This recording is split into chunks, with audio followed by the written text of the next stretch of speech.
Happy Sunday afternoon, everyone. Hope you're doing well. This is currently just the demo going. If you leave the title screen for like more than 5 seconds, it spoils the whole game. So enjoy that while we just get ready here.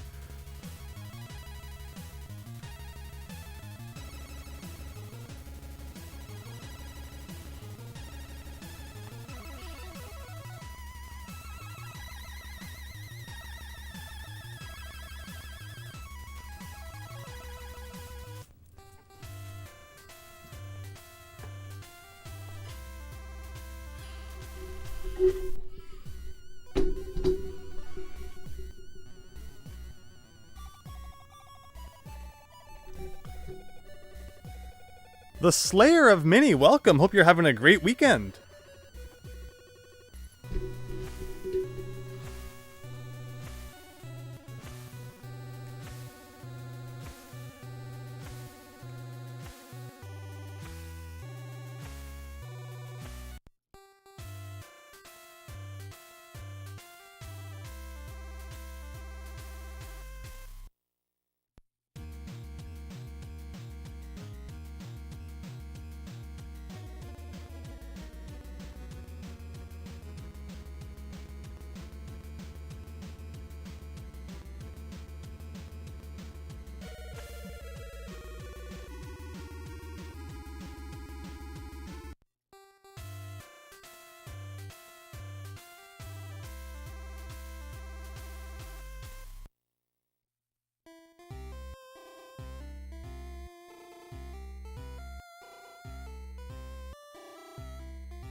Testing audio. 1, 2, 3, testing.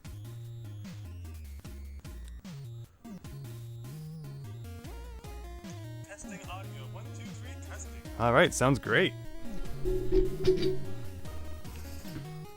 But again, this is just the demo. We're about to start the real game, but the demo seems to like going through all the different things you're going to do in the game, so it's almost like, sitting on the title screen. That's what the demo's supposed to do. You get some video game demos, and it's just like some really bad demonstration of one arbitrary part of the game. But no, this one is really kind of, it gets you excited to play. Lots of different gameplay styles, it looks like.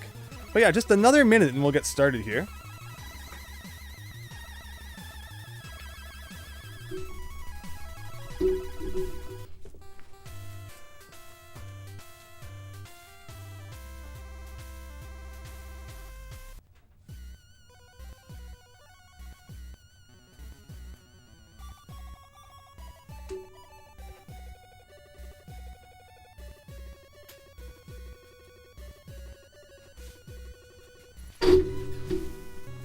So from the sounds of it, this castle part's probably going to be like the worst part of the game. It's apparently this giant maze.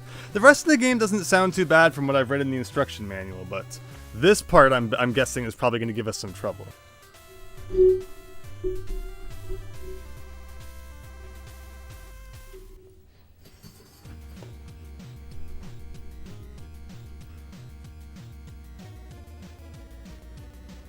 So before we get too into it, one thing I should mention about Indiana Jones and the Last Crusade on the NES is that there are actually 2 different releases for this game. There is a Taito version, as seen on the left, and a Ubisoft version, as seen on the right. And pretty much the only way to tell is that the logo in the bottom center says the different company that made it. And also I feel like the image on the front of the Ubisoft one is better cropped. It's like way too zoomed in and stretched on the left one there. But yeah, the Taito one was released in 1991, and it's the more common version of the game, but still runs for about $40 these days, while the Ubisoft one is much more rare and goes for about $200. So that's the one you want to keep your eyes open for. But otherwise, the cartridges look very similar. Just got to pay attention to those different companies on the front. But okay, I think we're going to get started then. It keeps kind of giving us a sample of how the game works here. I played both of these games like way back as random game of the days for anyone who remembers that series. But today we're actually going to try and beat them. So Let's see if I press start. Here we go. This is actually the game starting. So anyone who's seen the movie, you'll already be caught up. I always like to make sure I watch movies of games before I play them if, you know, they're based on a movie. In this case, I've been a fan of Indiana Jones, you know, since I was born. Being born in the early 90s, all the movies were out at that point. You know, I say all of them. I guess there's like 4 now, soon to be 5. But yeah. So Indiana Jones receives the Grail diary from his dad, who's supposedly in Venice. I think most people are probably familiar with Indiana Jones. Again, there's a new movie coming out this year, so that'll get people, you know, get Indiana Jones on people's radar again. Otherwise, he used to be pretty popular, I think.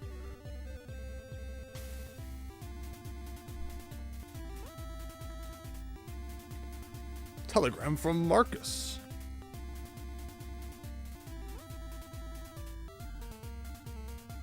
So this already doesn't follow the movie accurately because he gets the cross. Because the movie starts with a flashback of him finding the cross. It gets taken from him, and then he goes and gets it back in like the modern day. I say modern day, I think it's like 1938 in the movie. And then he gets the diary. So already they're not following the movie accurately.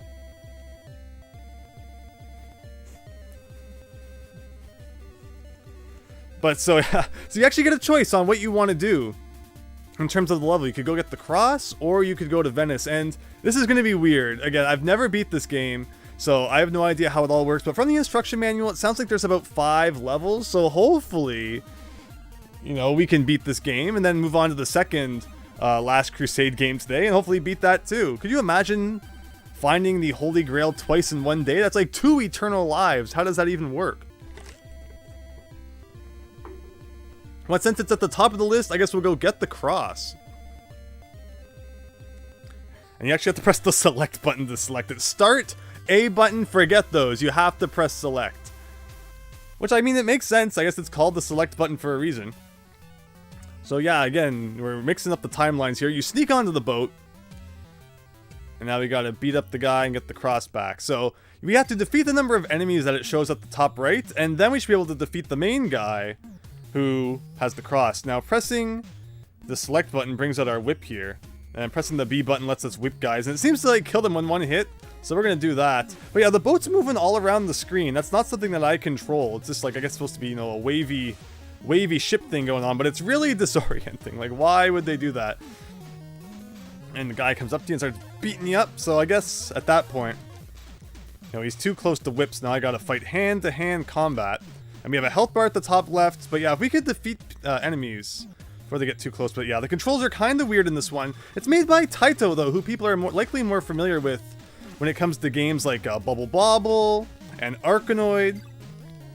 Wow, so just like that, there's not even like a dying animation, it just fills your health back up. But yeah, if we could just not let enemies get close to us, that would save us a lot of health.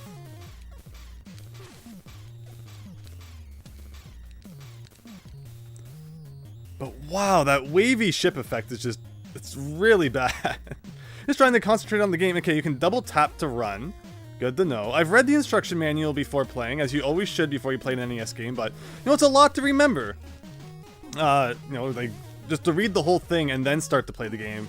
It's usually good to also have it by your side so you can reference it throughout. Well, I know it said you could do a jump kick somehow. I'm trying to figure that out. But yeah, once enemies get up close to you, kind of have to do hand-to-hand combat and just keep kicking them in the face.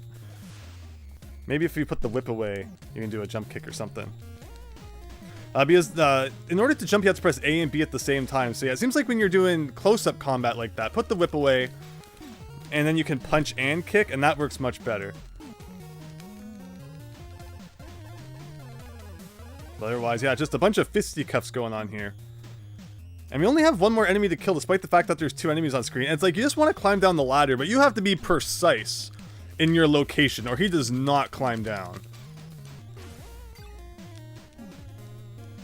Yeah, so it seems like there's gonna be a bit of a learning curve with the combat here, I guess.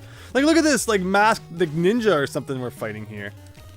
And yeah, they even, like, run up to you and everything. Okay, so yeah, we're losing all of our lives on the first level, which is good to know. Like, yeah, what's with this purple guy? He just did not want to die. Imagine that. So I think the guy appears up here. It said, yeah, I think this is the captain guy. Was that... And there's the cross! Yeah! Indiana Jones saved the world, or whatever it was he was supposed to have been doing there. So we lost all of our lives, but we did it. So yeah, we jumped off the ship, and again, this happens in the movie before you get the diary, so... the game is completely broken. There you go, he blew up a ship, killed like hundreds of men, just to get a cross back so he could put it in a museum. It's really funny, like the second Indiana Jones movie, The Temple of Doom, starts almost more like a James Bond movie. Like you can really feel that in Indiana Jones sometimes, where they go for like more of an Indiana Jones vibe. It switches back between like, you know, him being a normal archaeologist and then being some kind of James Bond sort of figure. Where he just grabs a gun, he doesn't matter, you know, like destroy everyone with it. But it's from Salah, who was also in the first movie. So yeah, now we have access to the castle.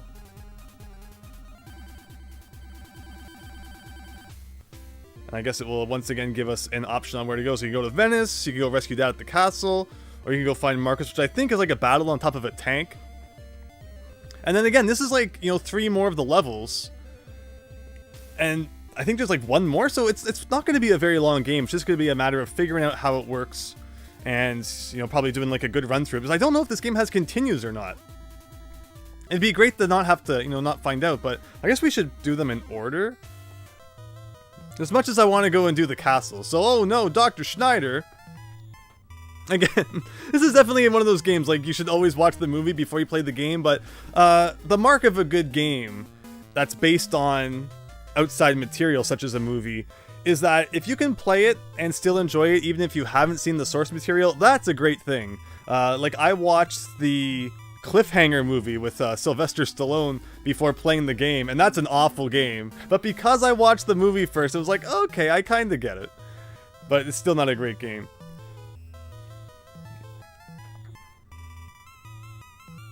I mean, I do like their attempts at like recreating the movie with these still images. Alright, so now we have a like slide puzzle here. So like if we do... How do I do this? Okay, so you touch it, and it goes in the direction it's supposed to, but... Huh. So I need... What piece goes here? This piece, I think. How do I get that up there? Like, something like this? What piece goes in the middle there? So the reason we need to piece this together is because, again, anyone who's seen the movie will know that at the end you need to choose from... Maybe we should do a thing like this. From several available grails, which one is the correct one? And yeah, this puzzle is apparent... Oh, that's the piece that goes there. So like that. Aha. Aha. Okay. All those years of playing Professor Layton finally paying off. But no, we need to get this more. So, and also at any time you can press the select button to dip out of this. Otherwise you get burned and the whole place goes up in flames. And I guess however much you've unscrambled is just like remembered for future reference.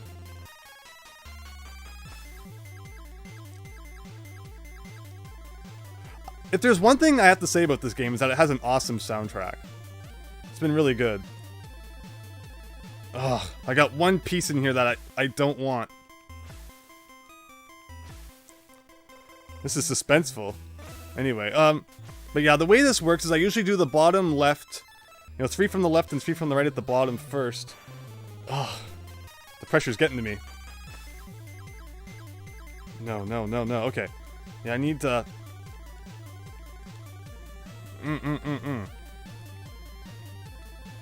Something like this.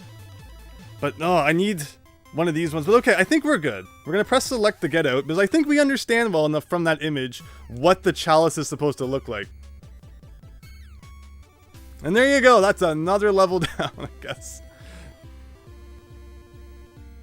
Herb Wars, welcome! Welcome to some Sunday afternoon Indiana Jones and the Last Crusade, which again, there are 2 versions of this game. It's really funky. Let me show it again.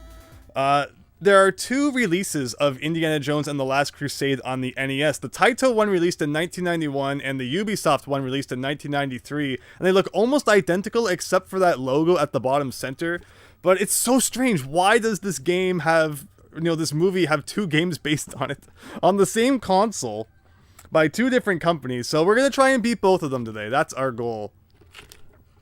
And I need to make sure I take the that image off screen, because it'd be pretty hilarious if I just left that up the whole time. And then beat the game, and everyone has no idea what I'm talking about. But yeah, I hope you're all having a great Sunday afternoon. I think we're going to have fun here today, and yeah, wish me luck, because I don't know what happens if you get game over or anything. Hopefully we don't have to like replay the game too many times. We got our butt kicked on the first level, because we are not yet used to combat in this game. There you go, Salah sent us another telegram.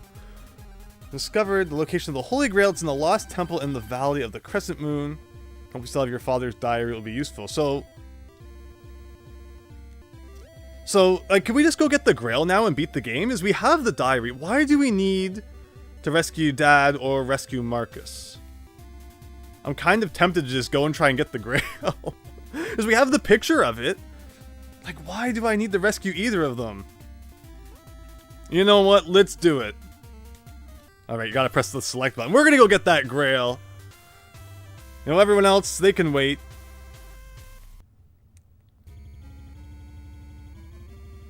Alright, so it's the Lost Temple. And this is that temple in Jordan was used as the location in the movie. Very, very beautiful looking temple. So yeah, Dad's diary. We got his diary. We don't need to go rescue Dad. Oh no. Okay, so we... Only in the leap from... A will he prove his worth. So we need to spell, according to the manual here, let me bring that up again. Uh-oh. I didn't press anything. Can we pause? I think I paused the game. Let me bring up the part of the manual that discusses this puzzle. It's finally the Lost Temple. You'll face many dangers to reach this point. Now you must face the ancient challenges set forth in order to possess the Holy Grail. So, only in the footsteps of God shall you proceed. Use the arrow pad to follow the path of letters and spell Jehovah, just like in the movie. But I think in the movie they spelled in Latin, right? So again, not accurate to the movie. As you go, there are false trails to lead to dead ends. If you find yourself on one of these, go back the way you came and spell Jehovah. So how do you move? Okay, so I pressed up anyway.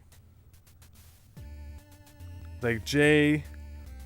So I just have to keep spelling it. So like Jehovah.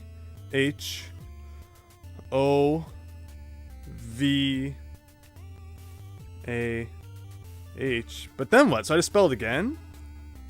Jehovah.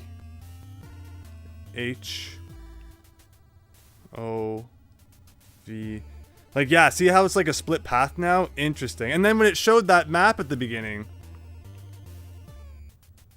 Why did it get dark? Oh, is there a time limit?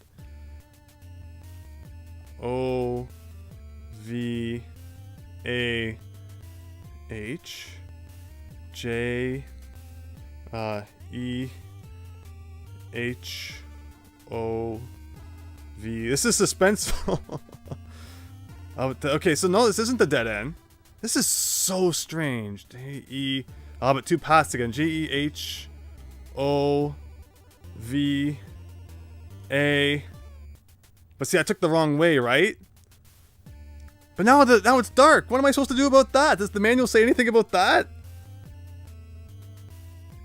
Like, how are you supposed to do anything when your torch disappears so fast? Hints and tips in the instruction manual I'm reading here. That doesn't say anything about this level. This is strange. Yeah, the music in this game is great.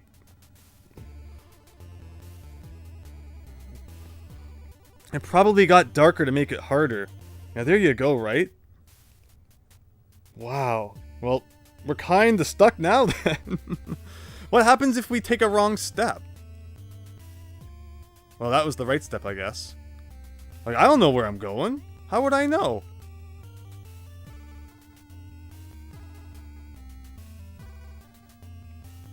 Well, he's jumping around somehow. Okay. And he fell. Diary has the answer. Check it carefully next time. Is there a way to check it, like, while you're playing the game? And that's it. So there you go. And it boots you back to the title screen. Okay, so... Interesting. Maybe if you do the other levels, you get more time? Is that how it works? I'm going to read the instruction manual just a little bit closer here for a second. If you lose the difficulty before you can choose the order. Why Dad's diary is so important. If you lose the sequence prior to going to the temple, your father's diary is taken from you. You get the diary back by going to Berlin doing the motorcycle sequence. Weird. So is there any reason to even get the cross then? This is a bizarre game. Very bizarre. I kind of dig it. I mean, especially the music is really good. I was doing better than expected. The crappy US gold one. Yeah, so there are two versions again of Indiana Jones and the Last Crusade on the NES. We're currently playing the Taito one on the left, and should we beat this one quickly enough, we will also be trying to beat the Ubisoft one today, which is the much rarer version of the game. But yeah, I hope you're all having a great Sunday afternoon as we play some random Indiana Jones. Try and finish him off. But yeah, what a weird game. Like, is there any need to get the cross? Like, because the manual does a good enough job of explaining how each of the different games works, but it doesn't explain why you want to do each of these things. I guess just for, you know, movie accuracy, you gotta do it all.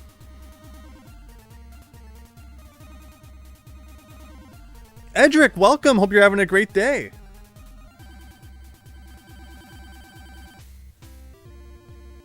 Before Ubisoft Rayman days. Yeah, a few years before that. It belongs in the museum. Yeah, the Ubisoft one goes for like $200 now. It's pretty rare. It was released in 1993, so like right near the end of the NES's life. While the Taito one we're playing right now is like about a $40 game these days, and not quite as hard to find. But okay, theoretically, let's say we don't go get the cross. Why do we need the cross? The cross is like a thing that happens at the beginning of the movie, kind of pointlessly. I guess it shows the relationship between Indiana and his father, or Junior, but otherwise it doesn't really have all that much to do with the movie. So when we go to Venice, once again, we got to assemble this guy here. And apparently this is important because, you know, later on we're going to need to know what the Grail looks like when we're, you know, forced to choose wisely. But in this case, it's like, you know, like that's kind of close enough, right? Like I missed this one corner here, but I think we understand well enough what it looks like that it's not all that significant. So we're just going to press the select button then. Dip out of there before we burn. And there you go. We got our picture of the Grail if we ever get to it. I don't think that's how it works in the movie. There's no picture of the Grail. He just knows that it's a carpenter's cup. But I guess, you know, Taito here taking some concessions. So last time, I guess you just have to beat 2 levels. And then you can go to try and get the Grail. We'll try and rescue Dad. This level scares me based on what I've read in the instruction manual and what I've seen from the demo. It looks like a massive maze of some sort. And it's like you may wish to draw a map. And it's like, well, you know, I'm not particularly interested in that at the moment. Brunwald Castle. Okay, so let's see how this works. So apparently it's like 3 floors high and like 5 rooms deep, so we'll see how this goes. I think you can enter doors. And you can like whip stuff too, right? To make walls open sometimes.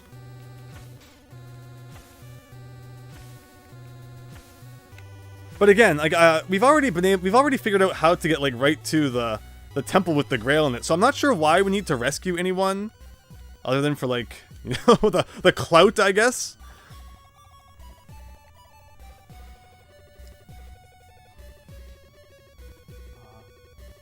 As far as you know, the game Ubisoft published was also on the Sega Master System and Game Gear, but those ones were published by US Gold.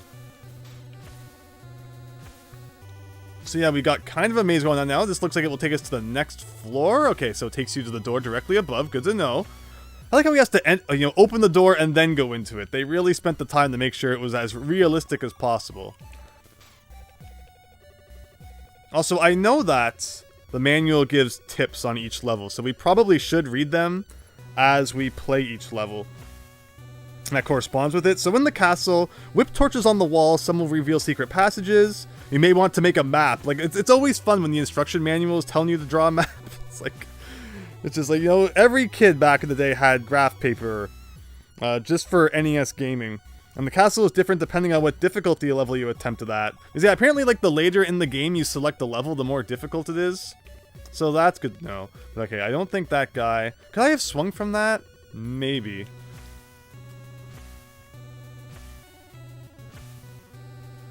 So let's try that again. Where was that? No.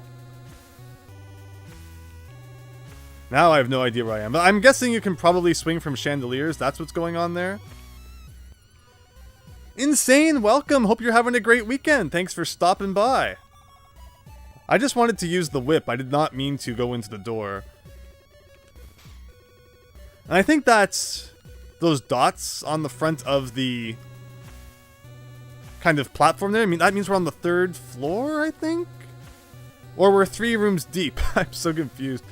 And hey, you can probably guess what that symbol was supposed to be in the movie. Okay, so like, can we do a thing where we do a thing like this? Can we swing from the chandelier? No, it doesn't seem like it. Even though it's the kind of thing you would think you would be able to do.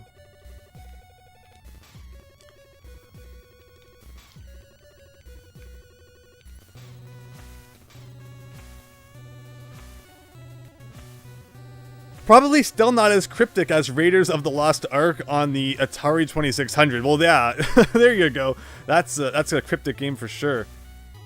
Oh, I probably could have stood on the railing. I was expecting for some reason, slide off of the railing. I think playing too many 3D games gets you into the mindset. You can't stand on a railing. You kind of just, you know, slip off of it. But in this case, maybe we can stand on the railing. And then from here, we can swing. Aha, that makes more sense.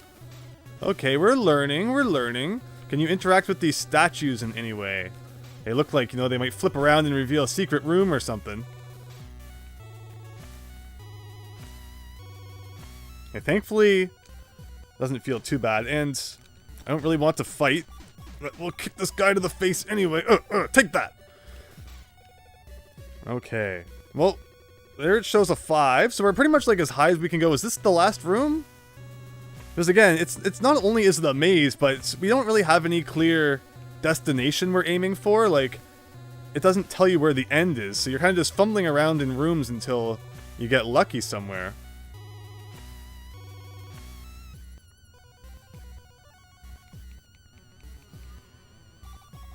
Yeah, like some kind of sense of at least where you're trying to get to would be nice. Because I'm on like the top floor right now. Maybe we're supposed to find a room on the bottom floor.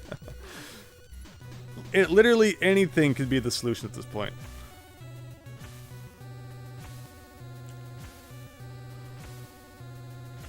Again, one had to have extensive graphing paper. Well, when I started my NES challenge, I had like a full pad of it. And it's funny because I originally bought that pad of paper back in 2011 to help me with another NES game, but I ended up not needing it. So I held on to it all that time, and then, you know, when I started playing all the NES games, it finally got its moment, and I've been working my way through it. Probably used about a quarter of it at this point, so it should be good for, I think, the rest of them. But it's always funny, you know, sometimes the manual suggests drawing out your own map, and it's like, oh, you know, that game wasn't that bad, I didn't need to do that. And then other times, you know, I think, you know, I read that, and I'm like, oh, I'm not going to need to draw a map. And then I play for a bit, and it's like, okay, I should have drawn a map.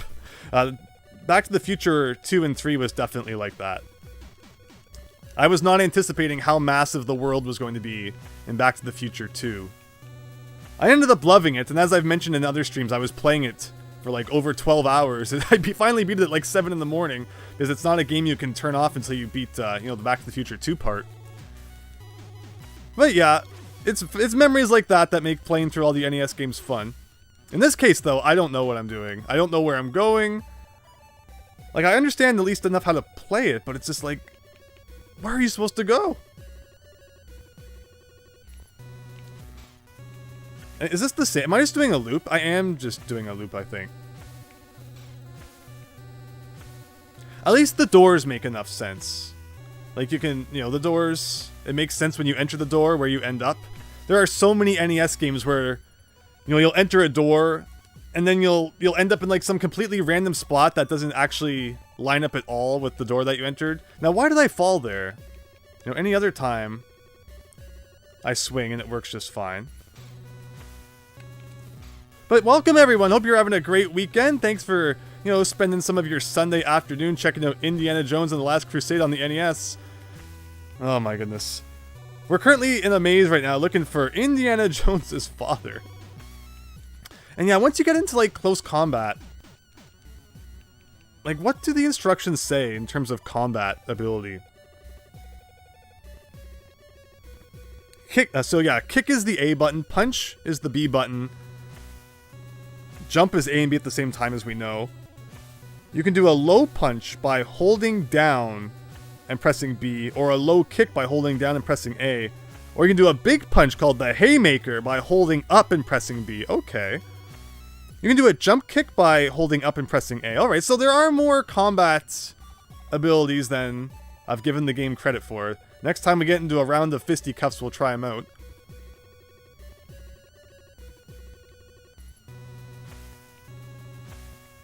But again, we're kind of just wandering aimlessly, looking for Indy's father. No real rhyme or reason to exactly what we're doing. Okay, there. We landed that time. Yeah, there is also Young Indiana Jones Chronicles on the NES. So maybe you have to put the whip away? Like there, I'm holding up and pressing A. He's not doing a jump kick. And Indiana Jones is dead. So you don't actually get game over sometimes. You get they just take the diary, and then you have to go to Berlin to get it back. And I'm guessing if you like lose this part, then you get game over? Oh, this game is strange.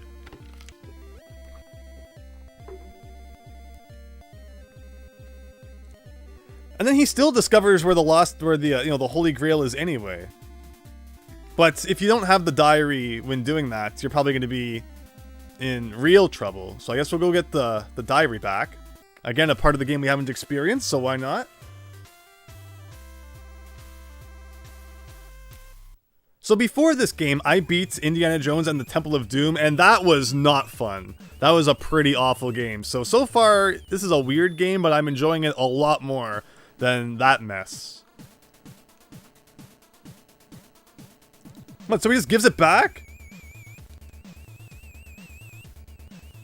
Oh, and then we gotta do like the motorcycle chase. Okay, so you gotta hold up. Actually, I should probably once again review the controls for the motorcycle. Okay, so up and down to speed up and speed down, left and right, simple enough. A to make your motorcycle jump, and B to use your whip. Defeat the enemy by bumping him off the road or using your whip. You can also jump on them with the motorcycle. Grail icons indicate the number of lives you have left. Oh, we have a lot of lives at least.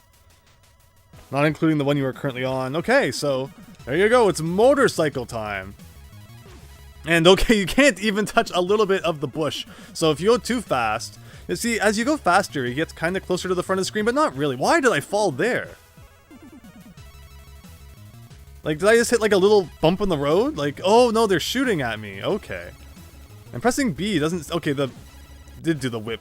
Oh wait, this is awkward to control. But, you know, I think we've got it figured out. Like, did I actually trip over, like, those little black dots?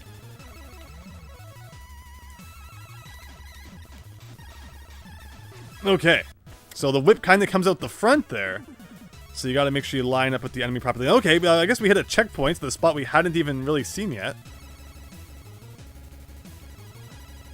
And I'm curious how long this part might go on for. Oh, well, I had no idea to know I was gonna get shot like that. Oh, okay, well, I guess again, this is like, you know, if you don't know what's coming up, good luck dodging any of it.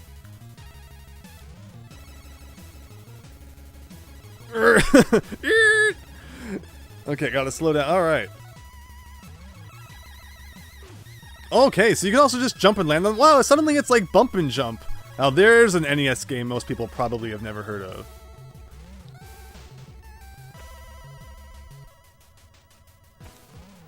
Actually, it literally is bump and jump. The more I play this, the more it's all coming back to me. 16 levels of Doom. Still better than the Temple of Doom.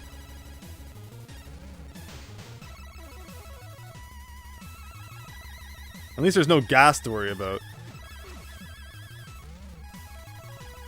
Oh, no! Alright, last life, I think. Wow, they talk about tight turns, and it's not exactly the easiest to control, so the tight corners... I guess the odds were against you this time. They've got the diarrhea again. I'll have no problem escaping from these guys. So, yeah? So you only game over if you lose when you're trying to get the Grail then? That's interesting. So you can just try and get the diary as many times as you want? The way that they have set this game up is so strange. Like, the way that they give you the ability to choose what you do in what order. Like, that's so unnecessary. If they had just made the game like one straight line where first you do this and then you do this, it would have made a lot more sense, but trying to go Mega Man style, I'm not sure it works for Indiana Jones, especially when you're following a movie which had a very clear plot, which went from, you know, point A to point B. This is strange.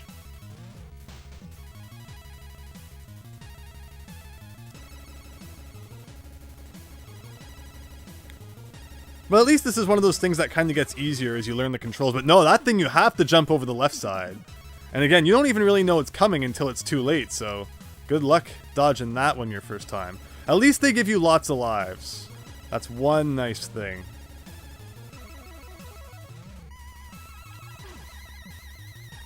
Yeah, using your whip doesn't really seem to make all that much sense when you can just jump and destroy them that way. Again, bump and jump style, I love it.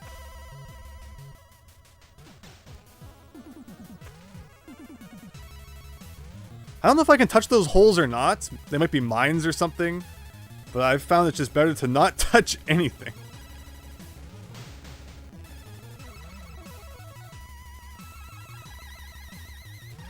Okay, I think this is about back to where we made it last time, and we've gotten here pretty quick.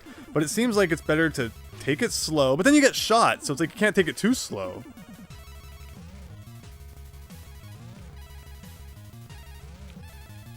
Okay.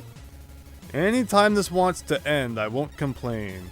And there's just like, you had no idea that was going to happen, so you have to lose a life to it, and then you can jump over the left side.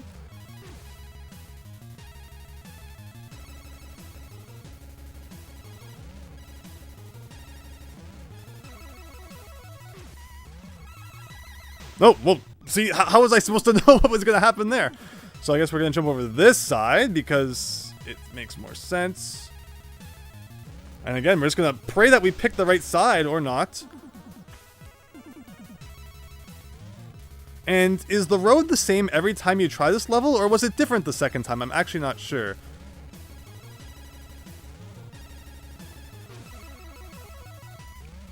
Yeah, it's still going.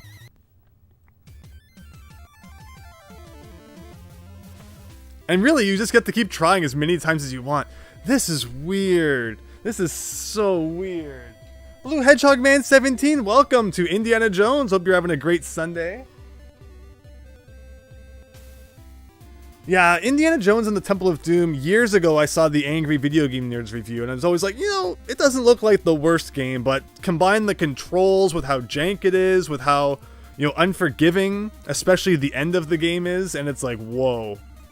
But yeah, I could. That road is long, huh? Why is this segment like a bajillion years long? Exactly.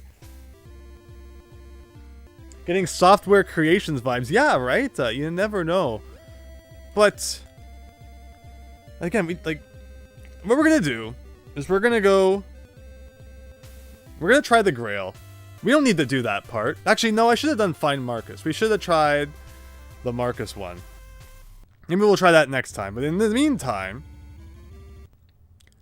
let's try this again. Even though we don't have the diary, let's do it. Let's just be really quick. J-E-H-O-V-A.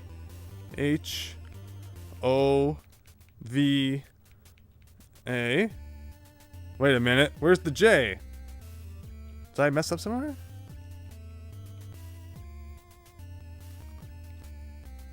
You guys playing Jehovah, right? J-E... Oh, maybe like you can start somewhere else? No, you have to start from here.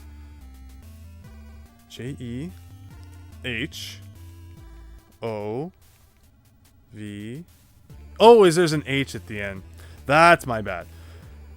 J. And look, so the flame goes out really fast. H, O, V, A. So what I think you need to do then is if you get here with the diary, I need to like really quickly jot down the proper path. Because you just don't have enough time to do this otherwise. And then you got like a split path here. G, E, H, O, V, A, H. And that's a dead end. So if we jump onto the wrong one, he falls through. And he's dead again. But okay, so we're slowly coming to understand how this game works, which is a good thing. You probably need to play at least 5 levels? Like, again, I don't know what like, as long as you have the diary, which you get right now anyway. And, you know, we put the picture together of what the Holy Grail looks like. I don't see the purpose of playing through all of the levels. Alright, let's go to Venice. Let's do the map.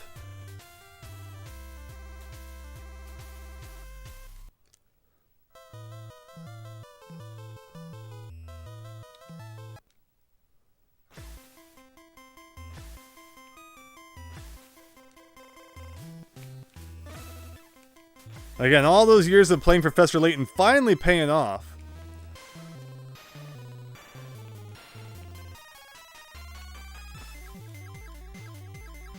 Like, there you go. Like, even if it doesn't have the corners put in place, you can clearly see what it looks like.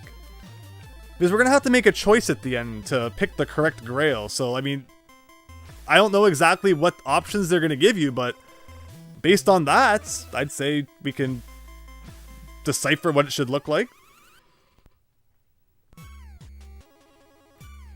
Yeah, I mean, I didn't see in the instruction manual where it says that beating more levels stops the flame from going out, but we'll see. Just for fun, I'm going to try getting back there as quickly as possible again. Let's go find Marcus now.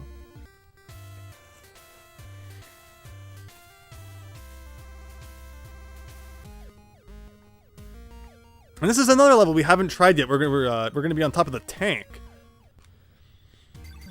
And we just need to, it looks like, beat up guys. I think it's just like a matter of beat up the right number and then, you know, eventually we'll save him. And then at the bottom it shows the tank approaching the cliff. And we all know in the movie what happens when it gets to the end of that. But wow, like one hit and they knock you off. That's crazy. And what's the point of having a health bar then? But if we just stand here, can I just keep whipping them? Wow, but no, they run like really... Okay, but I can run too if I double tap. But why does getting hit like once send me off the tank? And I hit them once. I mean, I guess if I hit them once with the whip.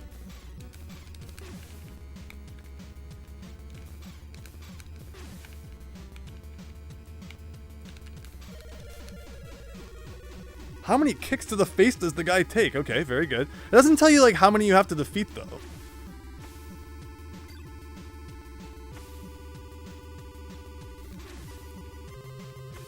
So what you need to do is just kind of like stand right here so you can just whip them immediately as they fall. Like that. No, but then because I'm tapping, you know, try and stay in my position, you double tap and he starts running. Of course, of all games to have a double tap run button, this would be the one.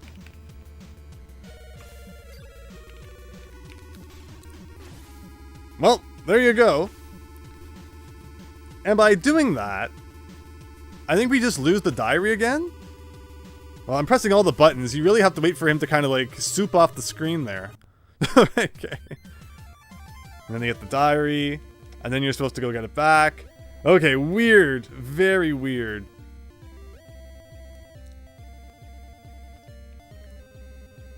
So you can go back and try and get Marcus again. Oh, this is so strange. The combat in this game is terrible. Like, it lists all these different moves you can do in the manual. And yet, trying to pull any of them off, it doesn't seem to like working. What I'm going to do is I'm going to do what we did in our first playthrough. We're going to go do the ship. Can I just like jump into a hole? Yes, you can. Indiana Jones destroys himself. Okay, let's try this again. We managed to beat the ship last time, so that was good. Because the ship wasn't too bad. At least it felt a little more fair. So let's go get the cross, which again, in the movie, he gets this before he even gets his father's diary, so don't ask me how that works.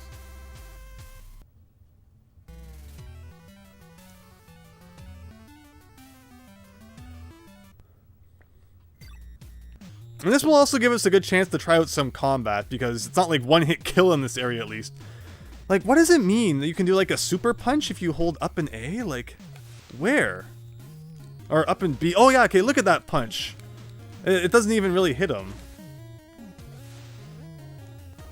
And how did it say to do a jump kick? Because the instruction manual is always like, oh, do a jump kick, it's so effective, but I can never get it to work. Flying kick is A button while running. Ah. But the thing is, when you run, they run with you. So you can never really, like, get any distance. You know, typically the run button in a video game is good because it lets you make some distance between yourself and the enemies, but not in this game. All the enemies are, like, super fit. And they will just stay right on your tail. Also, ladders in this game kind of suck. But you can do, like, a... There you go, that was a good hit. And then the guy comes right back out the door and destroys us.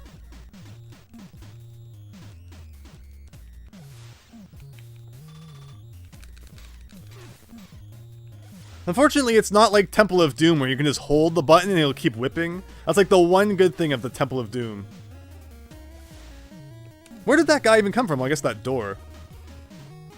The punch looks kind of pathetic.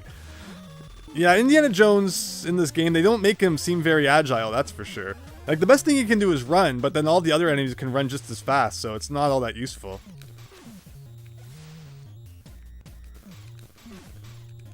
So, 2 more enemies, and then the guy with the cross will appear. Like, you have this massive health bar, and yet enemies take off like half of it with one hit. Okay, now the guy should come out of this door. And he drops the cross, and there we go. So that level's not too bad. Compared to all the other ones. Like, you know, one-hit kill on the tank isn't exactly all that fun. And then the castle, like, what were they thinking when they made this massive maze? Like, it seems like it wants to be an amazing game. I mean, it's so close, right? Like, if they focused less on introducing, like, 500 different kinds of gameplay, and focused more on refining just one. Okay, let's go to Venice. And let's do the map again. Or the picture of the Grail.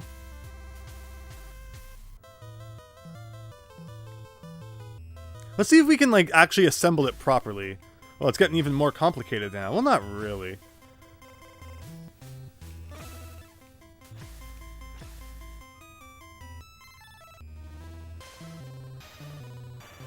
Where's the piece that goes there? Oh, there, huh?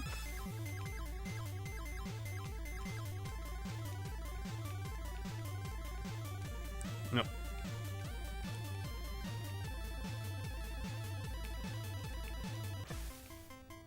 Where's the corner that goes to the right? Okay, where's the... Oh, no, the piece is already there. Interesting. Okay, so that goes there.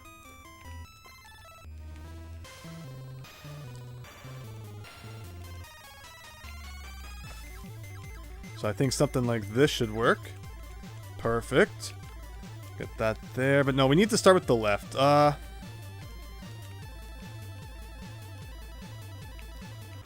So if we do a thing like this, that's just in the wrong spot now.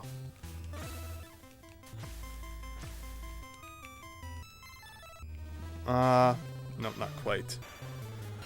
We have time, though. We have time to think this through. Because, yeah, what we want to do is a thing like that. No, no, no, no, no. I haven't done a slide puzzle in a while, so it's all got to come back.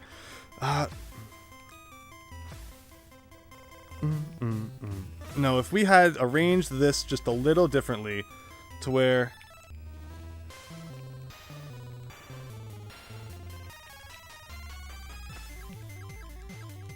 Boom! It's done! Whew! This is giving you somewhat of a headache. Slide puzzles aren't bad, but Under Pressure is pretty fascinating. Okay, very good. Oh, We got a subscription.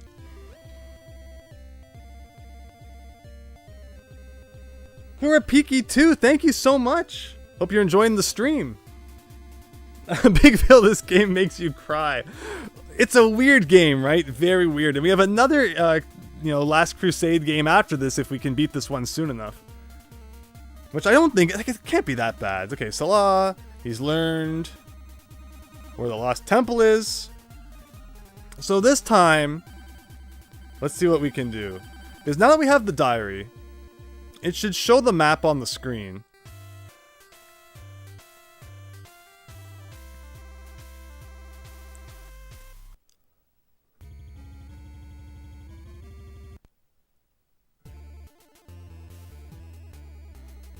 Okay, so if we can follow that to the end, let's see what we can do. So J E H O O V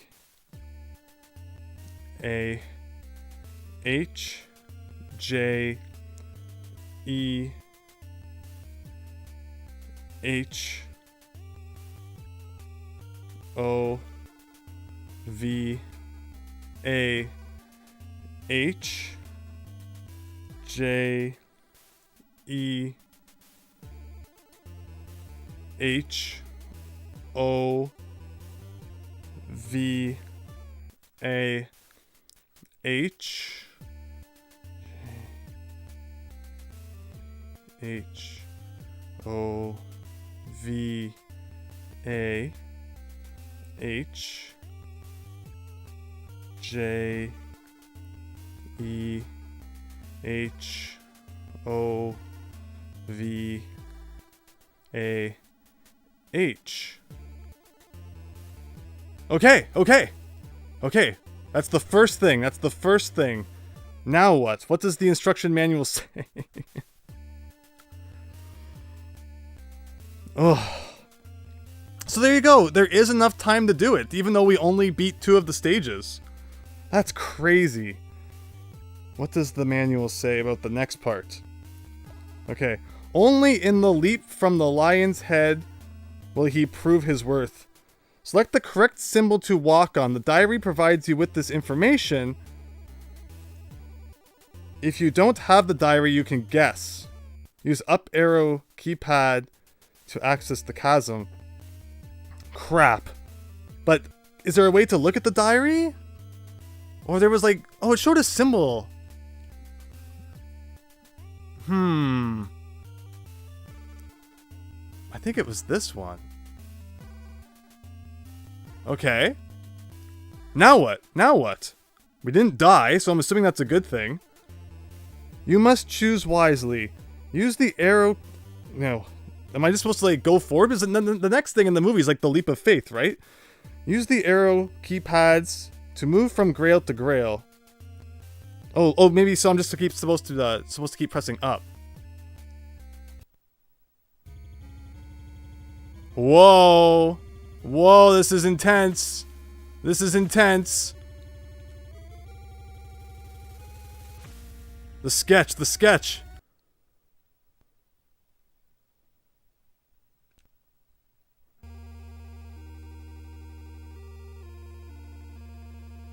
They all look the same.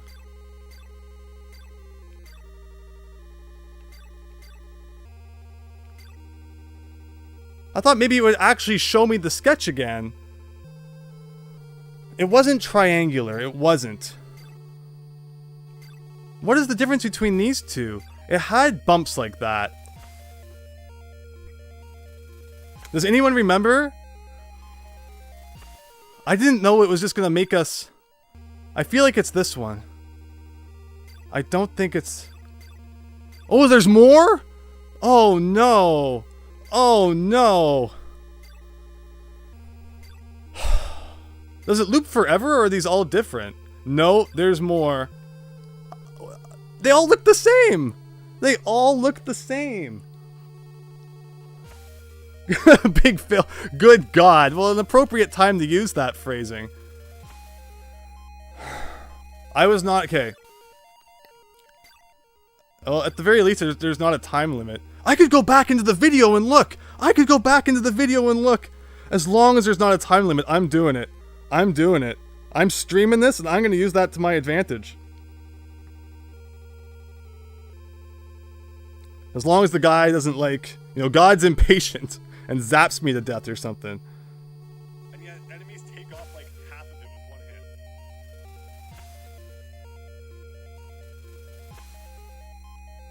But under pressure, so it's all got to come back. Okay. It showed that it had a square jewel on it. I don't see any grail that has a square jewel.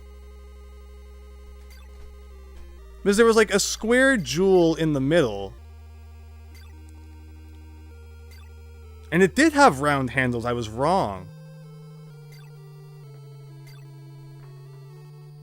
Like, none of these look like the picture I made. Maybe there's just no square jewel. It was a glitch or something. Okay. Otherwise, let's try and figure this out. Yeah, if you go back and look at it, there's like a square... I don't know. I guess there's just...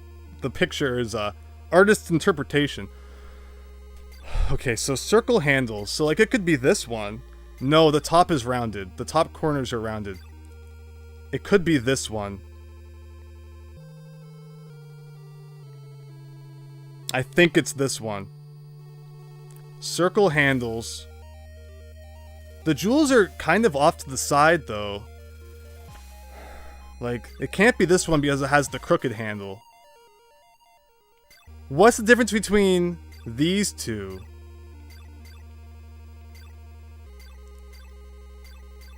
I don't see... What is... Oh, this one has the flat top. I think it's this one. Rounded top, round handles, kind of bulgy base. But then this one also has round handles, round top, bulged base, but the base is a little bit different. But this base more corresponds to the picture. I picked it! I picked it! Okay, I chose wisely, but unfortunately I'm not worthy of the Holy Grail. You failed to rescue your father and Marcus. A knight must be more than brave. A knight must be compassionate. Well, darn, I don't want to be compassionate. I want eternal life. Give me the Grail, darn it. What? So you do all of that, and then it tells you that you... Why would it let you get the Grail if it just tells you you didn't win? It should make you do those things then. Oh. Oh. That's so stupid. That is so dumb.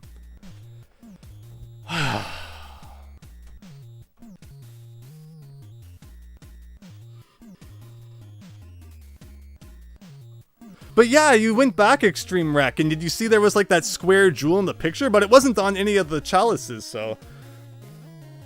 I don't know what was up with that. But see, I beat that game, darn it. Like... like, how would that guy even know who Marcus and your father are? Someone send him a text or something?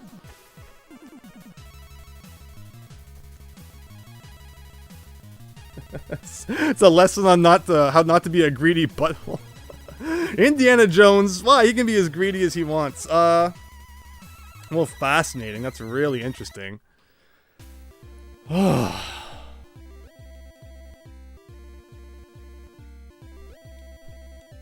Like, that's so weird. Like, so do you have to get the cross? Like, you know, what does that have to do with compassion? If you don't have to get the cross, why bother?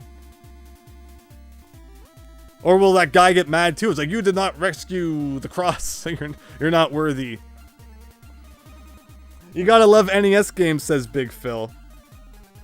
Like, if you don't have to do the cross level, why would I waste my time? Because the reason we did the cross level before is because it seemed like after beating 2 levels, you got access to the the spot where the Grail is. But if you don't have to, you know, we're gonna be beating more than 2 levels anyway.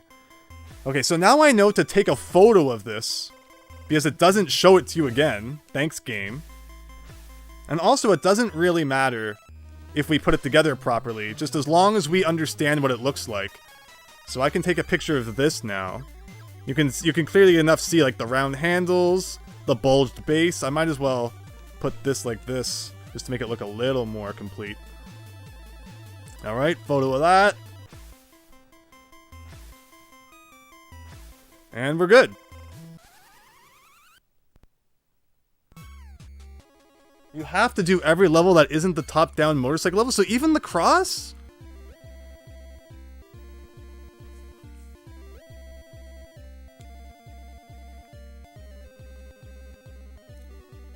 I guess just to be safe. Do lives carry over from one to the other? Like, if I lose a couple of lives in the cross level, will they come back when I do the castle? That would be really nice. There doesn't really seem to be much consistency when it comes to this game.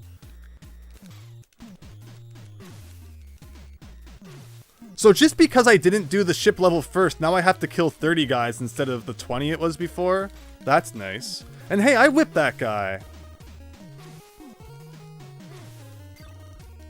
Wow, by not doing this level first, we're really gonna have our butt handed to us now.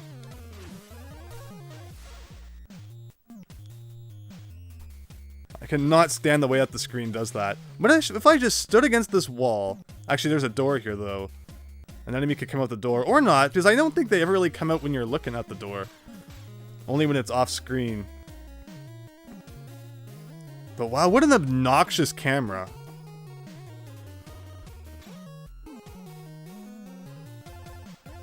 Yeah, so like maybe we don't have to do this level. If we don't have to do this level, I would love to not do it. Oh, you can kick while you're on the ladder? That's kind of funny.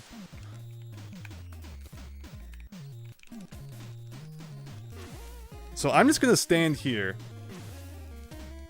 And will guys just keep coming? Just gonna keep mashing the B button.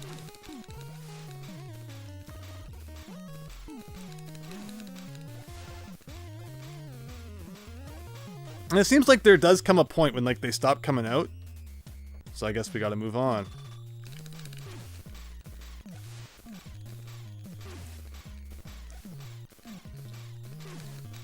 Yeah, this game has like a whole elaborate combat system going on, but the real trick is just to mash B. The only reason this doesn't work on the tank is because you're constantly moving on its treads. But otherwise, it's like, oh shoot, and then you accidentally let one get a little bit too close to you, and it's fisticuffs time.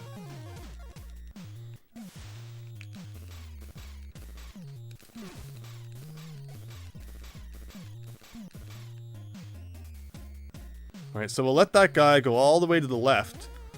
So that hopefully we can climb down. Oh, and then he notices too soon. Oh, we came out that door. I was gonna run to that corner to kind of like hide. But instead he did a sneak attack.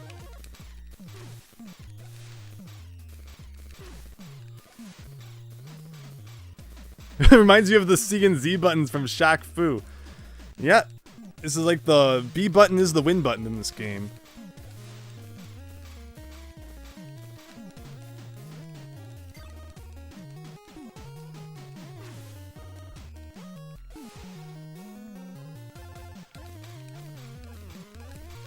Alright, looks like we're probably gonna game over here. Okay, so I'm not gonna do the ship. We're gonna try beating the game again. You can't say we're not compassionate for, like, you know, ditching the cross for the museum.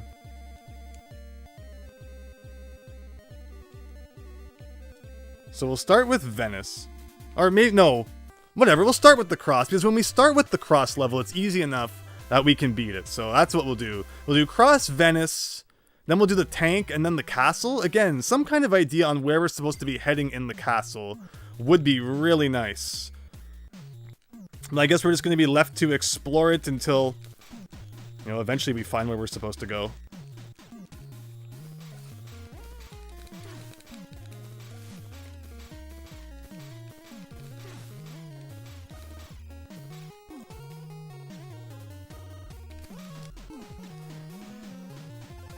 The museum would probably still hate you. Well, that's too bad.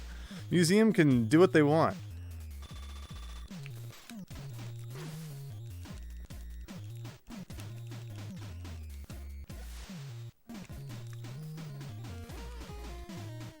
Which is why, like you said, every level. Yeah, I mean, I guess it's, you know, if you want the best ending, you're probably expected to do everything. Which is so dumb. Like, don't let you go to the end of the game if you're just gonna get a bad ending. Ugh, I really don't want to have to do all those puzzles again, but we'll see what we can do. Really, the Grail Temple wasn't that hard, now that we understand what to do. But it's just a little bit intimidating the first time. And obviously you need the diary, otherwise... Like, when it comes to that symbol, like, if you don't have the diary, it really is, like, what, a 1 in 8 chance or something it looked like? So pretty scary.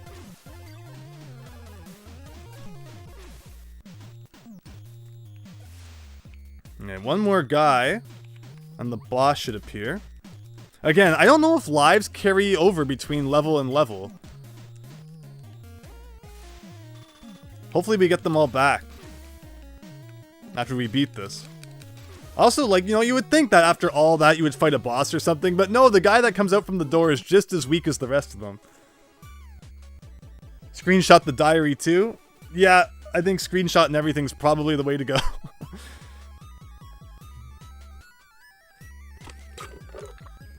Alright, well we got the cross.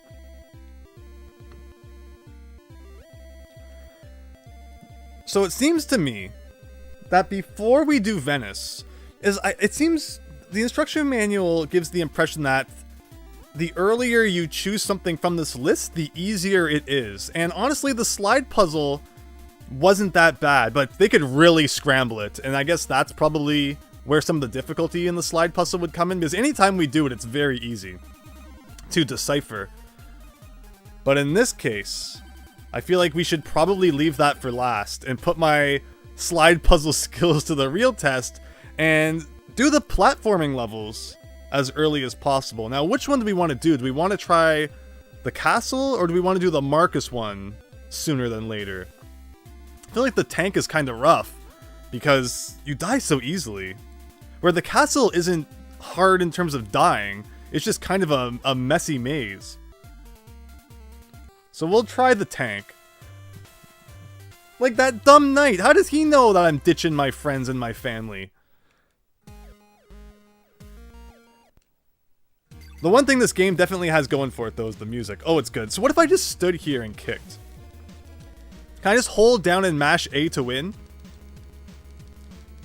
It's like he's doing the cha-cha.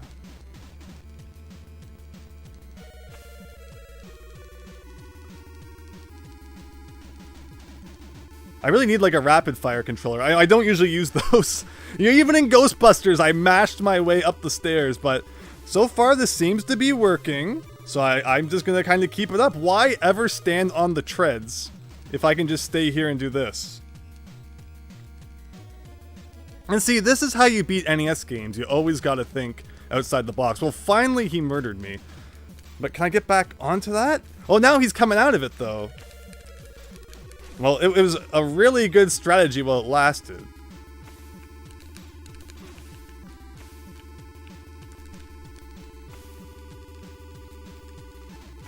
Oh, why did it work so well for like a couple minutes there? And then, yeah, once you fall off that, you know, you're really toast.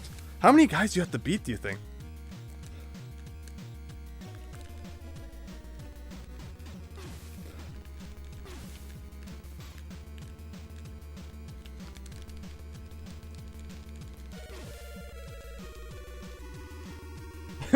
Cha-cha, exactly, right? Oh! That's good, right? Yeah, because the blue guy was Marcus.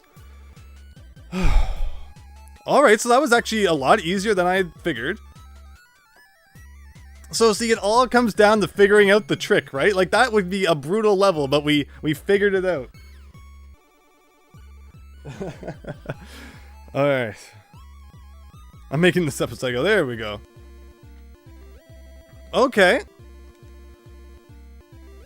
So see, now we could go get the Grail, but Nightman wouldn't be very happy about that, so I guess we're still gonna go rescue Dad, and then we'll try and put the puzzle together after that.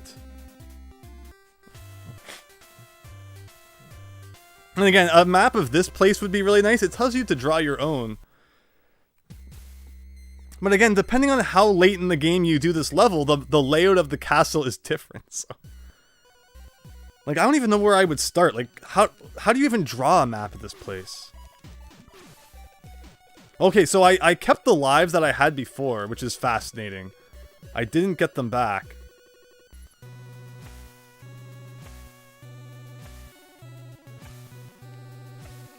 But the tank part's easy now, so I'm not really worried about that.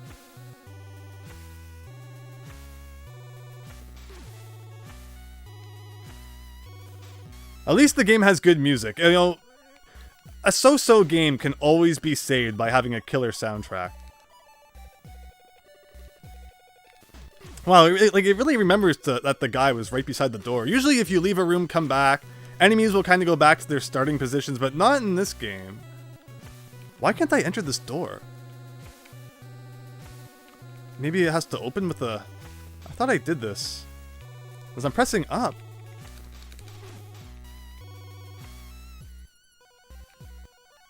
Maybe if I do this?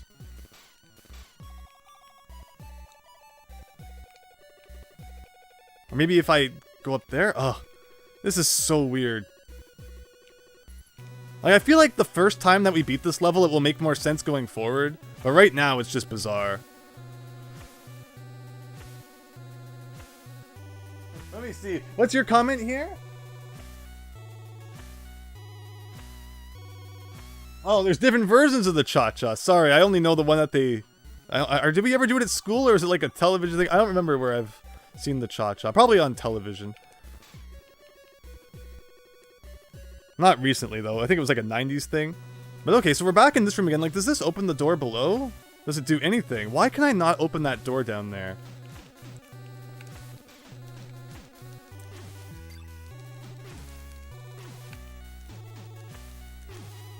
You know, in the movie, I believe he had a gun. That would really help here. Again, this door doesn't open. Why?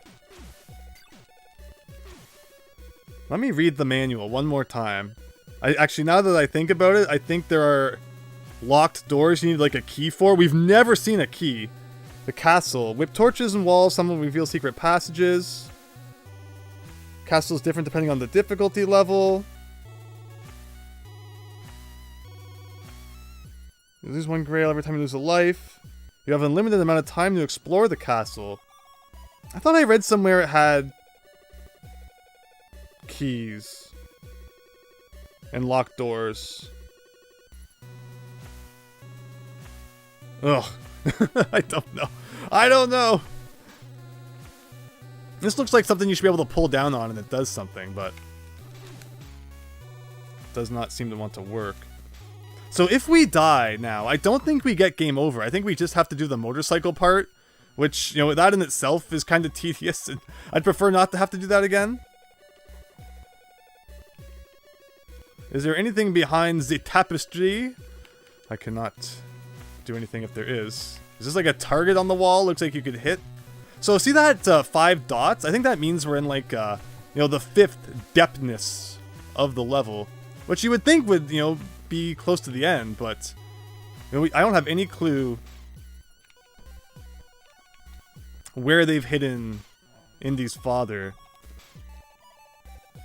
And again, it does feel like one of those things where once we figure it out the first time, hopefully it won't be so bad. So this is just stairs, right? Like, that just leads me to those stairs down there. This is nothing unless this torch does something, which it didn't. You know, is there like secret doors you can't see? Should I be pressing up everywhere? It gives you TMNT sewer vibes? I can see that.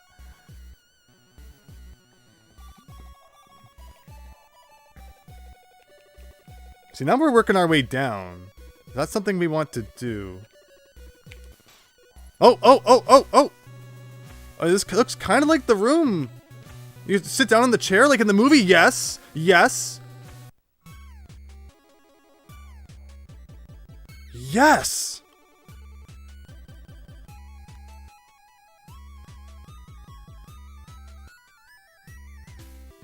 Okay, so there we go. Now we have an idea on how to beat that level. That's great. That's great. See, wow, that's hilarious, because in the movie, Indy's dad sits down on the chair and opens up the secret stairs. So it's like, oh, if you didn't watch the movie, you're not going to figure out that connection. Okay. So let's go to Venice and get that picture of the Grail. I think that the Grail of Venice is selected there. You know, when there's not an arrow pointing at it, it's kind of a question of, you know, which one is actually the highlighted one. But thankfully, alright, so how hard is this going to be? Holy crap. I made a mistake.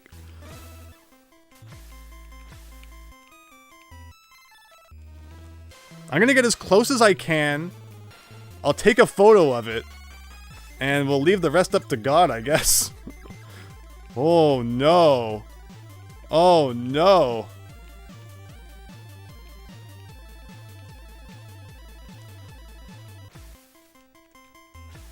Like, what am I even doing?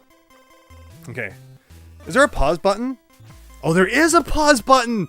You morons! Why would you program a pause button into the slide puzzle? Oh, I can sit here and just relax all day now and think about it. Oh, okay. I'm just kind of looking at the overall shape of it. Like, even like right now, you can kind of get a gist on what it's supposed to look like.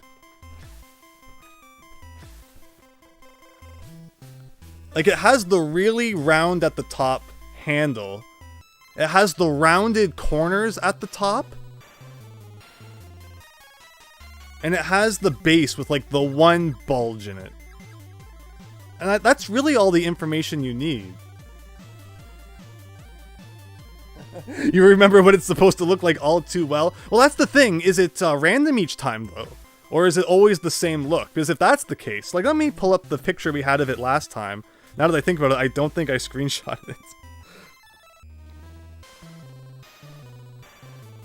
Is it the same picture? It might be. No, the base was different last time. It had the 2 bumps in it instead of just 1. So it's a different picture this time. Fascinating. But okay, I think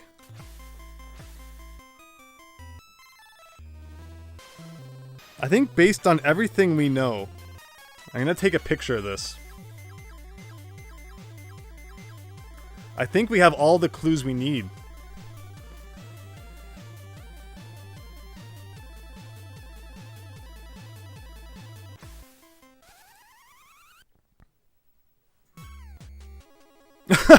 Look at the crappy picture of the Grail. It's like, yeah, that looks exactly like what I need to choose later on. Yeah, right? If it was the same one every time, that'd be good. Step away from the Grail. That's usually when ground falls from underneath your feet. Ha ha. Okay, here we go.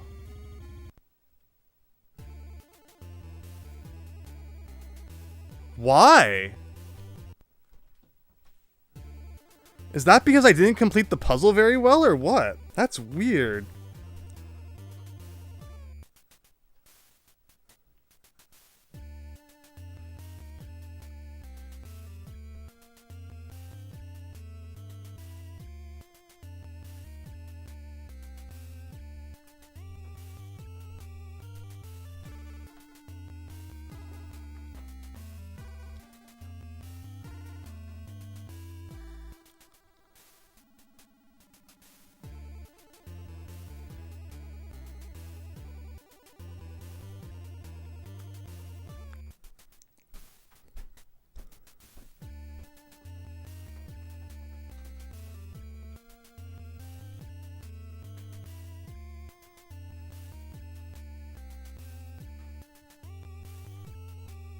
I don't think I went the right way.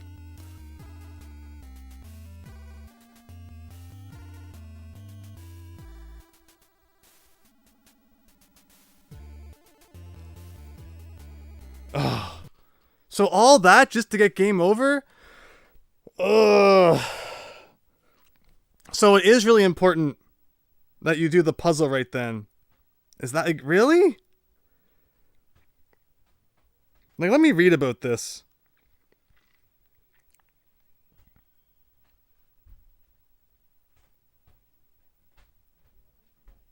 Like, why? Why was the map so bad?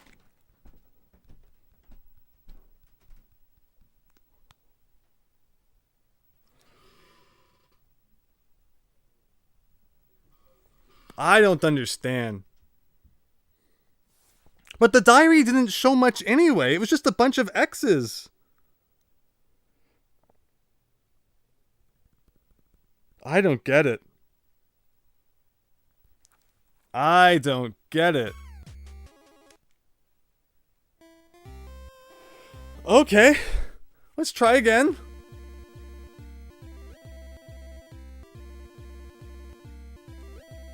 So leaving Venice to last, I guess, isn't a good idea. Because there is an importance to figuring out the map, I guess. Or it just won't show it because the manual mentions, again, that like the longer you save a level for, the more difficult it will be. So I guess it's just not going to show us the way that the letters are laid out. If we save that level for last, you just have to pray that you're going to get it right. So, okay, we'll repeat this one more time. I think we have figured out the strategies that we need to know for each level in the game. It's just a matter of executing it with precision. And we should be good. What a weird game, though. I love it. Like, you know, if they want to add that suspense at the end that Indiana Jones would have felt going through the 3 challenges, you know, they do a good enough job replicating that. This game has more good points than bad, I think. The worst point's definitely the combat. Like, if you can whip your enemy and you know, defeat them in one strike, then you're golden. But anything else in the combat in this game feels really bad.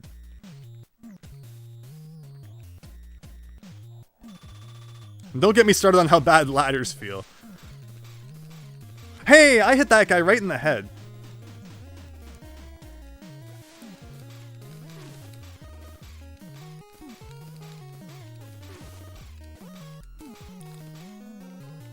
Oh, I thought maybe they were stopped coming out.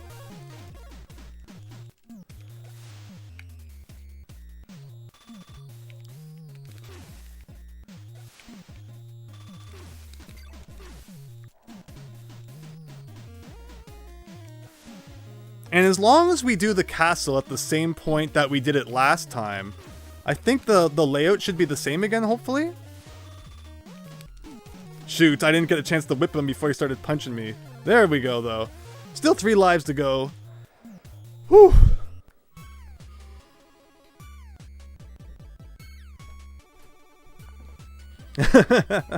Neosquid, welcome! Never seen Indiana Jones before, but is he from Indiana? No, it's the dog's name. Ugh. The first movie and the third movie are great.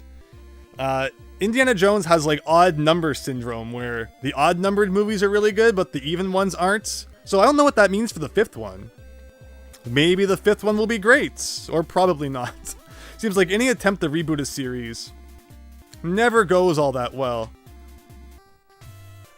But alright, it's cha-cha time, everyone. Get your dancing shoes on, and let's go.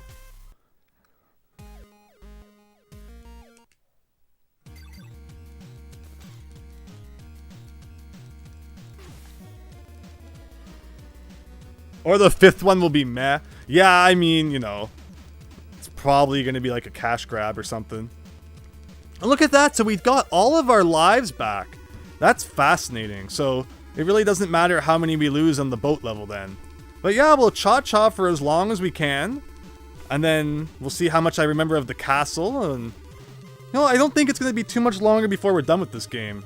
I'm happy I beat it legit. And didn't take like the fake ending as you know, a conclusive thing.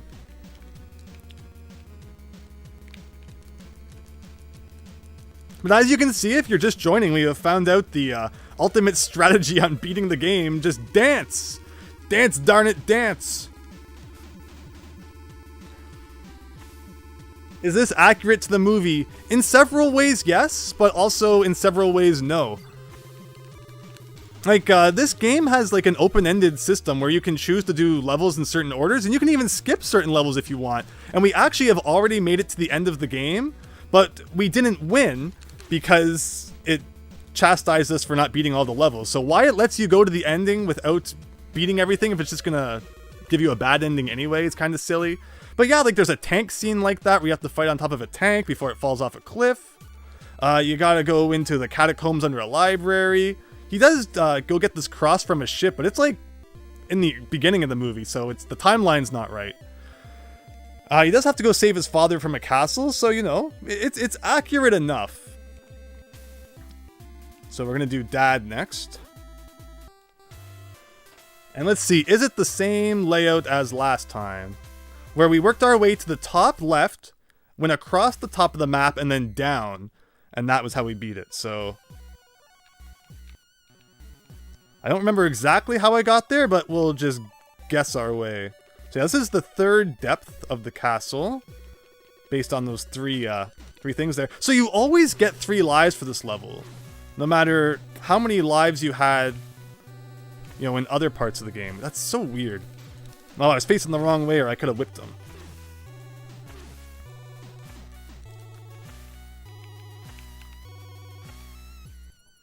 Alright, 5. So if we go to the right now... Okay, so as long as it's the same layout, it's like no big deal.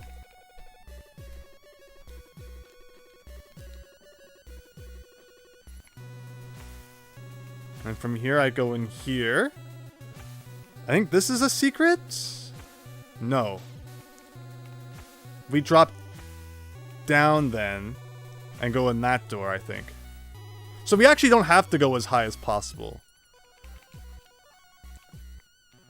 Go in here. Oh! Is it this door you go in? Shoot, maybe the layout's not identical. Oh, no! There was a secret door here. And then we sit on the chair, which opens up a secret in the wall. See, you have to watch the movie to know that, or you're not going to know to sit on the chair. I kind of love that you have to know what happens in the movie. Otherwise, you might not know what to do. But it's like you have to press down on the chair, where you'd probably press up on it if you weren't sure what to do.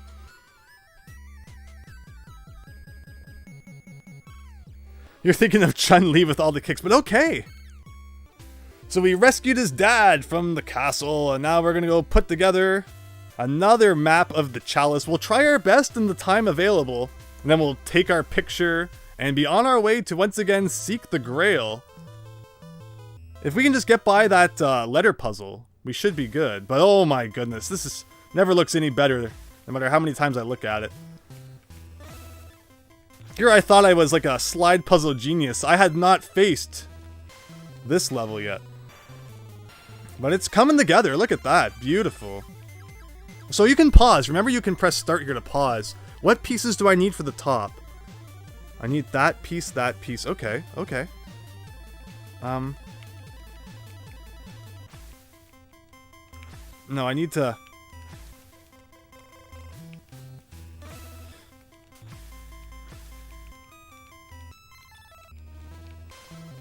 Okay, the top is done. Christian, good morning. Welcome to the first of 2 Indiana Jones and the Last Crusade games we're playing today. We've gotten this whole game figured out. It's just a matter of pulling it off to perfection.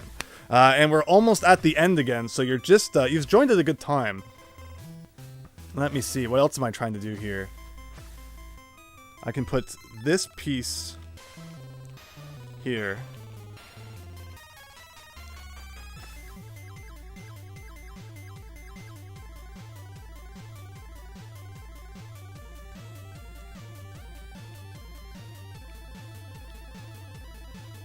What 2 pieces go there? Okay, so like a thing like this. No. Okay, very good.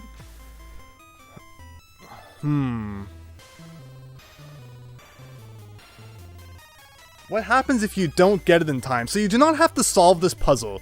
You need to put this picture back together as best as you can, because at the end of the game, you have a choice between like 12 different grails, and you have to pick the one that matches this picture that you assemble.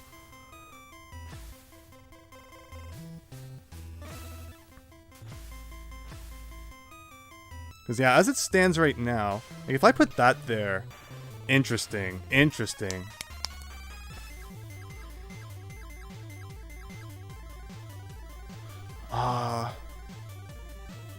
If I do a thing like that... Okay.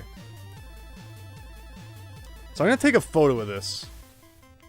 I think that based on this information, we should be able to figure out which grail is the correct one at the end.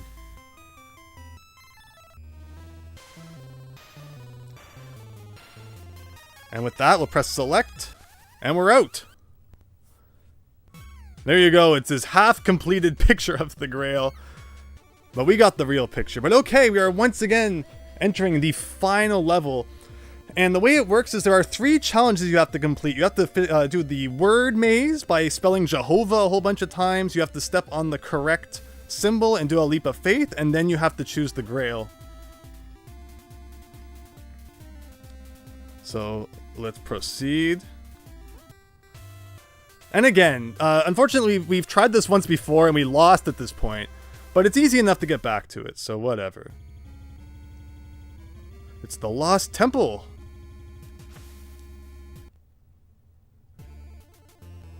Okay, so it's the bird symbol, remember. And that screen disappears without you getting a real good chance to look at it. That's so unfair. Jehovah.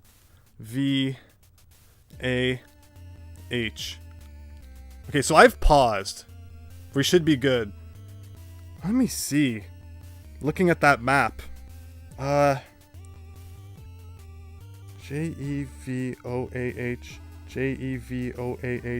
Jevoah. Nope, that can't be the right way. Oh. Remember the eagle, exactly, right? Jevoah. I'm just counting the X's because, you know, it has to be like a multiple of 6 to the end, right? Like all these different paths are so silly. Jevoah. Jevoah. Jevoah.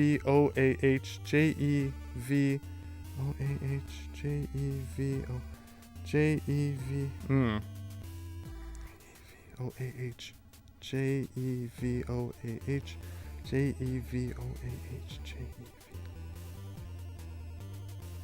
Jevoah. This is tricky. Because it gives you all these different paths. And if you don't pick the right one, you're toast. But what you can do is, as long as I can remember where I am relatively, you can still work your way back and try again. It's just a matter of following that accurately. If this guy kept the Grail picture with him, why can't he just look at it later?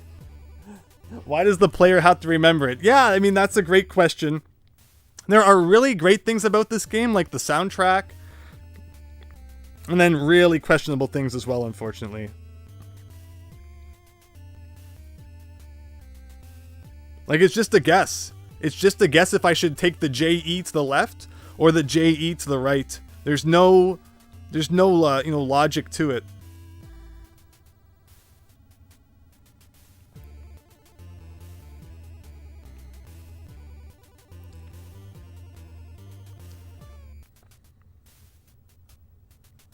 So Jehovaah.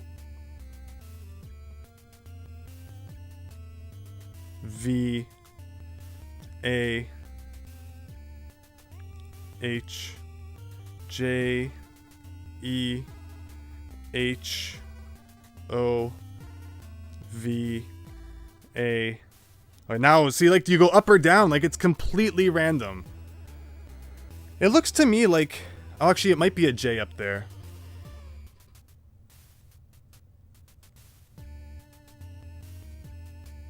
You remember how to spell it so well? As a kid, I thought this was, like, the coolest part of the movie. So getting to play it now is actually kind of neat, I'm not gonna lie. But it's stressful. So I see it to the right. It goes J and then up is H, so we don't want that. So I'm actually gonna go up then. Uh-oh. H. J. E. Jehova. Jehova.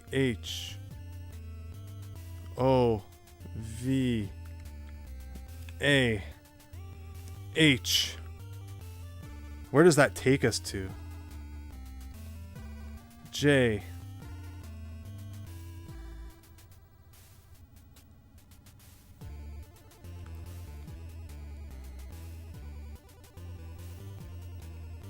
E. H. O. V. A. H. Okay, it was the eagle, right? It was the eagle. I mean, leap of faith? Okay. So we have to pick the Holy Grail now.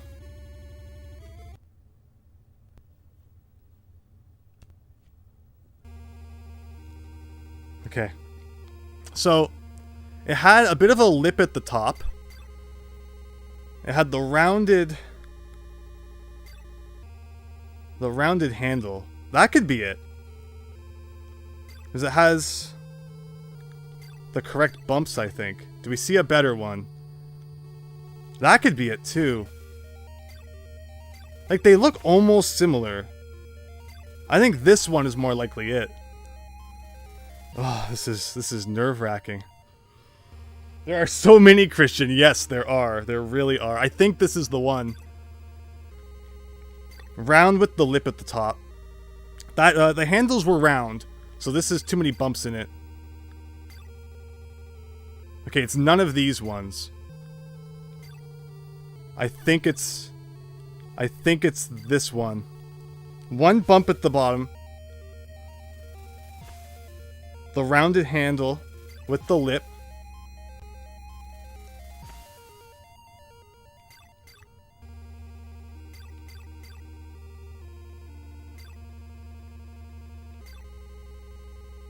But it could be this one too, couldn't it?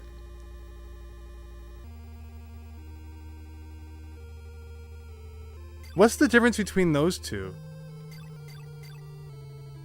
Oh, no, it has more of a... Oh.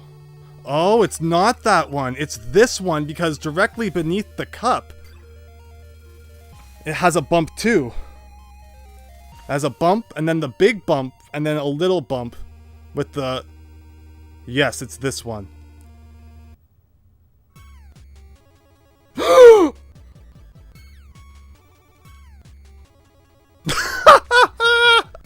Why?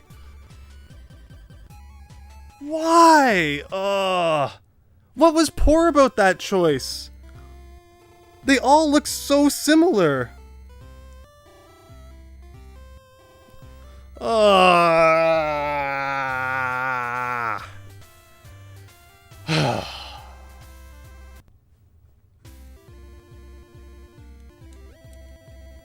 Christian, no.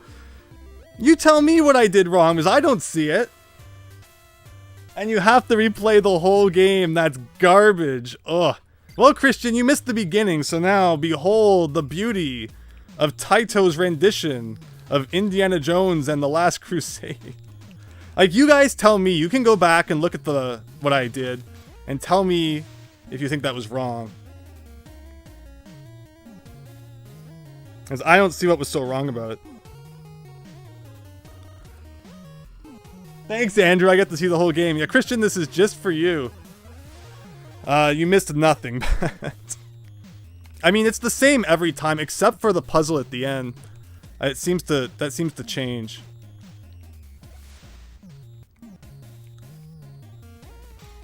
And that's the puzzle at the end is the worst part. So in this part, you have to whip 15 guys, and then once you do, the boss comes out and you get the cross from him. It's so simple.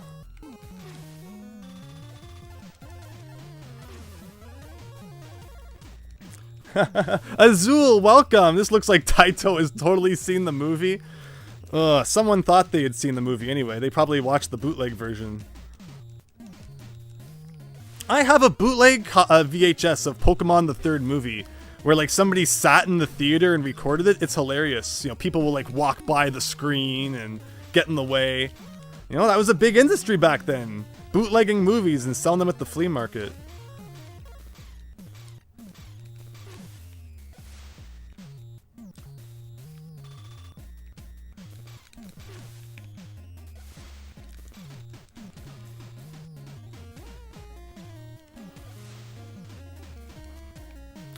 It's the Taito version of the game, but they might have just published it and not developed it. It's weird how that works sometimes. But alright, we've defeated enough guys, and we just gotta go to the top here and beat the white shirt guy. But this guy won't let us climb the ladder, so we gotta kick him first. And now wait for this guy to come back, and there you go! Cross retrieve. Yeah, Taito only published it. There we go. Alright, Christian, so that's an extremely exciting level that you had missed. And then the next thing we do is we go save Marcus from the tank. But the strategy that we developed for this one was you just do... actually, I think it's the can. I was calling it the cha-cha. It's the can I think he's doing. Down, down, down, down, down, down, down. And, yeah. And that's all you do. You sit here and you mash the A button until you win.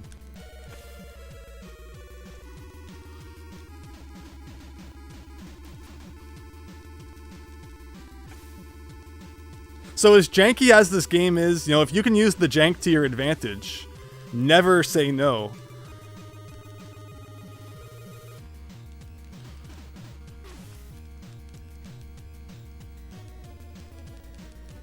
But yeah, the music's great.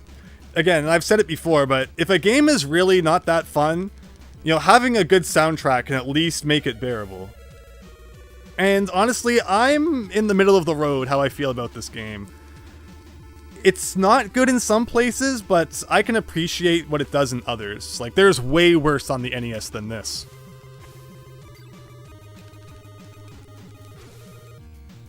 Although this part's stupid. If you get knocked off the tank, you, like, lose a whole life for some reason. I mean, it makes sense that you would lose a life if you get knocked off the tank, but they knock you off so easily, is the problem.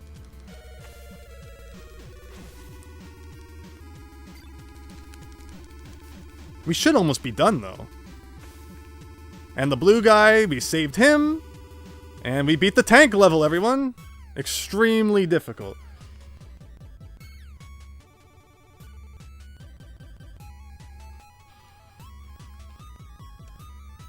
Okay, and then back to the castle. So at least since the castle is the same layout every time.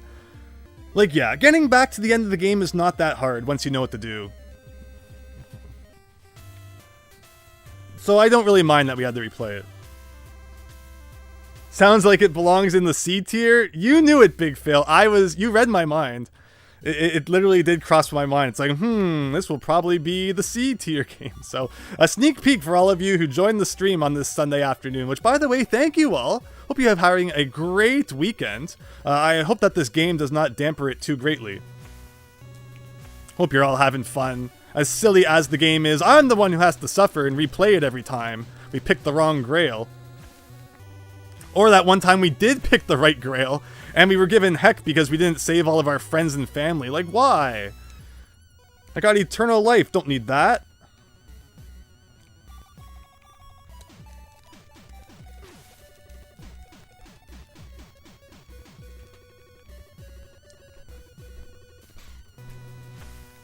So for this one, I think we actually drop down and go in this door. And then we whip this thing to make another door appear. And Christian, this is where you have to have watched the movie to know to sit on the chair to make a secret door appear. And there you go. Like, this game's so easy when you know what to do. Am I going to play Titanic? There's no officially licensed NES Titanic game, and I don't have the bootleg ones. If I get my hands on the bootleg ones, absolutely.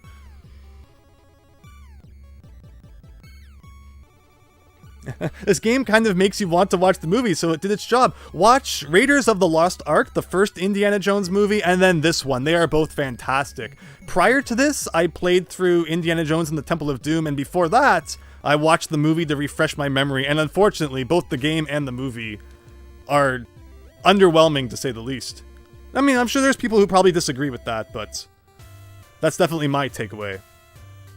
But The Last Crusade is a phenomenal movie, and, you know, having the movie behind it to back it up, and it's a good enough game that's based on a really good movie, so I'm not too upset at having to play this you know, again. But this is ridiculous. What am I looking at here? Again, I can pause, so where are the pieces I'm looking for? Where's the top right? Hey, that. Oh, it's already perfectly aligned. Nice. Okay, very good. Let's do some of the left.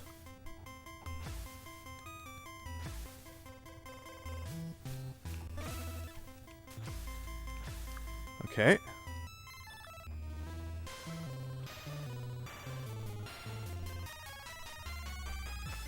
Second row done.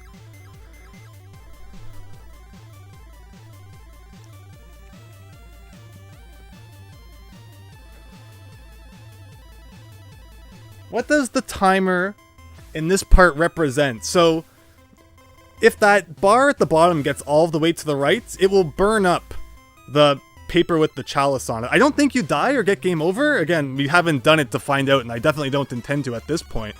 But it doesn't really matter as long as we can look at it and remember it, and, you know, it's on stream for us to go back and reference should we need to. The timer's kind of irrelevant, but I don't want it to get to the bottom and find out what happens anyway. Oh, my bad. Okay. Now that's looking really good, actually. Now again, it doesn't have to be perfect. It just has to be good enough for you to know what it's supposed to look like. So with that, I think that's about as far as we're going to go. Not waste any more time here. Let's get a photo of that.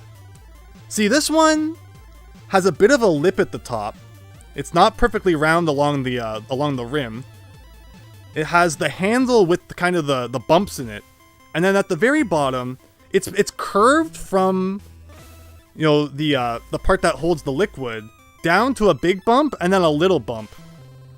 It's so strange, but okay, let's duck out. So one thing I want to check. Was the map the same both times? No. So the map that you have to jump across at the end changes every time you play, and that makes it really tough. Come on, Andrew, get the left piece. You can do it. Okay. So let's proceed.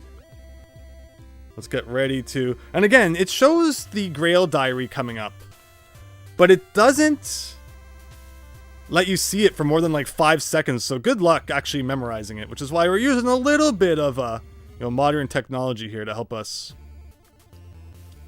get what's going on. So it's like a top thing. Okay, so we've paused. Hopefully the timer is not still going when we've paused. So regardless, J, E, H, O, V, A, H. Okay. And then we have to go left. J, E, H, O, V, A, H. And now, see, now we have a split path, and this is where things are not nice. But I don't think we want to go down, because we just came from down. So we're going to go J, E. Okay, and it looks like it's not an O. Oh, J, E, H. I don't think we want to go right. So we're going to go up. H, O, V, A, H. Look at it, it's already running out. J, E, H, O, V, A, H, J,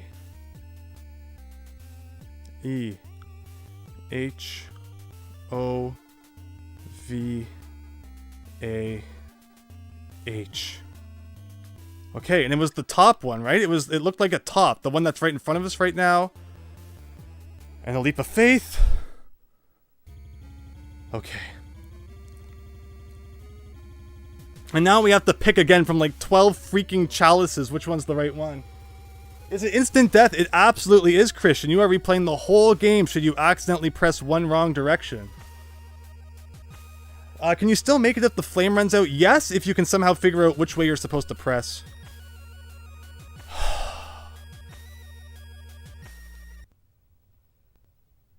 Like, look at that.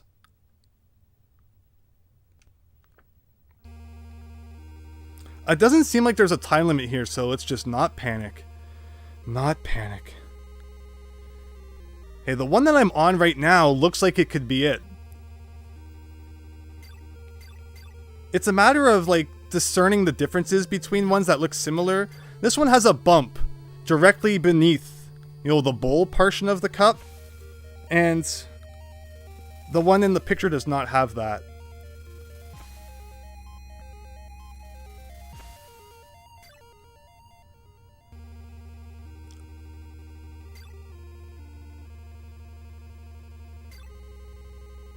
Like, could it be this one? No, it doesn't have a bump beneath the bowl. This one. It could be this one.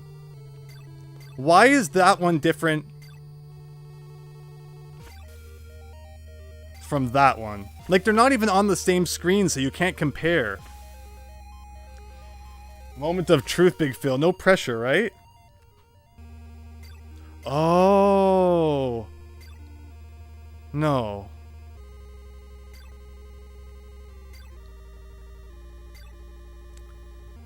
I don't like this at all. And I'm afraid it's going to be like time up or something.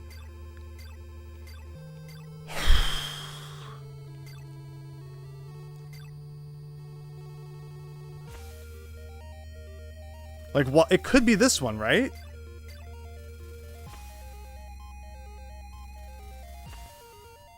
Bumps. Like, all of it seems to check out on this one. But what's the difference between that one and which one was it? And, like, this one. I don't see the difference. Maybe wider bowl? I'm just trying to compare. It's probably going to be any second now. Like, time's up. The handles be driving you nuts, right? Are there different versions of the handle? Like, there's a round one. Are there differences between the ones with bumps in them? Oh, yeah, there are, too. I see. I see. I guess that's where I went wrong last time. Like, this one has a handle with a bump there. Well, this one also has bump in the handle.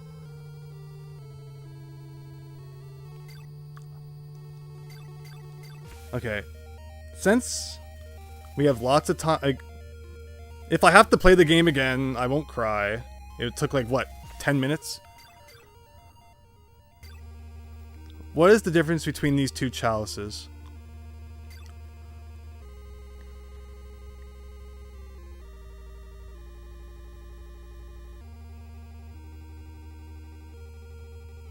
I'm not seeing it. I'm comparing the two, and I'm not seeing what the difference is, which means maybe it's not the right one? The base. The difference is the base. So, like, between this one and this one, I guess the base is a little different.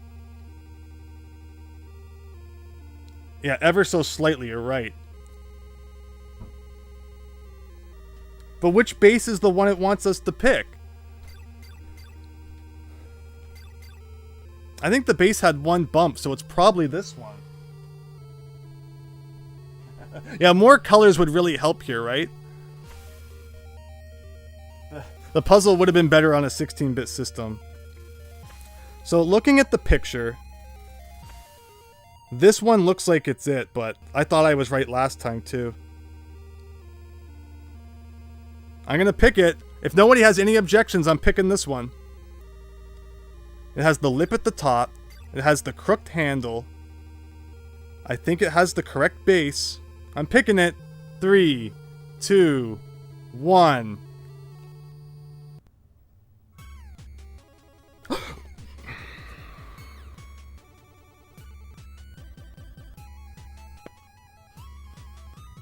I don't get it. I picked right that one time. And we got the bad ending. I don't get it. I don't get it.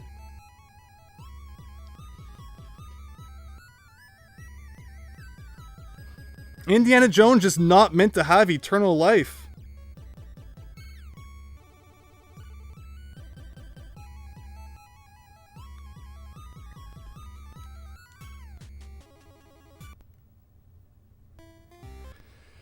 Wow.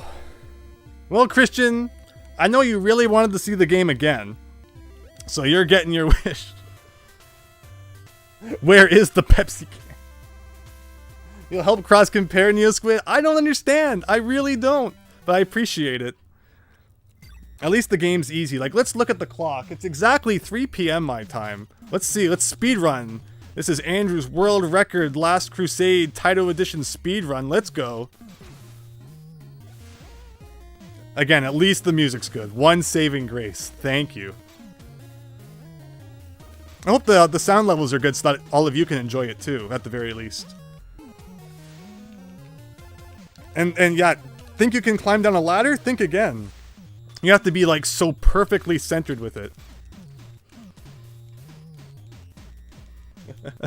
Why Sega Genesis? Why not Super Nintendo? Why not on the GameCube? You know, if it was like a 3D model, imagine how easy this would be.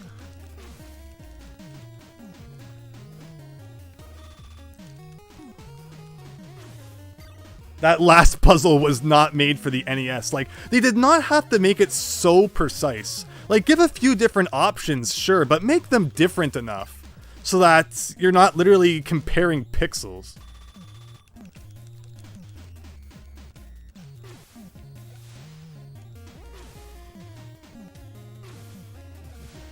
How many times must I teach you this lesson, old man? The guy giving you the grails. Yeah, if you watch Indiana Jones and the Last Crusade, I don't think you'll be disappointed. So, if this game could encourage someone to, you know, check out the movie, I think that's good. And, you know, I can be happy I streamed it then, because I'm introducing someone to a pretty cool movie.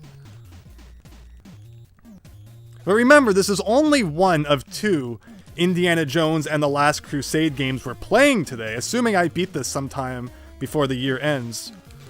There you go.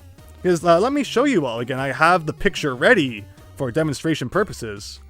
He jumps off and the ship blows up. There were 2 releases of Indiana Jones and the Last Crusade for the NES. They both almost look exactly identical. Except for at the bottom center, you can see there's the Taito version that we're playing right now. And then the Ubisoft one, which, again, should I beat this in the near future, I want to play that one on stream today as well. The Taito one came out in 1991, while the Ubisoft one was 1993. So it's significantly rarer, the Ubisoft one.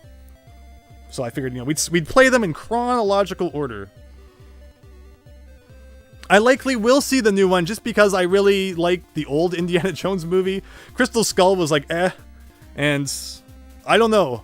You know, I mean, at this point, Harrison Ford's probably not going to be doing any backflips, so I can't imagine it's going to be, you know, too crazy. What do we normally do next? Marcus. But yeah, I'll find some way to watch it. Just as a fan of the first and third films. Alright, can time activate! The Ubisoft one's going to be way easier. I'm really excited to see how they interpret it. You're going to go see it in theaters, Christian. You know, I haven't been to a theater in a while. What happened was I saw Sonic the Hedgehog in theaters in like February 2020. And then like 2 weeks later, the world shut down. And I didn't see a movie again until Sonic 2 in theaters. Right when everything finally opened up again in Canada. So, you know, it's just kind of a fun thing to go see a movie from time to time, right? So, I'll probably go see Indiana Jones in theaters, just to finally get to do it again.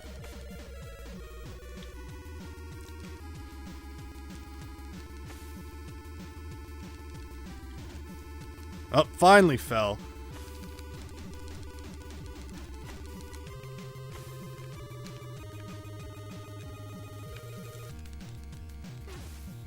That's not fair. We should be almost done at least, but I don't understand how they can hit you once and you fall off. Like, seriously? Jump kick to the face, take that.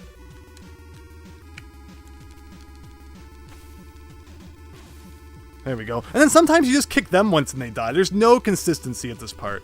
Not one bit of consistency. And we win. It brought and ended it. I don't want to know what's going to happen when Sonic 3 comes out.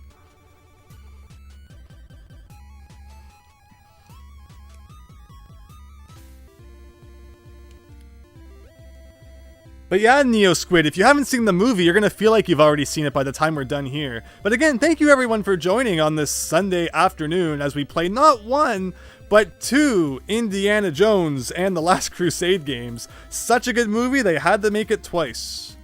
Let's go rescue Dad at the castle again, which, you know, this is a really overwhelming maze until you figure it out once and it's the same every time, so hooray!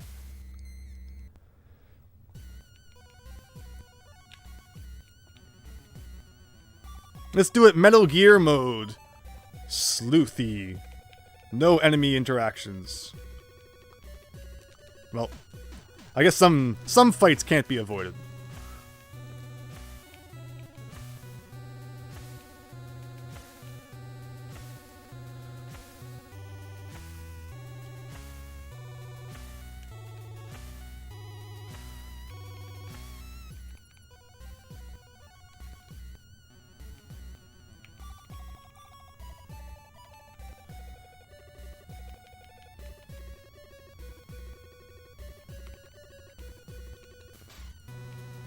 And see, Neo Squid, when you go watch the movie and you see them sit down in the chair, you're gonna be like, oh, the game did that. So, you know, you got to give the game some credit for at least trying to be accurate to the movie.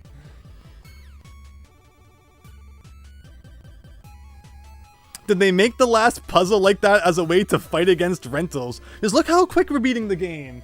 That's been 6 minutes and we're already back to the puzzle and then the final level. It's literally a 10-minute game when you know what to do. 10 minutes! 10 minutes!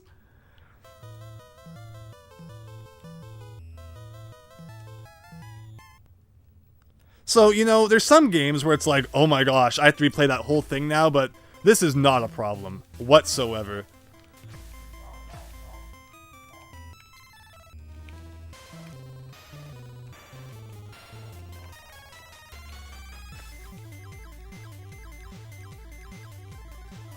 Alright, top row done. Middle row, we're gonna have to do a little bit of rearranging, it looks like.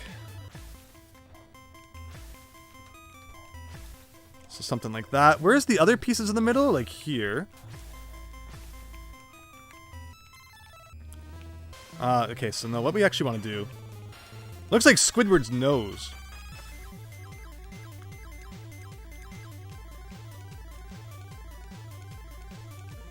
Okay.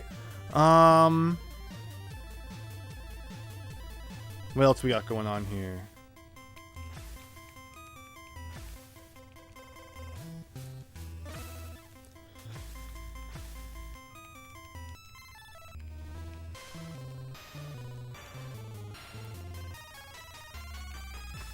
Okay. That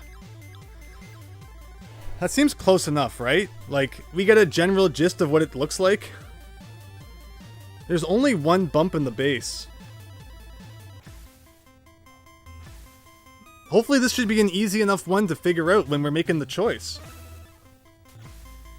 I'll take a photo of that. But yeah, aside from this one thing, picking the Grail, and actually the maze that we're about to have to do with the letters, that kind of really sucks since you're on a time limit.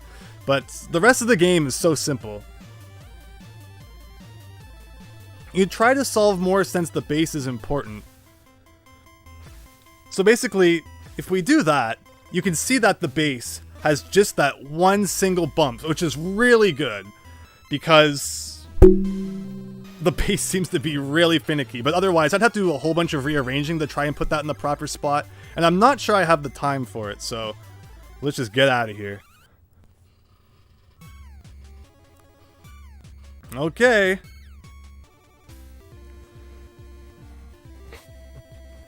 Alright, it's Grail time.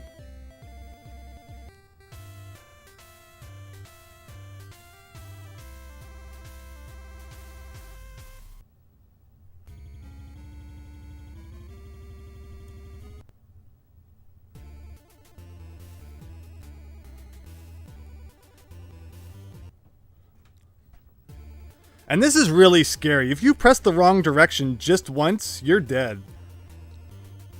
Again, I'm hoping that when it's paused, the time is not draining. But okay, here we go. I'm not going to be looking at the chat much as I concentrate on this. 1 second here.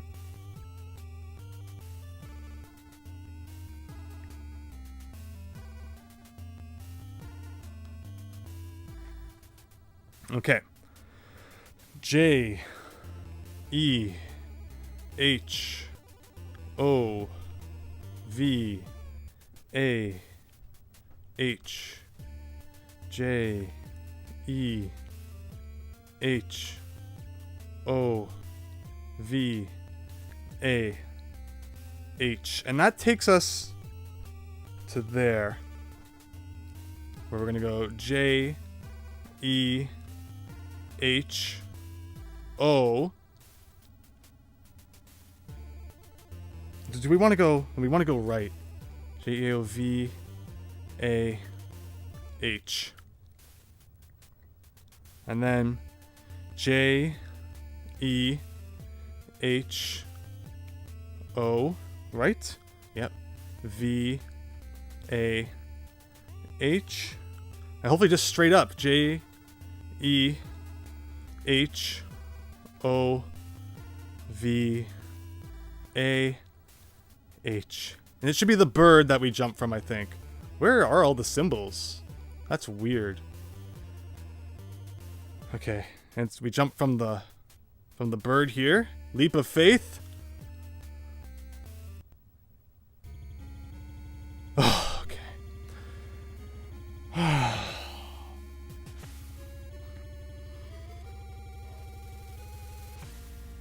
Breadbug, welcome. I mean, no, actually, that's Neosquid. Okay, let me see. Where's the picture of the Grail we took? I'm so scared. Even though this is only a 10-minute game, I just really want to beat it.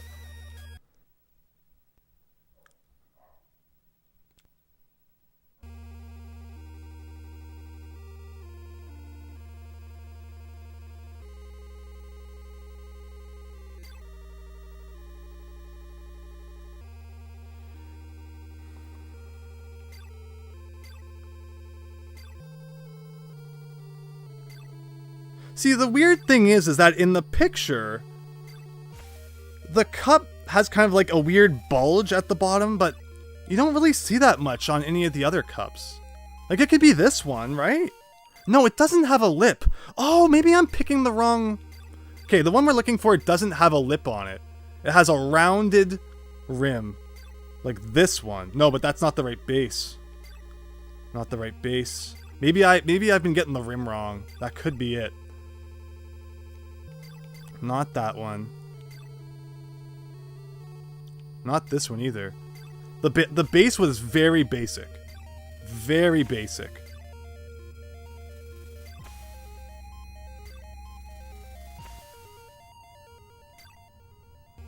So none of the ones with the fat cup have a basic base. So maybe it's more like this triangular one? Even though it didn't really look triangular in the picture.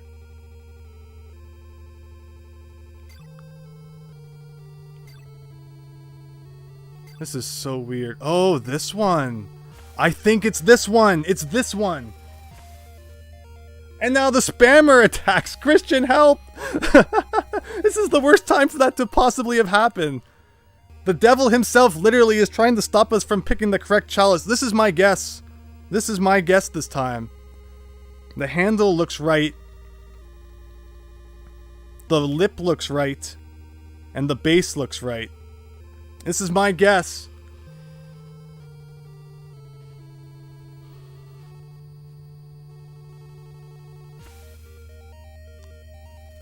But, oh yeah, the handle. Huh.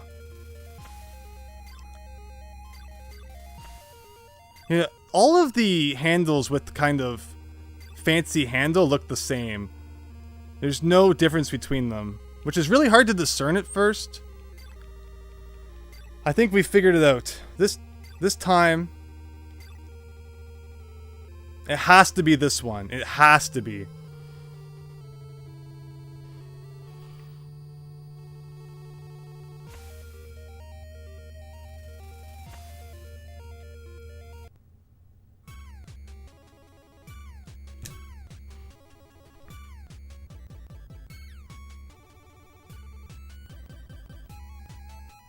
I don't get it. I don't get it.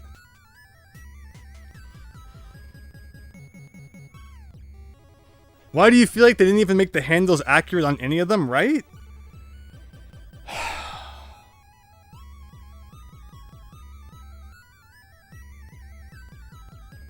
Yeah, the handles don't look the same really on any of them.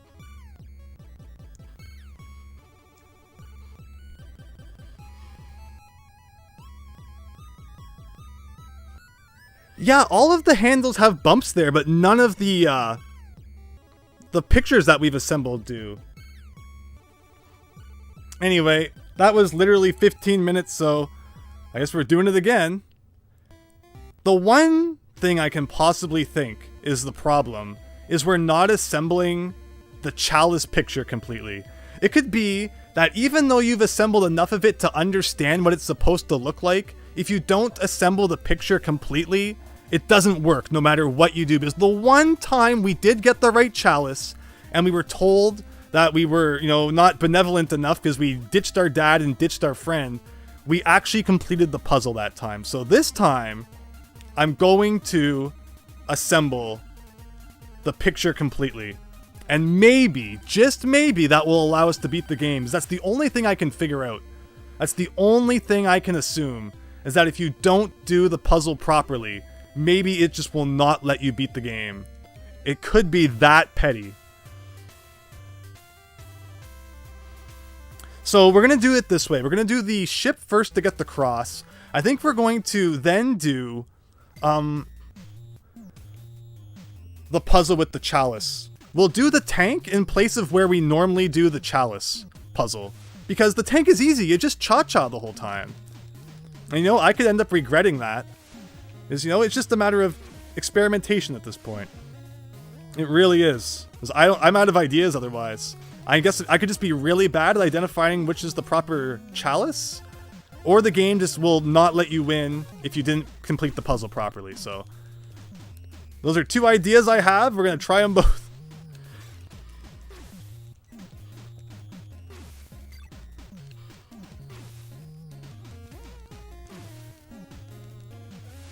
But yeah, how do you make a 10-minute game into a 3-hour game? Make the final challenge really, really specific. And then make the player replay the whole game if they get it wrong.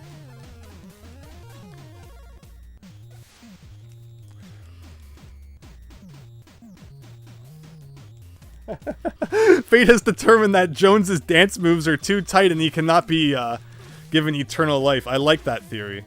Game theories 101 or movie theory maybe. I mean, look at other NES games. They've done so much more with color. This is definitely a matter of, they could have done more, but they didn't. And because of it, the player suffers. So hooray.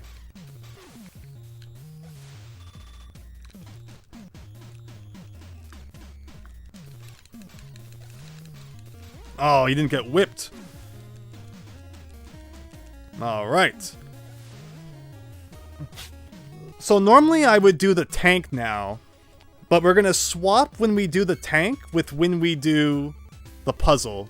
And we're actually going to solve the puzzle properly this time. Not that I haven't tried the other times, it's just a matter of when they really mix it up, doing it in the time limit is not easy.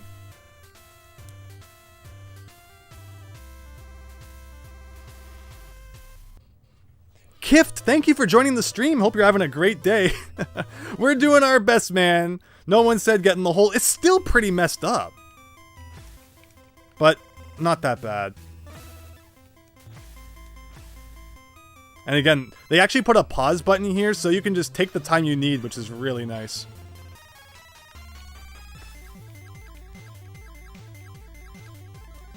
I love the music though. Like, oh, this is great puzzle solving music.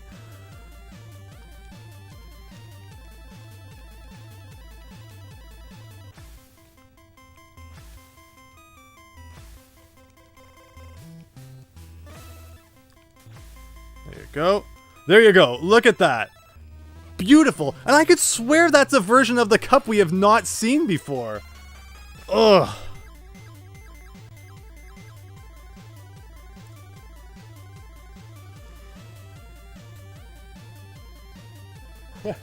Guy being hostage on a tank. Nah, I gotta go do a slide puzzle first. Exactly. Oh, you're gonna love the movie if you watch it. I can guarantee that.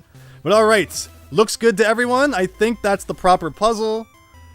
So let's duck out. We completed that in like 3 seconds. There you go.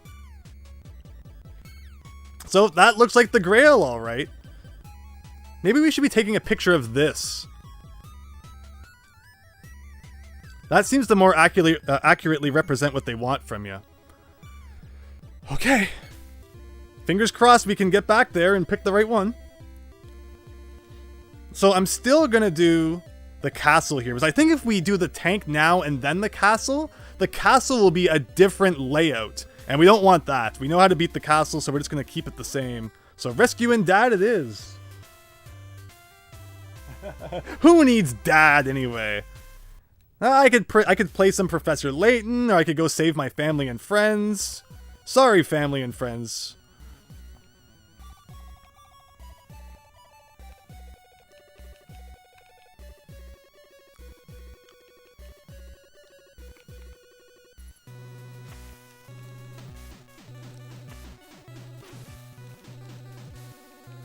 Is this the door? I always forget. Yeah, it's only one door on this part.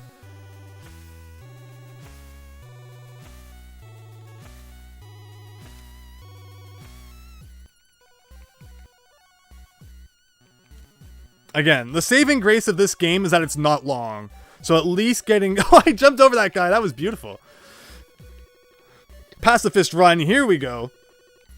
But yeah, it's so quick to get back to where you need to be that I can't even complain that much.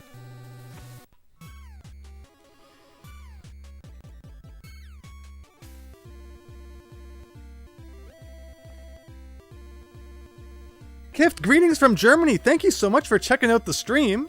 Hope you're enjoying it. I know it's already pretty late in the day over there. It'd be like, almost 9:30 p.m. So, thanks for joining us tonight for Indiana Jones and the Last Crusade. All right, Marcus time. Fingers crossed that the can still works, even though we're doing this out of order now.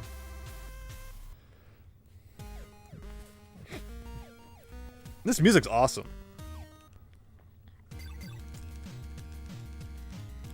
And again, it gives you like 6 lives, which is really nice. Like, how come they can't all be as easy to kill as that guy? No. Alright.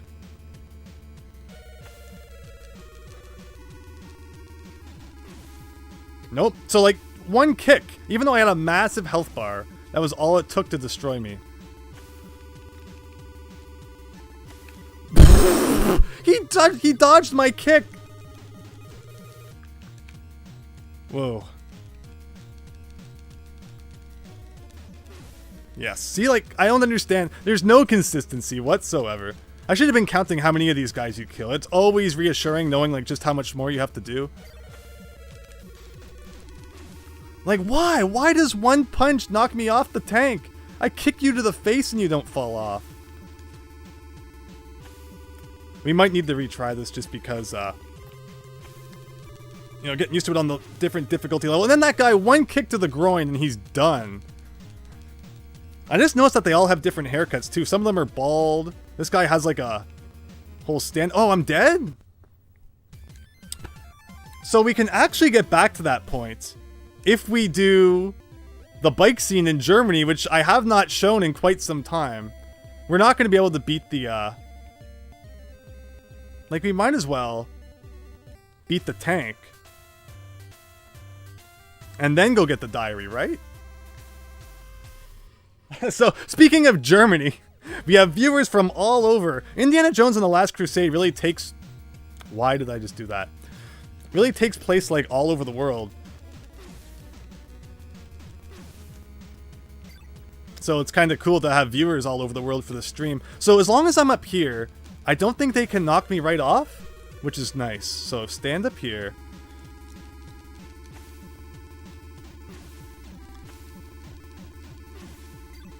No, so as soon as they knock me off that bump, off the turret, I should try and get back onto the thing. Or can I jump up onto this? Yes! So that's the strategy. If they knock me off, jump up onto here, and then they have to jump up. Yes! Okay, so my problem is I'm only using one turret when we need to get some double turret action going. So see, you know, replaying the game, you develop even better strategies than the ones you already had. And suddenly you're unstoppable. But then that time he knocked me right off, so I don't know what's up with that. Hey, if that guy wants to jump right off the edge, I'll take it. But there is a time limit too. The tank is really speeding towards that cliff. And I was just trying to get into position, but I double tapped and he started running. And I think part of my problem was that I was too close to the back of the tank, and that's why falling off still did that. Oh, okay, and because I died and I didn't have the diary, that counts as a game over. Ugh.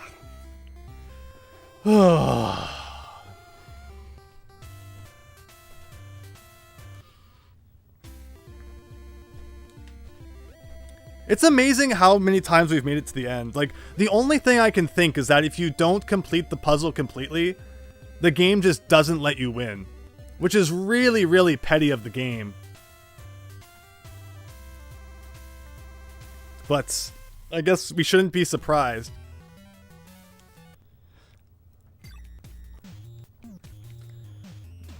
Oh, how did that happen? But I still think that we're going to have to figure out how to do that tank part last.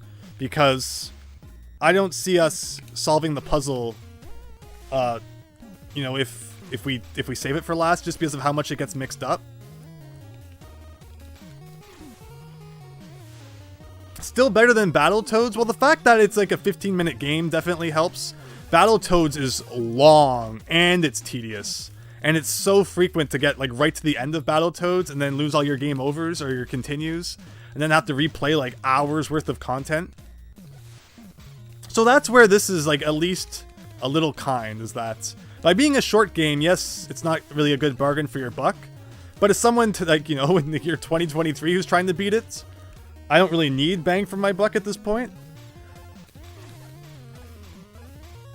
You're still thinking it's too ambitious. Like, I can appreciate what it's trying to do, but the execution's obviously not completely there.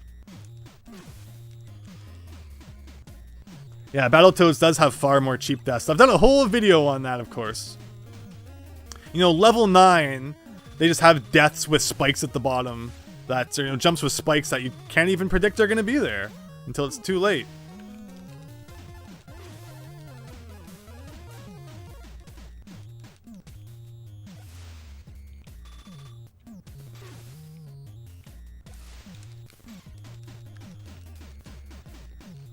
Alright, we got the cross back again. I need to get a drink here. I've been out of water for a little bit, so let me refill the cup.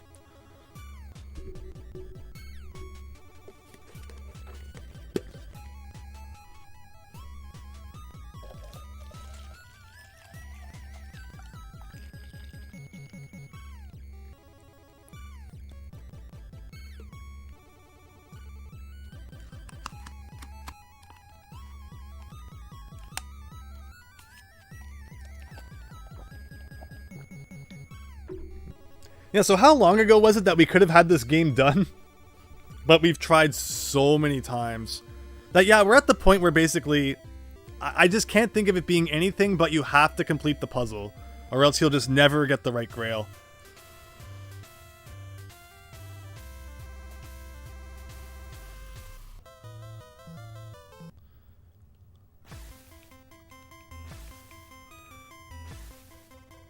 Boom, boom, boom.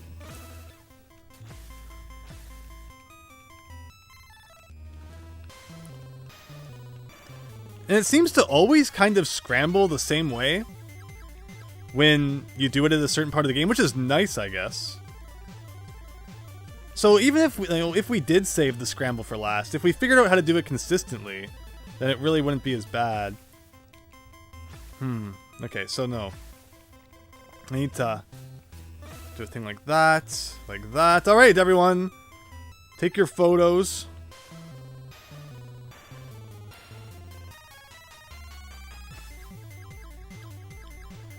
And I think we're done.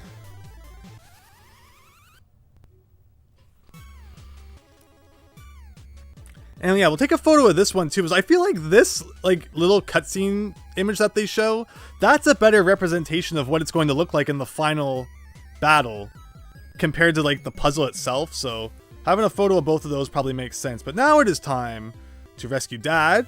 Because again, if we did Marcus first and then Dad, just remember the order that you do the levels in, they get harder as it goes on. So like doing a level first means it's easier than if you wait for it to, choose it later on.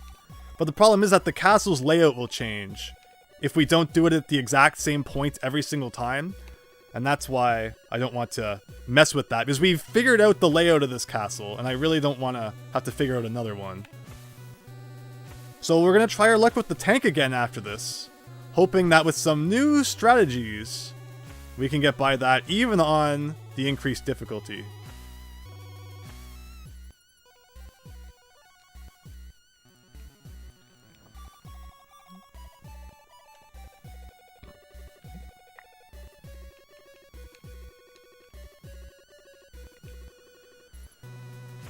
And in the torch, secret door, chair, sit down, and done.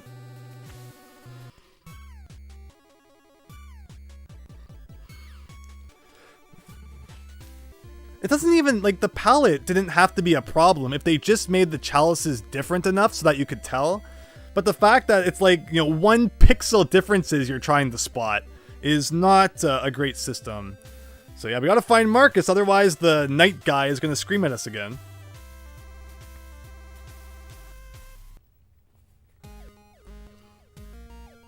Stop calling me Junior. Exactly. Okay. So the first guy always dies nice and easy from a kick to the groin. It's funny, like, and then this guy, I think a couple of kicks usually knocks him out. But then after this is when things get troublesome.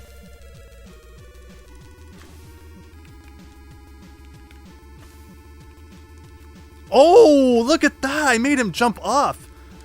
Oh, the controls in this game are so weird.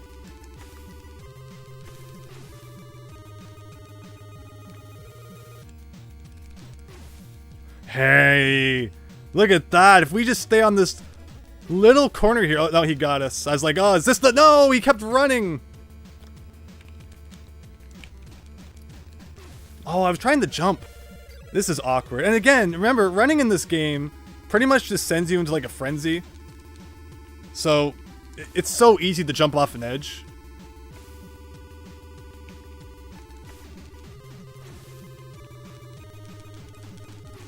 Like, how come I kicked him so many times, and yet I'm the guy who gets kicked off the edge?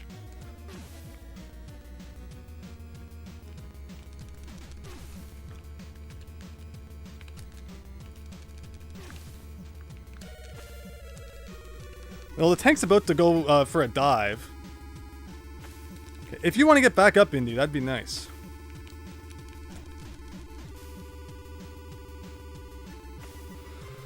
Ugh.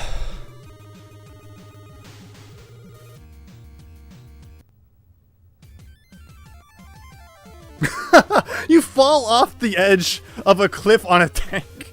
You should be dead. The least of your concerns right now should be the diary. Ugh.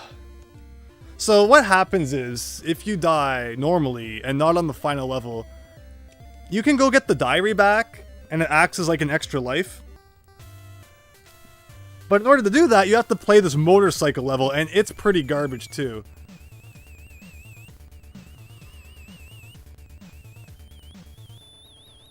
It looks as if the controls in that section suck. Well, when you want to like really precisely position yourself somewhere, and double tapping the D-pad in a certain direction makes you run in that direction. But sometimes you're just trying to like adjust your position and he starts running at Mach speed. That's kind of a problem.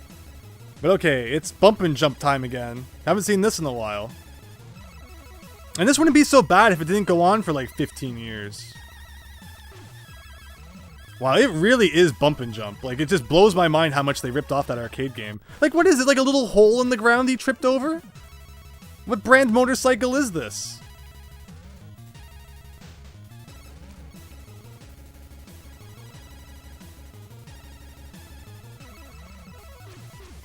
And again, that's just, you have no idea that's coming up. You can only jump over the left half of it.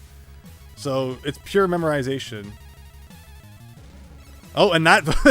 I was supposed to somehow know there was no road on the left side. But I think it lets you try again. So, you know, you can just keep trying anyway. Let's see, is the road the same every time, or is there a random element to it? Because if it's always the same, you know, memorization is the name of the game, I guess. There's going to be turrets here. Yes. Okay. You know, Bump and Jump at the NES game was the same way.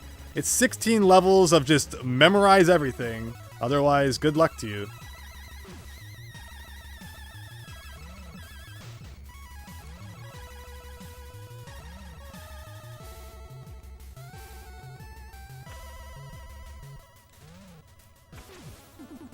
Okay, there you go. Oh, wait, no, we need to go to the right. We need to go to the right because there's no road on the left side.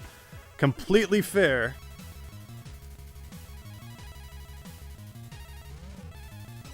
Okay, so if it makes us choose again, we should probably pick the left. The game seems to like alternating which side's the right side. Well, I was trying to jump to defeat the guy, but they decided to put turrets in the way at that exact moment, and I got shot with no chance to react to it. Beautiful, beautiful. And again, I guess the moral of the story is just don't stay in the middle of the screen. Which is where you would normally want to stay in a driving game, but not in this one.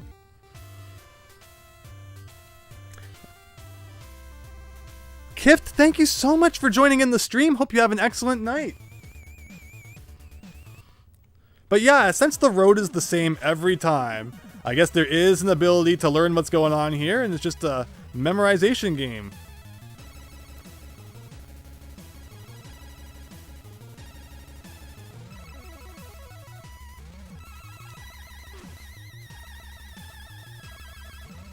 And that really like chiptune-y music. It's funny. A lot of, you know, Codemasters games have music like that. So I always associate it with that. But okay, left side, and then no road on the left, so we gotta take the right. Ugh.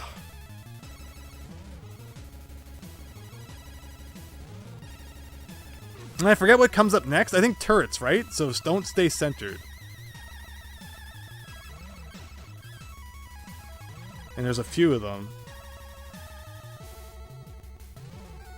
Holes again.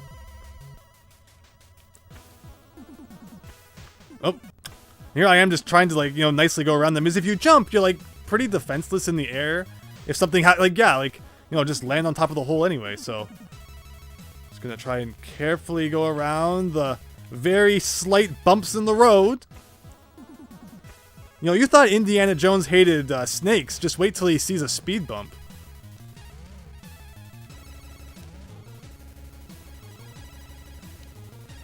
Alright, we're picking left instead of right this time. Will that be a good choice?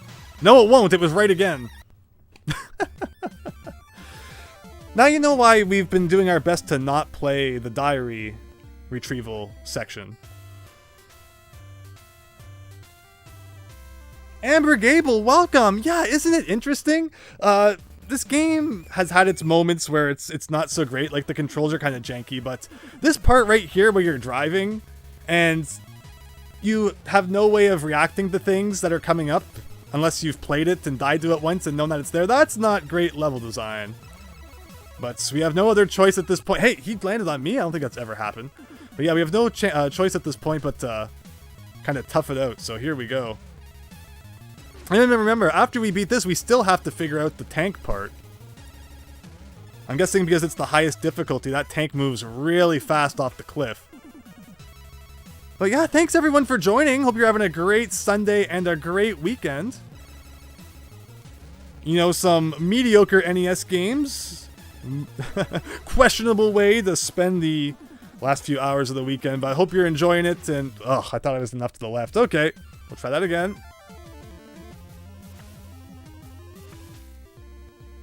I like the next morning, like you just, every day he just keeps, I pressed the select button by accident on the tank. So let's see, is the tank even possible at this difficulty level? Because if it's not, we might have to reassess our strategy. Maybe we'll have to change when we do the castle level instead.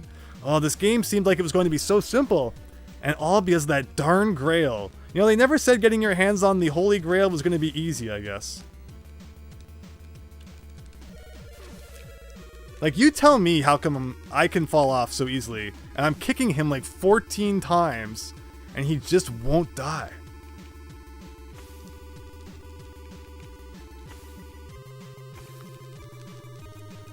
I remember that tank symbol at the bottom. If it hits the cliff, we're done. And again, I don't understand.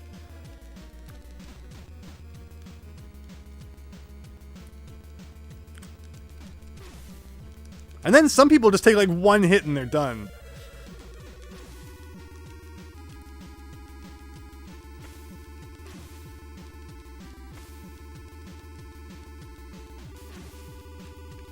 Can power activate.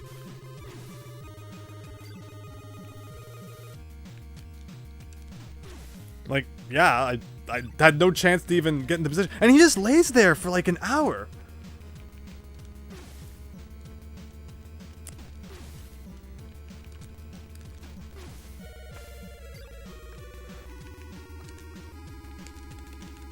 I'm trying to do the jump kick, but it's not working right. And I think that's it. I think I'm dead. Oh, one last chance. Nope. Tank over the cliff. Oh. Wow. Does his falling count as a win? So, yeah, we've been playing this game for a while now, so allow me to re-explain how it works. It follows the story generally of the Indiana Jones and the Last Crusade movie. You are given different options of which levels you want to do in which order, but the later you leave them, they become more difficult. In that tank section, you just need to defeat the enemies until Marcus, who's being held hostage, is released, and then he's saved. And that counts as clearing that level. But we always do the cross level first, because you only get 2 choices right here, and Venice is not hard to do second. Maybe Venice third? Oh. I mean, the only other option we have is to, like, reverse the order that we do the tank and the castle. The tank is not hard, it's just cryptic. And I would hate to have to relearn the map again, but...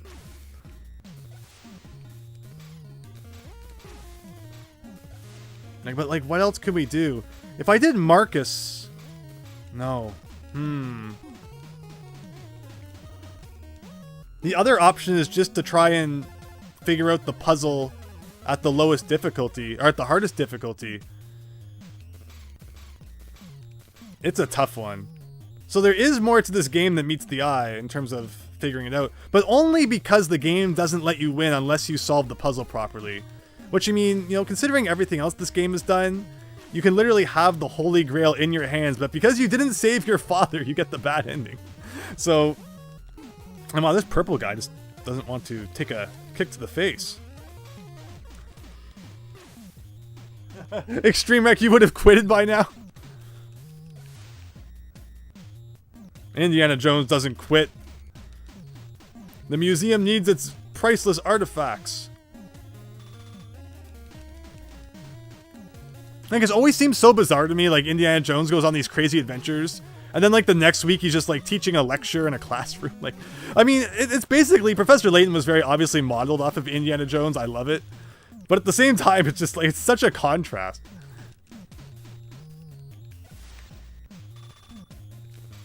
I miss Professor Layton a lot. It was one of my favorite video game series, and it seems like with the death of the DS, there has really been a lot less Layton stuff out there. Of course, there was, you know, the 2 mainline 3DS entries, but then Layton's Mystery Journey came out, and that was a disaster.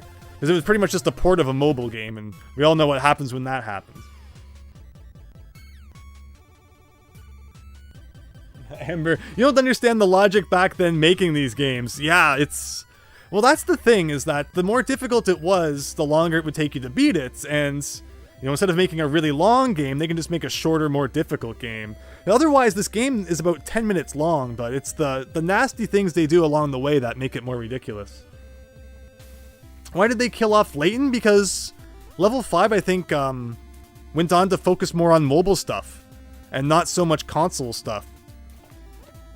You know, there's a lot of money in mobile games that, you know, have loot box features and such, that it really did hurt the you know, console or, you know, long-form game industry, which is really sad. Yeah, especially in Japan, level 5 has a whole bunch of mobile stuff now. Where they used to do some great console stuff, but not anymore. But okay, slide puzzle time. Again, this is the same every time. So if we could just figure out how to solve the puzzle at the highest difficulty, you know, we could easily, you know, do that. But let me just rearrange my thoughts here.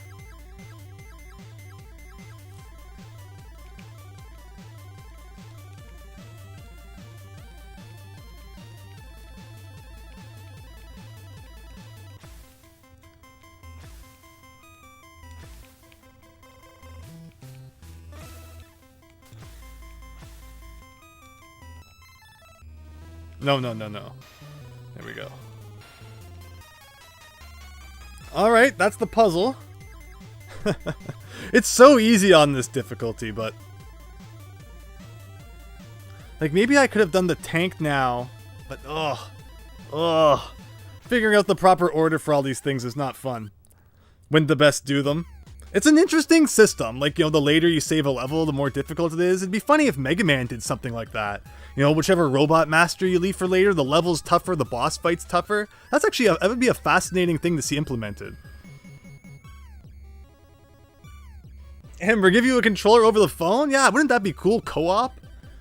If this game ever went on Nintendo Switch Online, which unfortunately... like, that's the great thing about Virtual Console and stuff, is it gives them a chance to bring back older games, but you're never going to see, like, a licensed game like Indiana Jones or The Goonies 2, which is such a shame.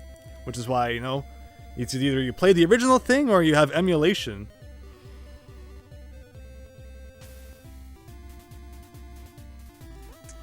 Okay, so... let's try Marcus then. Let's try the tank as the 3rd level, and then we'll try and figure out the castle on the highest difficulty. Because this is just not happening. As I'm guessing that, you know, the tank just moves so fast off the edge. I don't even know how many guys you're supposed to kill. Is it the same number in all difficulties, just the tank moves at different speed? That's 2 guys. It seems to me the guys with the helmets take more hits.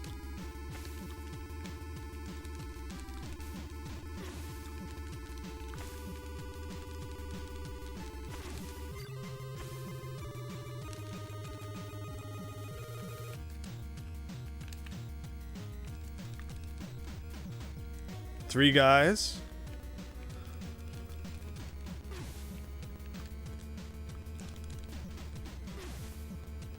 Yeah, fighting on the treads never works.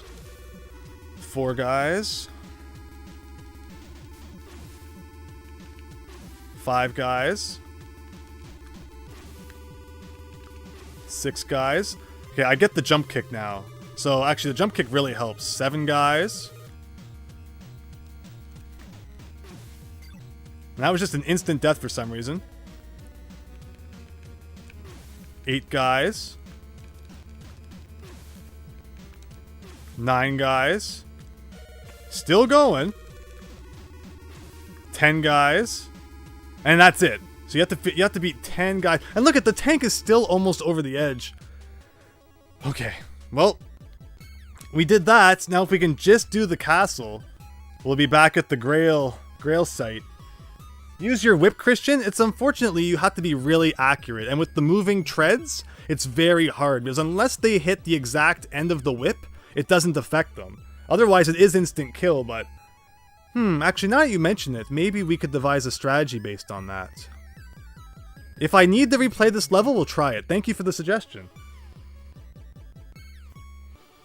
But okay. Now let's do the castle one more time. Let's see how different it really is.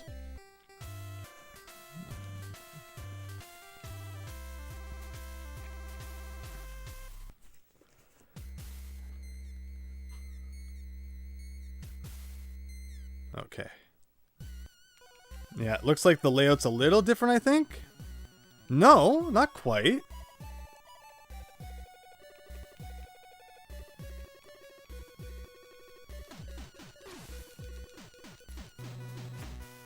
Because it was like this, right? And then maybe the position of the end is different.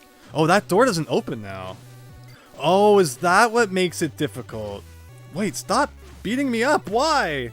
I kicked you like 40 times. Like, yeah, this door is not opening, so that's what makes it tricky then. It's not that the layout changes, it's that, like, where you can go changes. Weird.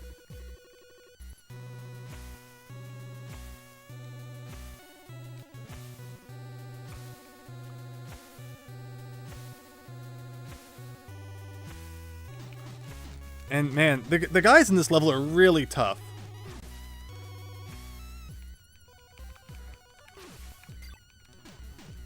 Yeah, so you don't want to do the castle last, it would seem.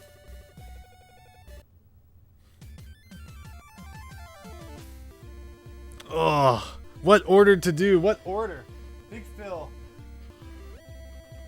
These games really had a certain way to artificially lengthen them. Yeah, you're not kidding. Rocky and Bullwinkle on the NES. Yeah, I mean, definitely making your game nasty like this is a good way to, you know, make sure that kids who rent them can't beat them too quickly. So we're going to try the castle again. If I die now, I'm going to get sent back to the beginning. But I think we'll still save the tank for last if I can figure out the strategy. I don't know. Let's see. Let's see if we can figure out the proper place to go in the castle. And if we can do that, then we'll go get the diary. And then we'll be able to do the final level. I hate that you cannot get any distance between your enemies. Like, I would just love to not fight.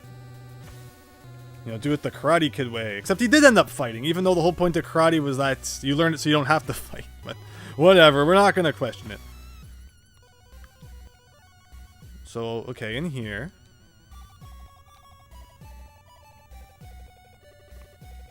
And if you do this, brings you here. You can go in here. Oh, is this it? Is it going to be the same spot at the end? Does this door work? No, it doesn't work. Because I think inside here is where the end is. But you can't use that door in this version of the level. But maybe. I can't use this door either. Please let me by, please.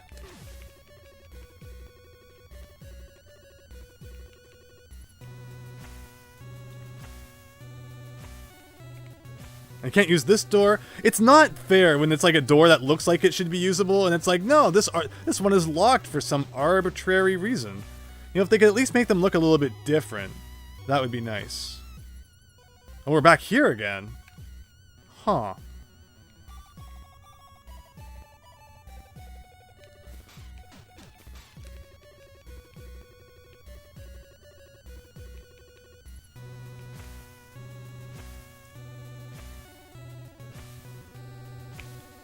And this door doesn't work. And again, you can sometimes whip like the candles to make secret doors open, but it doesn't seem like right now there's anything I can whip, I don't think, to make a secret path appear.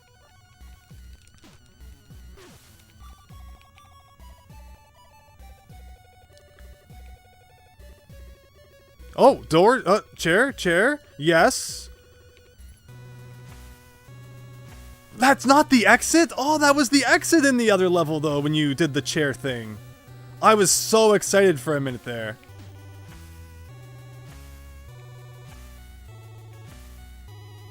I think this is where we've been before? I'm so confused where we even are. Yeah, I think I've done this. Or have I? I think that's the chair we already did. And you would think that would be the end of the level, but it wasn't. Oh, there's a big hole in the ceiling here. It's just kind of suspicious. Can we, like, do anything with this? No. And you can't even use this door.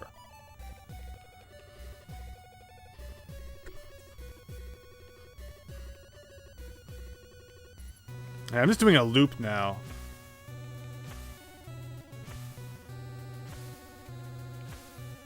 Because, yeah, like, you went in here. And there, I'm sure that's the chair I already used.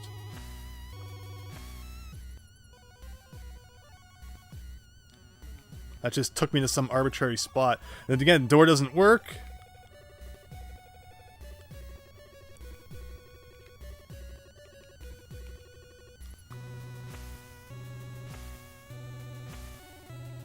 That door doesn't work. That door doesn't work. That door doesn't work. Is this going to be a secret passage? No.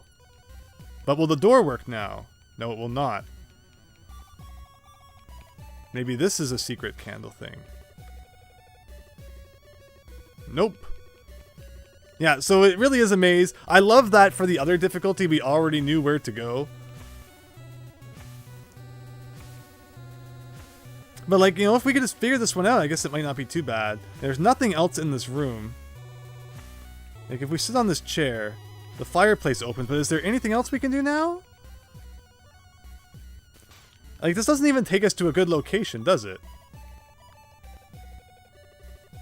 Like, it's just some arbitrary part of the level that isn't really all that meaningful.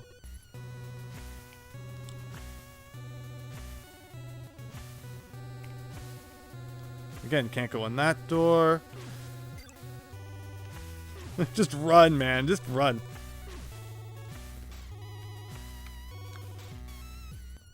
And again, nothing in this room.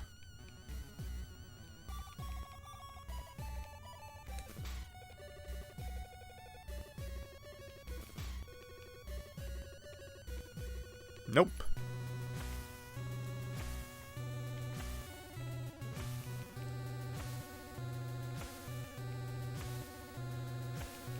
And is this the same chair? But there was no bad guy in this room before, so I'm almost wondering if it's, like, not. But I think it is the same room. Oh. Ugh. Okay, so what's our strategy then? What is the strategy? Oh. Okay. Here's, I think, what we're gonna do. Is we had the game figured out. The only thing we weren't doing was getting the puzzle complete at the end. So we're going to do the slide puzzle last. Whip the knights. Is that a thing that you can do too? We're going to do the puzzle last, and I'm just going to turn on my thinking brain, and we're going to figure it out. I guess we should have done that before. I didn't think that the rest of the game was going to be so tough on the higher difficulties, but I was proven wrong, which, you know, happens to the best of us.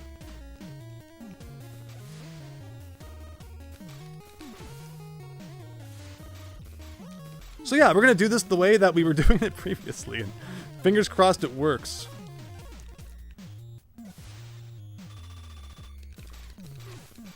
But thank you everyone who's stuck around. I know it's just like what time is it now? It's 4 o'clock. At 3 o'clock, we thought we were done. We were like, one more playthrough, everyone, and we'll be finished.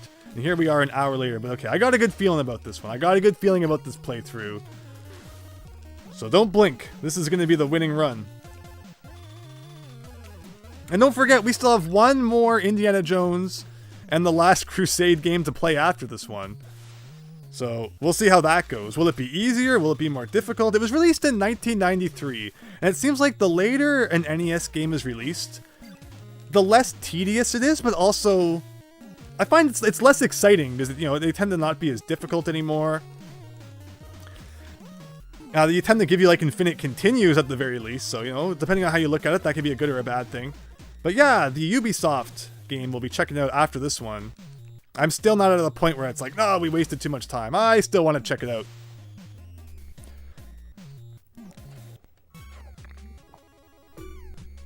Alright, so I accidentally clicked Venice. Is there a soft reset? Shoot.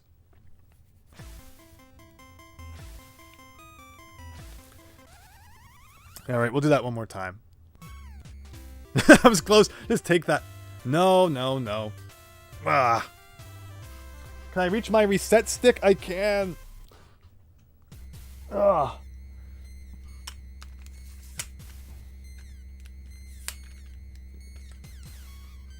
It's gotta reach.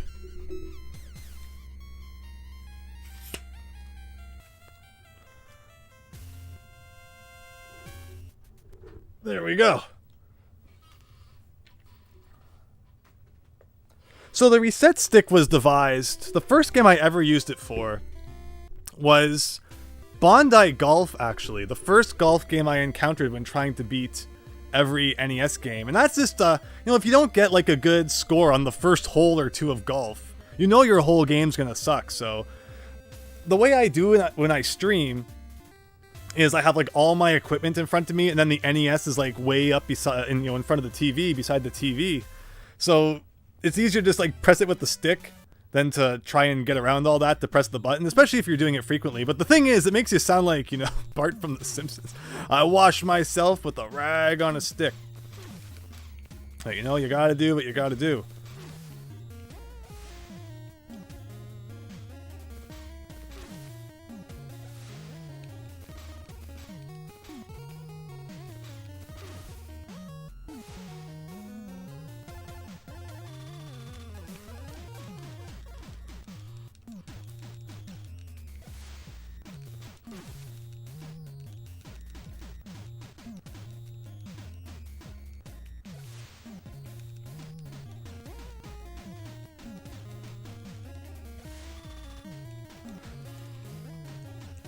You love that part in The Simpsons? That was a great episode.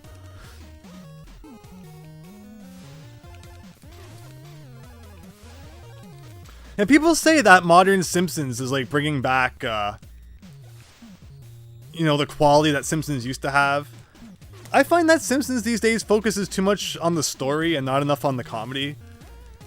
Where it's like, the story is fine and all, seeing how characters interact and such. But yeah, it just feels like every episode is looking to introduce like a new character's backstory or a new relationship between different characters, when it's, the main thing used to be the comedy. And then they could fit relational stuff in between. And, Seinfeld said the same thing too.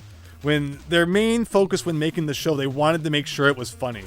Shape all of the story and all that around the jokes, which is really how you make a good funny show. Where these days it feels like Simpsons doesn't know how to do that, and they're more just trying to make a sitcom or something, which doesn't really work. Okay, so let's see. So the next thing we do is we used to find Marcus, and then Dad, and then Venice. So we're really gonna have to get our thinking hat on for that puzzle.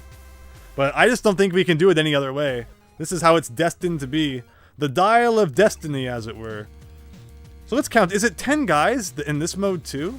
That's one guy. We're going to try it your way, Christian, with the whip. If I fall off this platform, I will try your whip strategy. 2.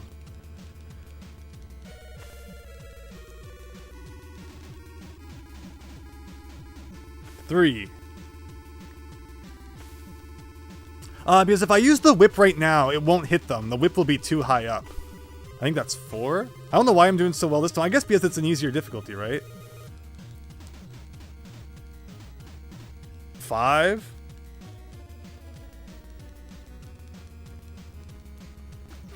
6.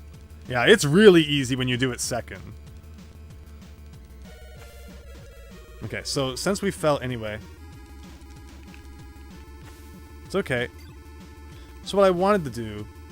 Oh, I'm pressing the wrong button. For some reason I was pressing up to jump. That would be my problem. Okay, so I'm just going to stand here and keep whipping. No, it doesn't work, because they can jump at you from an angle. I thought maybe if they just jumped up on the corner there, it would work, but it didn't. Alright, Indy, get back up anytime you want.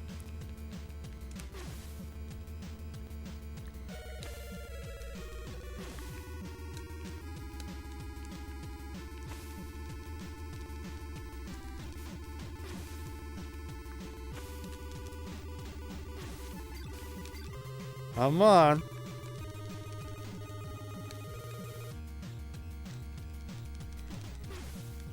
Marcus, come on. Okay, we did it. Yeah, so that's why the whip doesn't really work all that well in the tank part, unfortunately. But okay, so that's the tank part.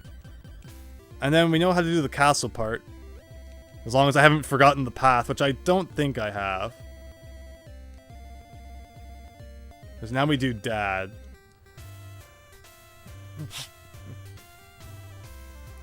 And yeah, for the Grail, we'll just really put our thinking caps on, and I'll pause as much as we need to. That's the funniest part, is that, you know, it's this timed puzzle, and yet they give you the option to pause it, which kind of breaks the puzzle element.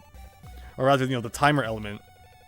And wow, it's amazing how easy this is on this version. And this is like the second hardest difficulty. So it's funny how just much more difficult it is when you do it one more difficulty up.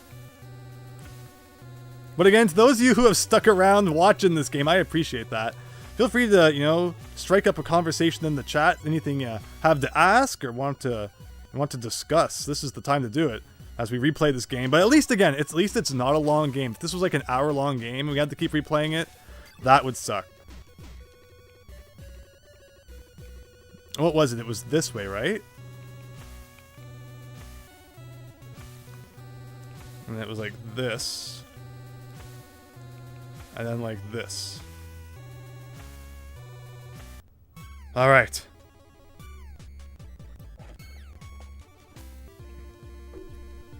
Alright, puzzle time. In Venice.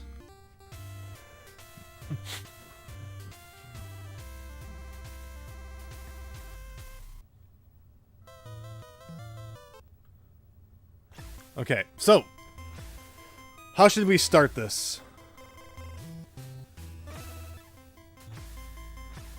Like, even the first gap is, like, way down there.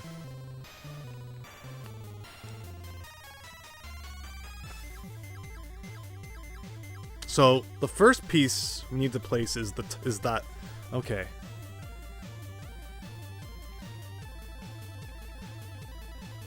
Wait, I wasn't paused that whole time? Oh, no! I pressed start, I swear I did! Ah. Just not allowed to catch a break, am I?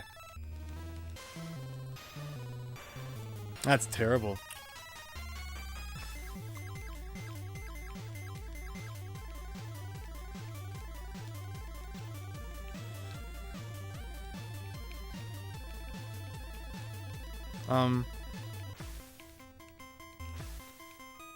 Yeah, I just don't know how you put this together in the time that it gives you. I really don't.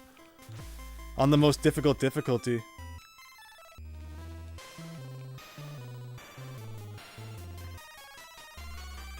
That's insane. And that's why I just feel like you can't leave this one for last. So the other way would be to figure out the castle and do this one maybe third instead. You could still do tank, puzzle, castle. Ugh. What a mess. What a mess.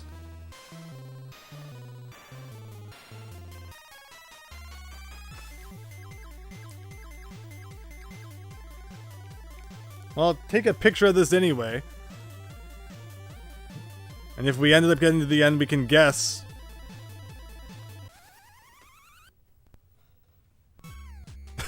There you go, a beautiful sketch of the Grail.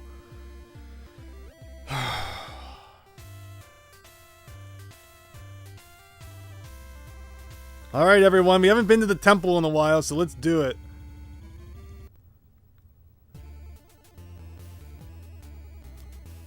Let's see, do we remember how to spell Jehovah? J E H. Now, do we want to go up or to the right? H. Nope, we don't want to go up. Wait! I picked the wrong letter anyway. Okay. So we'll do that. We'll try the castle last again.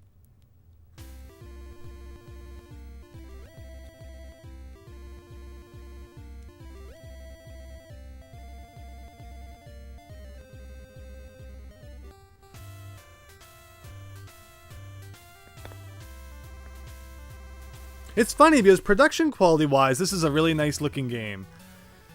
And it was released in, 1991, so even though there was a second NES, you know, Last Crusade game released after this one.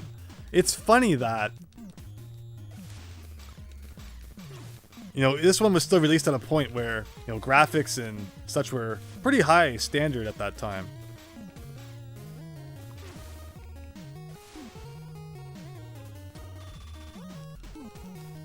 I like that you can kick on the ladder. Like, that's a cool thing that they added in.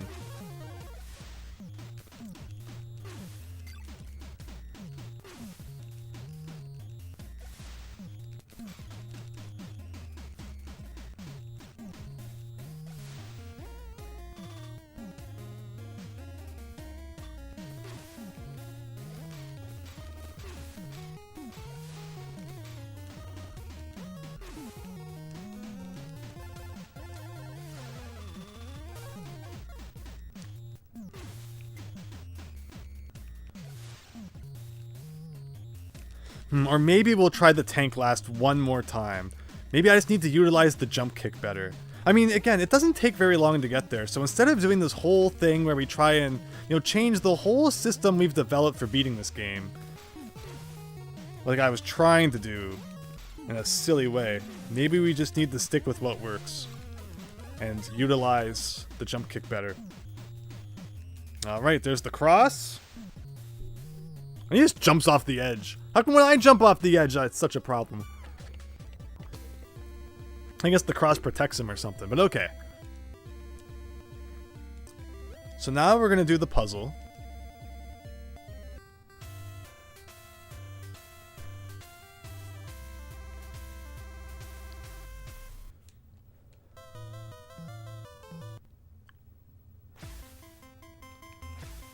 It's funny how easy this one is compared to the other one. Like, it's crazy how different it is.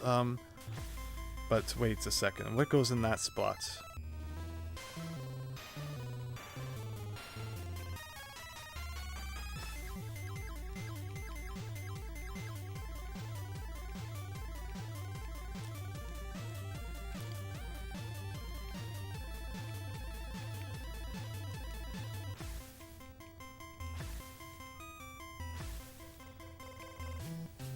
No, okay, so this goes here.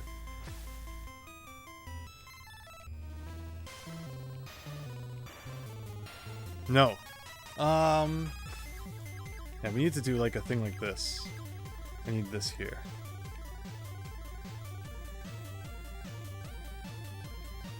There you go, just like that. Alright, that's what the Grail will look like if we make it to the end of this run. Fingers crossed.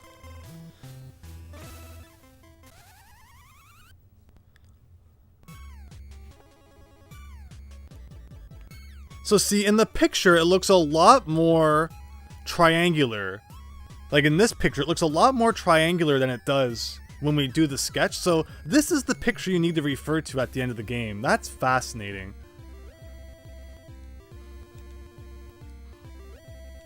But okay, time to rescue Dad. And then Marcus. That's what we're going with.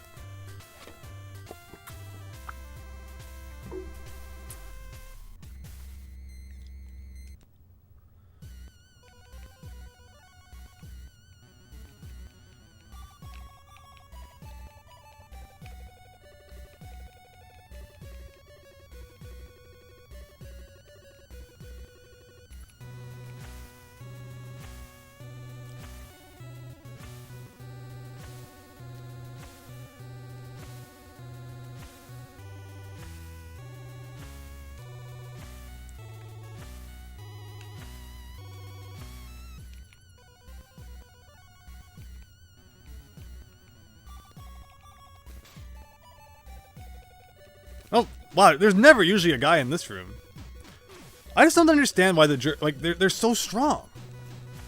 Like, they can take so many kicks to the face, and then they hit you once and you're, like, dead. But okay. Beautiful. We must go find Marcus. And then if we can figure this out on this difficulty, we're done. Why overcomplicate things, right?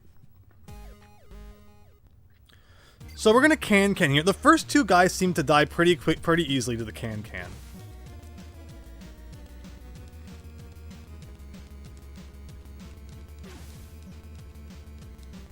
Maybe even the third guy? Let's see. No. Okay, get back up, Indy. Get back up. Come on. Jump kick.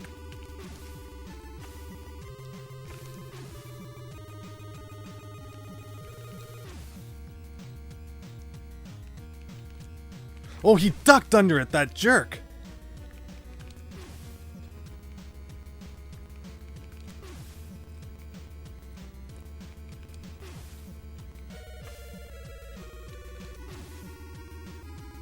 Look at that! Look at that! Yes! Yes! Alright, jump kick was the answer. It's just a matter of getting good enough at the game that you can pull it off consistently. Alright, this is it. We have never been this close to the Grail, people. Thank you, Christian. Thank you. Okay, we're one step away from the Grail, everyone. This is it. This is it. We've done everything right so far.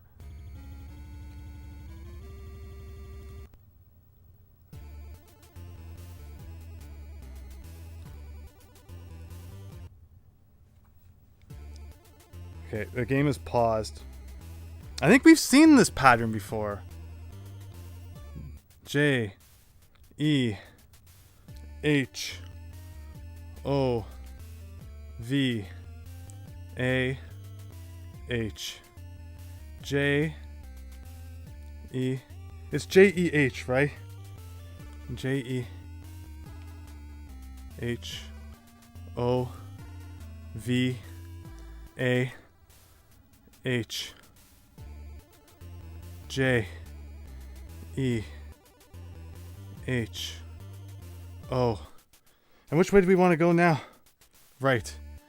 V A H.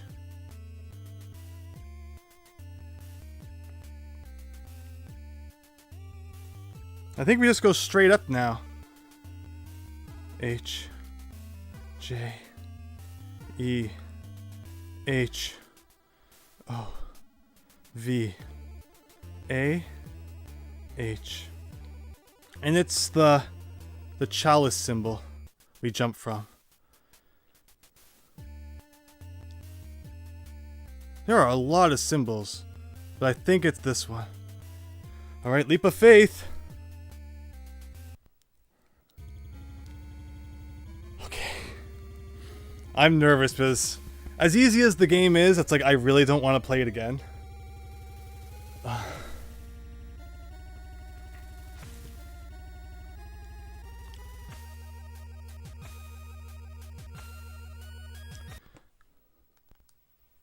This sketch. It all comes down to this sketch.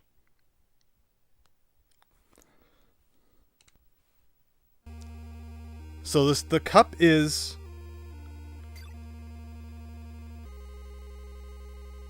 triangular.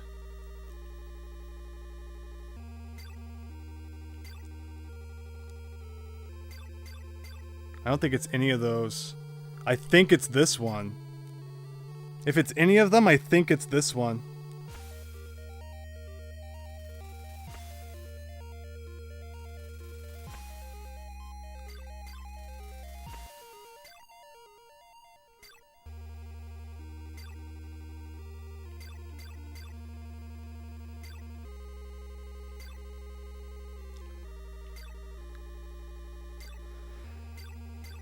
It has the triangular shape. It has the lip on top. It has the one bump at the bottom.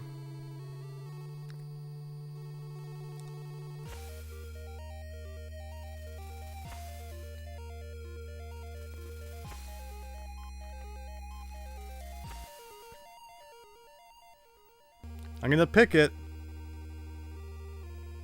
Triangle, lip, one bump.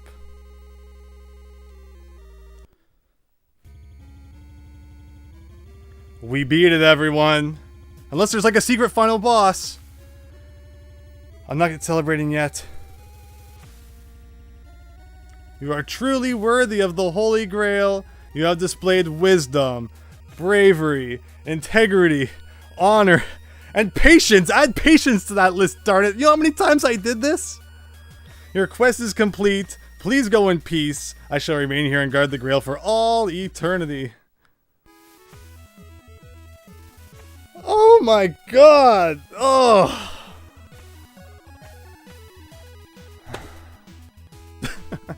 And as his reward, he became a constellation in the sky.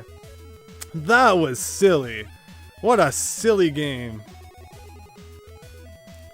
Do do do do do do do do do. Oh, thank you everyone for sticking around through that. My goodness, that was ridiculous. Oh. And is that it? What? And then it just starts the game over again. Second quest, everyone, let's go. No, I think we're done with this version of Indiana Jones and the Last Crusade. But you know, just because you know something out there wants to punish me, there are 2 of these games for the NES, and we're still gonna check out the second one. I have not lost my desire to do that. But as we've been playing for about 3 hours at this point, we're gonna take about a 5-minute break, and we'll be right back. Let me just make sure the game's not any different, right? No, it's literally the same game, and we don't need to play it anymore. We're done. Oh, Extreme Wreck, you weren't here? Yeah, we did it. It's over. The key must have been that you have to complete the puzzle. Even though the game doesn't indicate that, it must be that if you don't complete the puzzle, you can't pick the right chalice. Or something along those lines anyway. Because I don't know otherwise just what was going on there. But alright, we've beat this one. 1 of them down. 1 to go. I'll be back in just a second.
Yeah, I was about to put the next cartridge in, but the console's getting kinda hot. So I figured, what? Maybe we'll give it 2 minutes to cool down a little. We don't need anything exploding during the next game because that was like 3 hours to beat that one. Even though it seemed like so early on, we kind of had it down. Like, oh, I thought it was going to be such a quicker game, but ultimately, there was some fine-tuning that needed to be done before we got that victory run. Seems like learning to jump kick was the solution. Jump kicking on that tank really made it easy.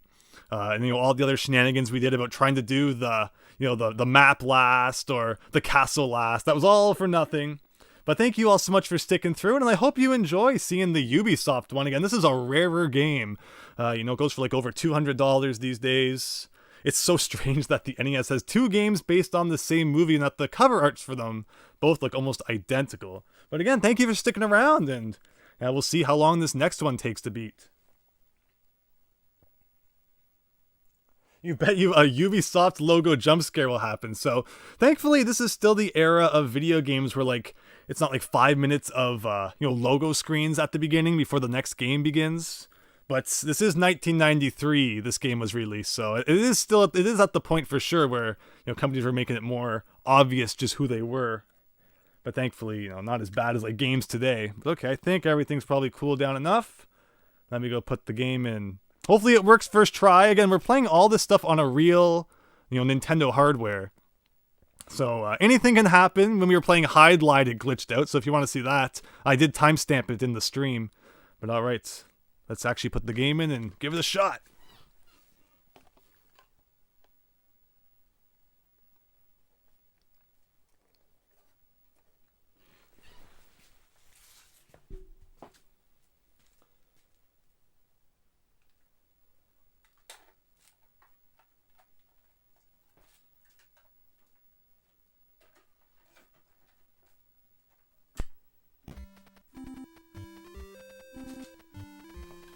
First try, that's what you like to see.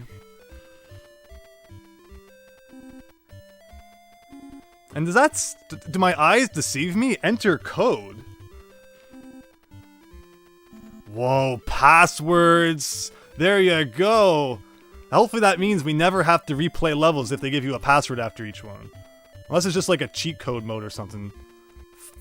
500,000 invalid code. Am I gonna have to reset now to get back to the title screen? No, it just takes you back. Good. Alright, let me just get situated here again. So remember, this game came out 2 years after the last one, so keep that in mind when you're comparing the quality.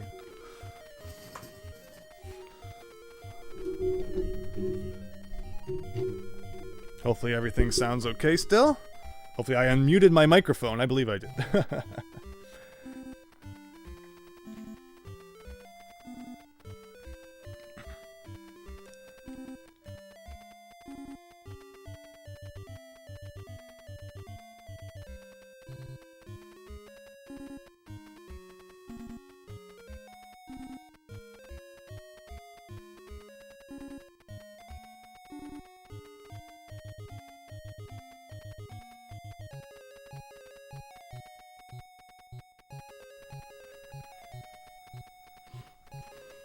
And the music is definitely worse.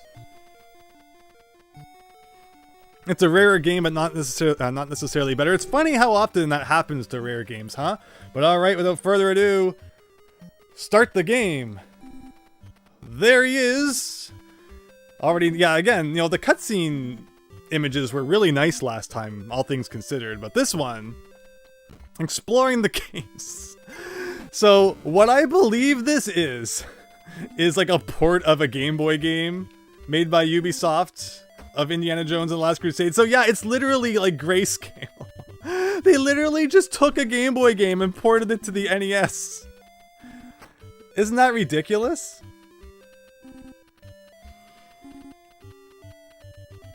You think it's funny I talked about Hide Light since it has Indiana Jones music in it. That actually is a good coincidence. But here he is. He goes around punching everyone. Again, you can duck and punch. I'll admit the controls, if there's one thing that's a little bit better so far, it's the controls. His movement is pretty responsive. A is jump now instead of A and B together. And, you know, B is attack. Do we have any other weapons, like select? Doesn't seem to do much. Although it's getting dark. Uh-oh. There's a dark, you know, a light dark system in this game? I mean, it's not that bad to see. You know, if this was on the Game Boy, it might be a little bit tough, but... Doofy Eye Indiana Jones. But yeah, you know, imagine releasing this on the NES in 1993. You know, Kirby's Adventure released the same year as this game. Think about that. How beautiful Kirby's Adventure is. And then there's this. Like, my goodness. It is. Like, I've never played the Game Boy version. I would assume this is, like, just a straight port. Okay, then we got a torch that lights everything up again. Like, that I can fit through there. Whoa! He got jammed and died! Do I have to play the whole level again? Wow. That's funny. But, you know, if we get a password after each level and never have to replay any levels that we've beat, that's a good constellation. But wow, that was dumb. Here I am thinking, you know, maybe I'm supposed to fit through there. But no, that was not the intended solution, obviously. Now, let's just be... I like how you can tell that, you know, which, stalactite's gonna fall. And I tried to stay away from it, but I think my hitbox is kind of jank. You know what? Let's just get destroyed. Let's try this again. I've lost all my lives and have made 0 progress.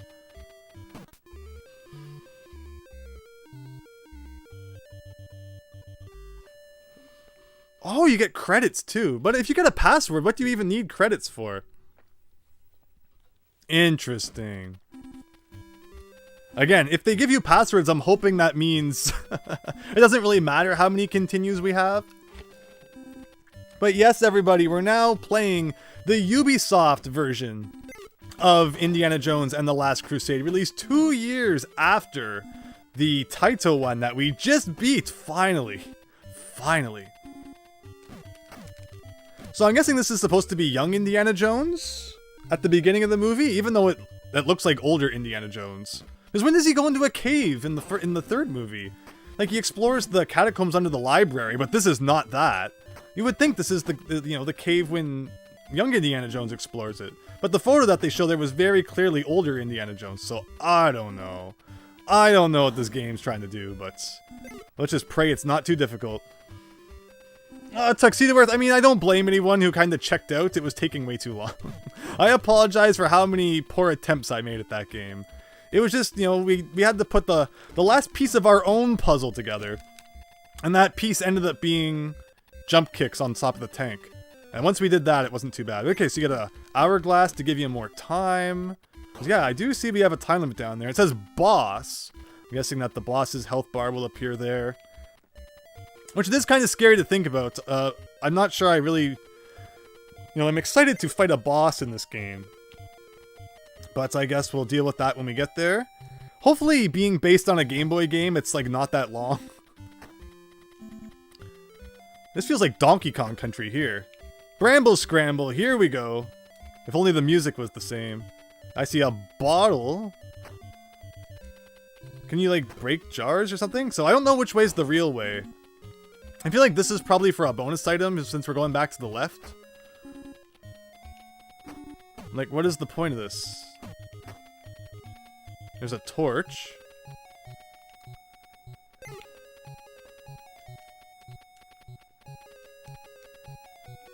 Where am I even? Okay, so we were down there.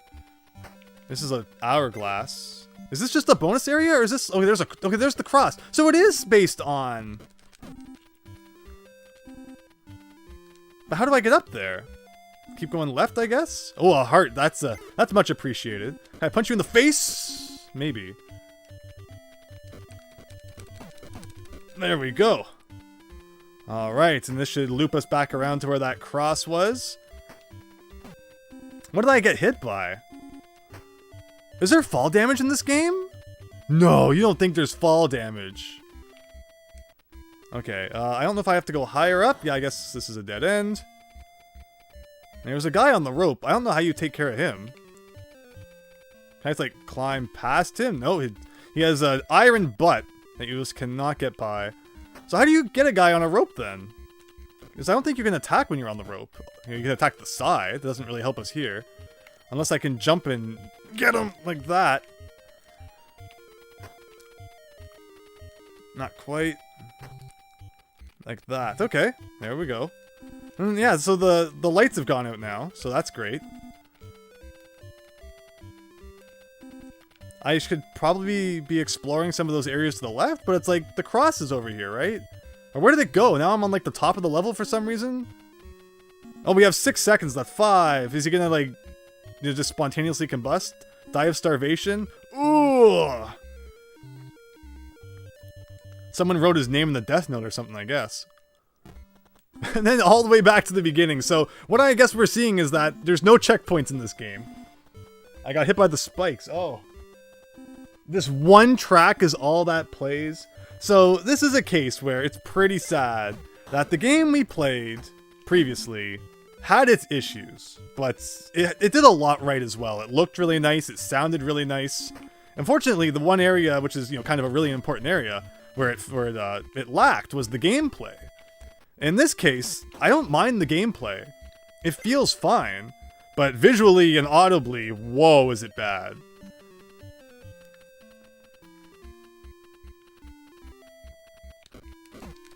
Okay, but so anyway, we saw the cross, and I thought I was working my way towards where it was, but I guess I wasn't.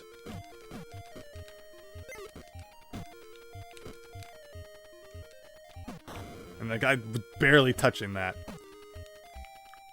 And I guess that's lava? Because you think it's lava or water? It's kind of hard to tell on the Game Boy. I don't remember seeing any lava in the cave where they were finding the cross in the movie. But, oh well, I suppose. And from the manual, it makes it sound like there's probably about 5 or 6 levels, so we'll see. So, like, I'm guessing that maybe that top path I was taking was where I would go if I went right there. But left seemed to be easy enough.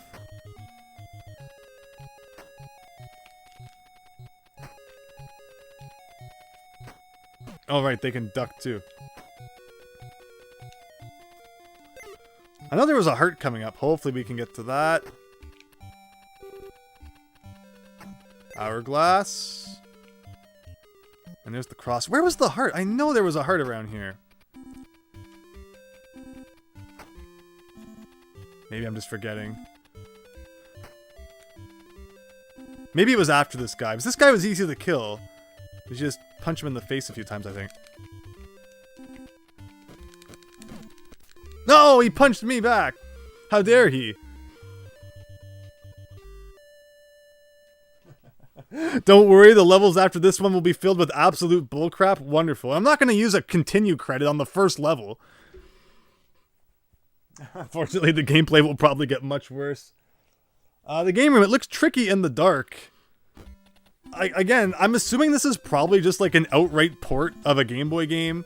And on the Game Boy, the Game Boy's a lot harder to see. Who else has memories of trying to play the Game Boy in the car? The original or the Game Boy Color, Game Boy Advance original, before there was a backlight. It was nearly impossible to see, and then every time a streetlight went by, you'd be like, yes, just a couple of moments of being able to play again.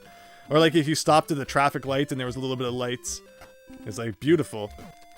But otherwise, yeah, there was a big struggle back in the day. You get like the worm light and it wouldn't, light up the whole screen. People don't know how good they have it with backlights these days.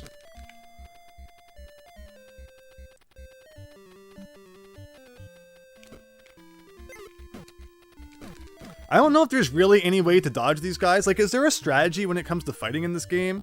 From what I see, you don't have a projectile. So it's kind of just...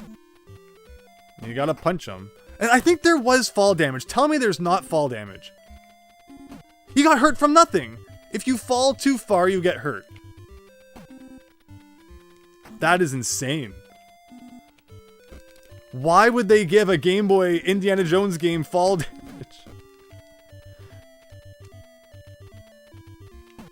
And I didn't even touch that. Thankfully, it looks like a heart gives you full health, so at least there's that.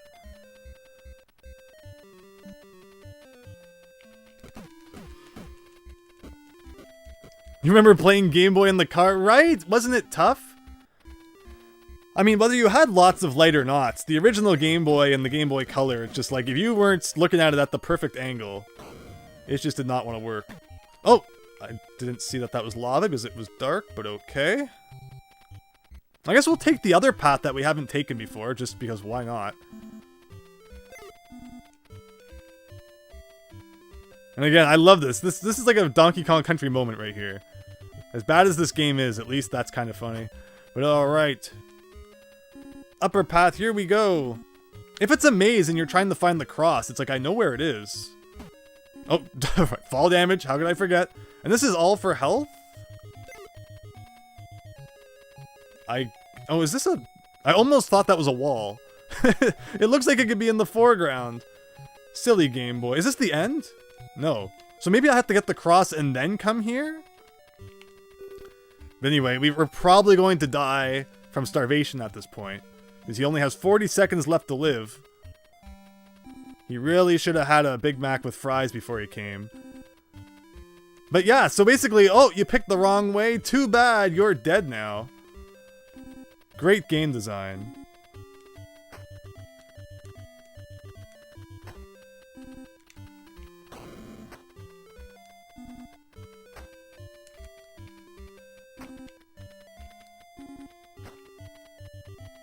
And he's dead.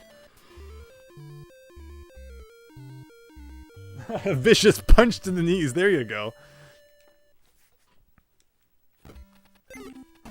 And again, that doesn't even touch you, but okay. Take it seriously now. Wait for him to throw. Grab the rope so we don't take fall damage. Indiana Jones has bad knees. And again, we can defeat this guy as shoddily as we want. I mean, I think so anyway, because this heart's gonna give us full health anyway, as long as we don't get killed by the... I didn't touch that! I didn't touch that! You saw that! This is more dangerous than those icicles in the Christmas Story. You'll whip your eye out. What if the time limit is his need to go to the bathroom? He dies of embarrassment from soiling himself? You know, stranger things have happened.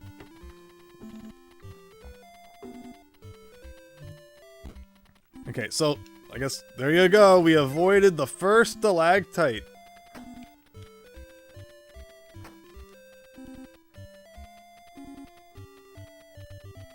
Alright, no hit run, here we go. Oh, I took a hit, never mind. Reset.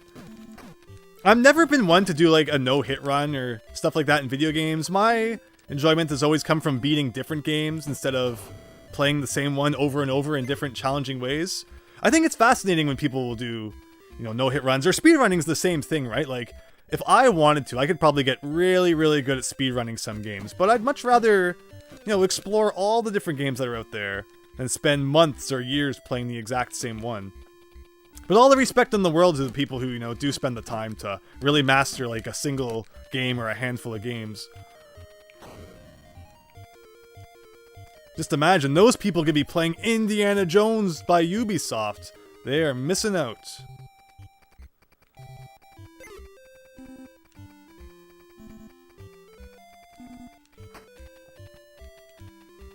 Oh no, no, no, no! He missed the rope!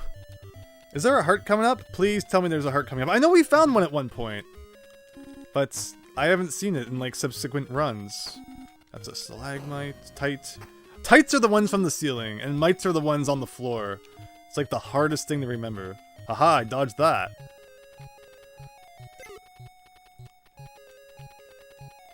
Yeah, please tell me there's a heart somewhere, because otherwise... this isn't looking so good. Now there's an hourglass coming up. At least this guy doesn't seem to shoot at you, but...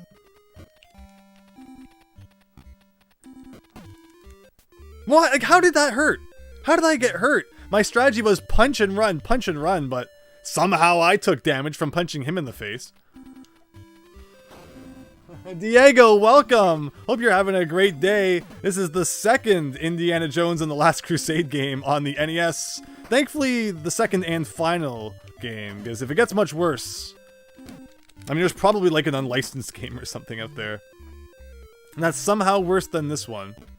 But again, like, you have to get up to enemies to punch them. And when you do that, they immediately attack you back, so you're defenseless. Unless there's something I'm missing. Let's look at the manual. I did read the manual. Maybe I'm forgetting some super secret technique.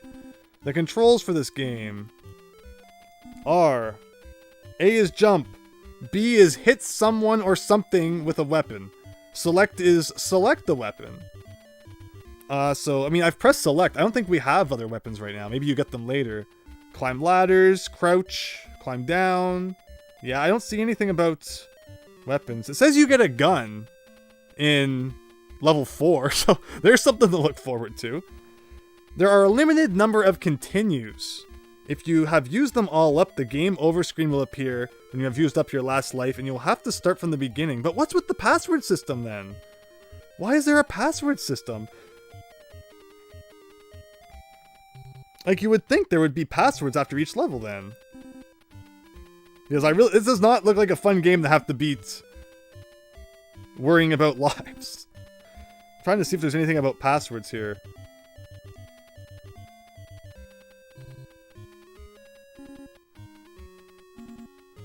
I'm not seeing it. But it does look like there's 6 levels. So, alright. Here we go. Playing a Game Boy game ported to the NES. I've always wanted to play Game Boy games on the NES. Like, it just seems like it would make so much sense. The NES controller is exactly the same as the controller that you get on the front of the Game Boy. And someone did make a converter to play Game Boy games on the NES, but unfortunately it only allowed you to see the video on your screen and not the sound. So I don't know, playing Game Boy games without the sound, that's kind of sad.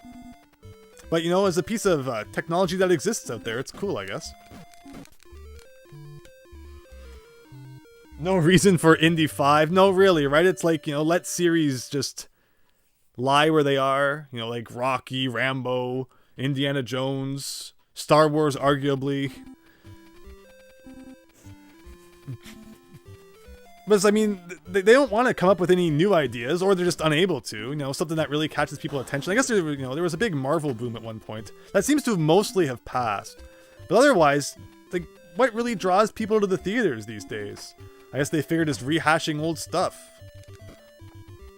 And I mean, I have to admit that as much as I don't want there to be an Indy 5, there's a part of me that enjoys Indiana Jones 1 and 3 so much that I'm like, well, I like all the odd numbers ones, so maybe the 5th one won't be so bad. But, you know, it's definitely, if it didn't exist, I wouldn't be begging for it to be made. I know we all thought the 4th one was going to be the last one, and it was very so-so. So what's the strategy for beating up a guy? Like, if I punch you, can I run? Also, how come this guy's not attacking me from a distance? Okay, I understand now. As long as they walk into your fist while it's out, they take damage. So while it's out, you know, kind of do it so it's like... Nope, that didn't work. Okay, so if you do a thing like that... But the thing is, you have no time in this game to be strategic, because that clock goes down so fast. So it's either you do this, where it's like 10 seconds per hit, or you go like, you know, all out, but you take a whole ton of hits, so... I don't know what the game wants. And I saw that picking up the hourglass took me up to 2 minutes, so maybe regardless of how much time you've lost, it always takes you back up to 2 minutes. In that case, it doesn't really matter how much time you waste, because getting an hourglass always takes you back to max health anyway. That would be interesting, and we'll keep an eye on that next time we pick up an hourglass. Which should be coming up, I think. So we could just drop down here instead of going all the way around, I think. So we'll do that. Alright, how much time will we get?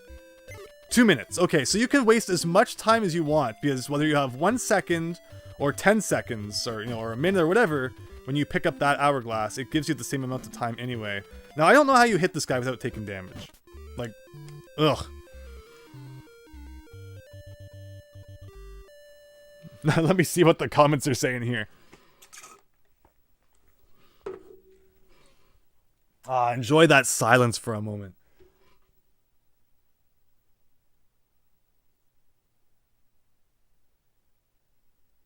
Oh, yeah, Ghostbusters 2016, yes. There's another one.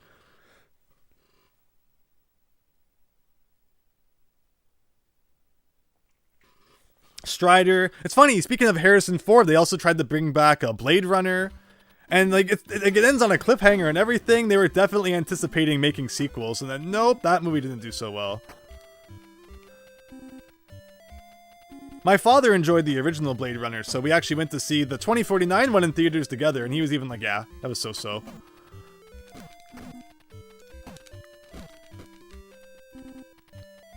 Like, this guy shoots. And that did not touch me! The hitboxes in this game are so broken!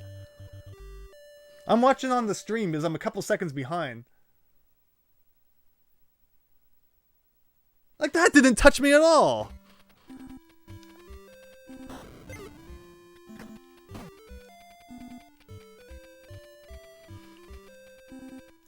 At last, the sweet sound of silence. Oh, you know, for all the flaws the last game had, at least the soundtrack was great.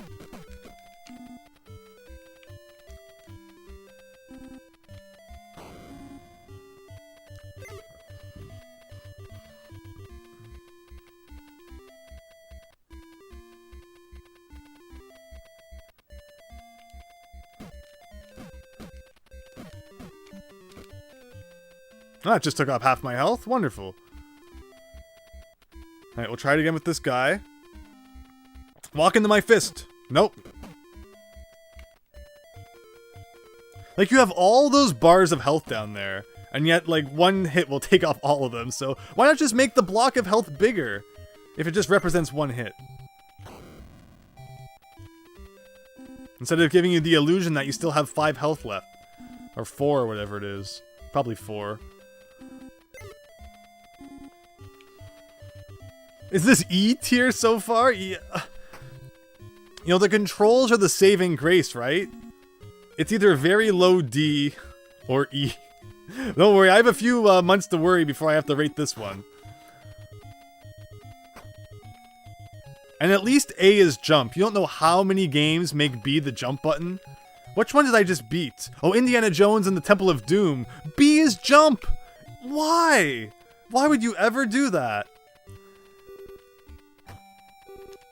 So yeah, that's a good way to get your game down a tier.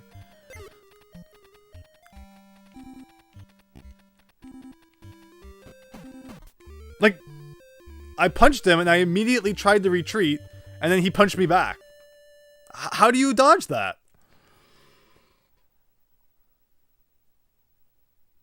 Tier text was the Colored Dreams of the UK. Interesting.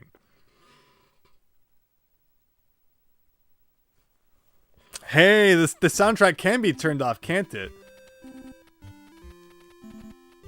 I can put on some different music? It's almost tempting, isn't it? Oh. But what if the other levels do have different music? I mean, I would bet that they don't. Now here, let's see. What can we pick from my personal sound collection here?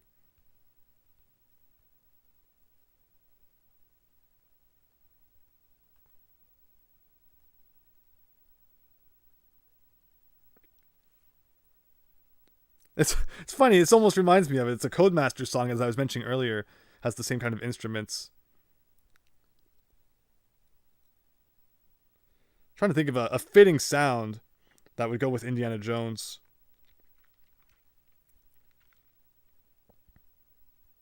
Ah, whatever. Let's just do the song that comes with it. Oh, the desert theme from Earthbound?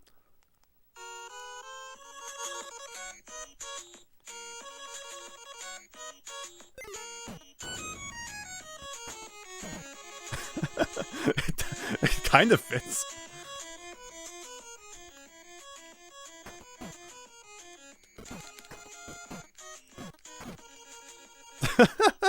It's so out of place.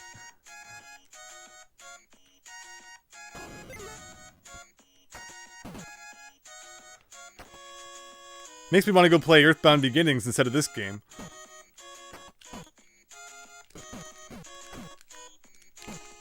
Oh my goodness. Yeah, listening to Earthbound music has just zoned me out completely. We'll have to go back to the real music.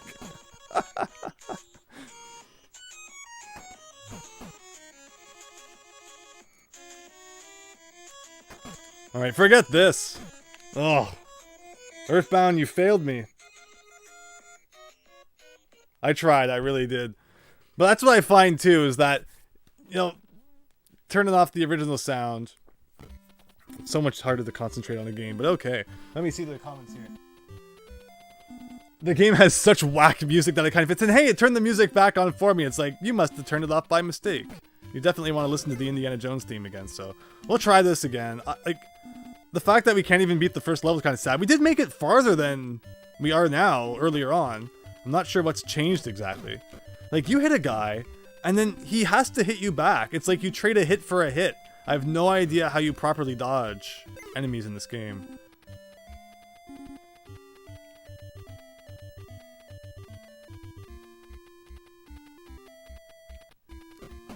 But, you know, Christian, again, speaking of Hide Lied, at least this rendition of the Indiana Jones song is still better than the Hide Lied one. Were you still coming at me? Okay, so, yeah, if you're willing to waste, like, 45 seconds, you can defeat enemies without taking damage, but...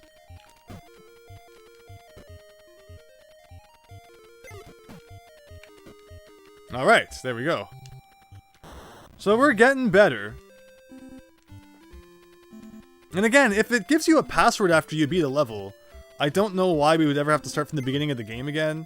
If I beat this level and then realize that still getting game over will take us back to the beginning, we might unfortunately not get this game done today, because I think I will, you know, spare you all a little bit of your Sunday to do something a little bit more enjoyable.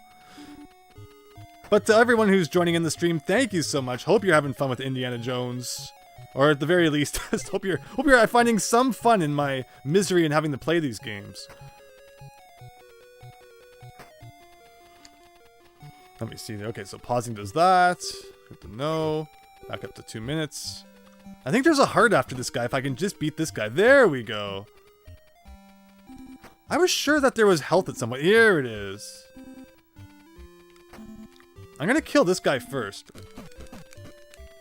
And then grab it. Wow, I actually had a lot of health there. And it barely needed the heart. So, like, to the right does nothing. But this guy's coming down at me, so... Gotta get out of the way of that. And to the left. We didn't go left last time, so I guess we'll check it, just in case we're missing something really important. And no, it's just a dead end to waste your time. Beautiful. Exactly what I wanted in this game.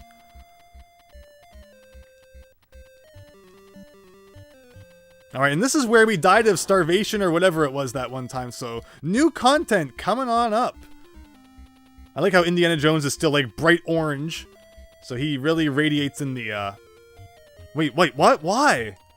Why is this just a dead end? Is there something I can't see because it's dark? What? I don't understand at all. I mean, there was one little upper left corner I didn't go to. Maybe it's explained if we check that out, but... Otherwise, I figured this would loop around and take us to the cross, but I guess not? Alright, everyone. We beat the game. They forgot the program and ending. This is the only music you hear in the entire game. Okay, well... New plan, I guess?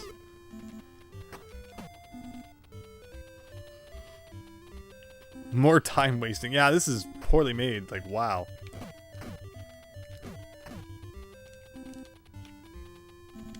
Ah, got him from behind.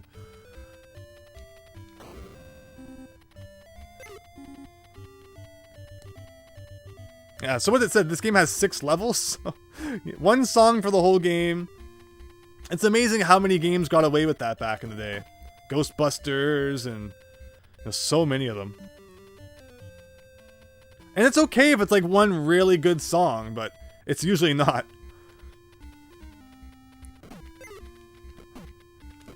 Okay, yeah, we've got the strategy down for beating those guys up now at the very least.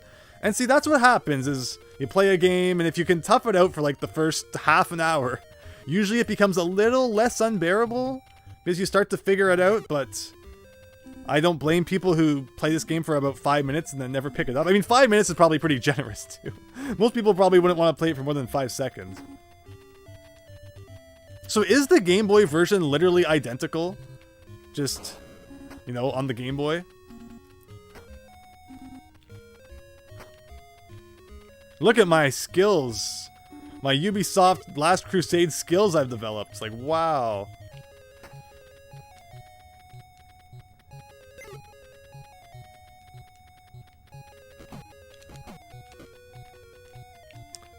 So, can I climb this and get the cross or what? Like, no. He just falls when you get, like, too high up. Maybe if we grab it.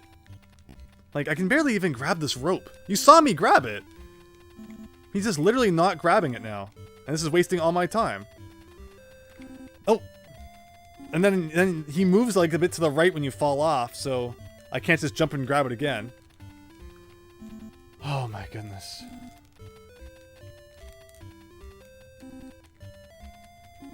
Well, that's great.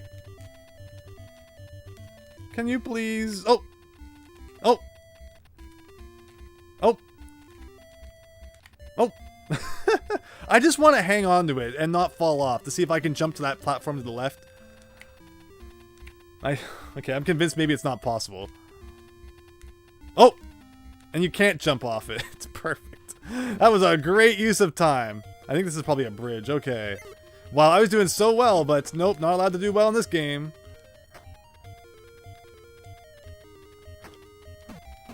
Oh, just destroy me, please. The fact that you had to check to see if this was all that played is really a testament. Yeah, it is. Bubble Bobble has a short, good repeating soundtrack. I agree, although even that, after 100 levels, got a little bit on my nerves. I feel like most people, when they play Bubble Bobble, they'll play like half the game at most. But even Bubble Bobble, 100 levels is a lot for that game.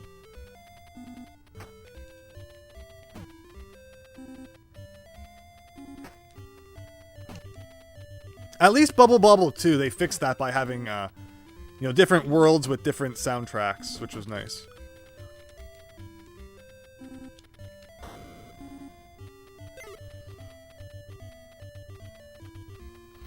Okay, so now we know, I guess, not waste time trying to climb the world's shortest rope.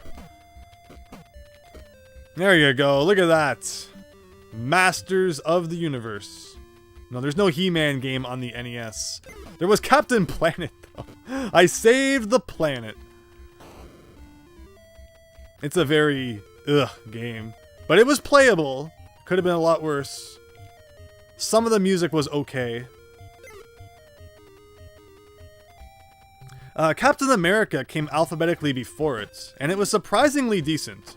Again, I'm not usually a superhero guy, but it reminded me a lot of like Ninja Turtles, where you switch between Captain America and Hawkeye, and it's not the worst game.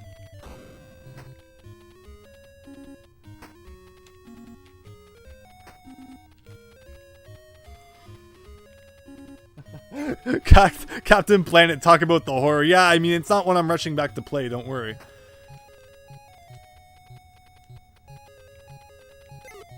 Okay, so, I mean, I feel like this has to be what you're supposed to do to this point. And we'll just walk by that.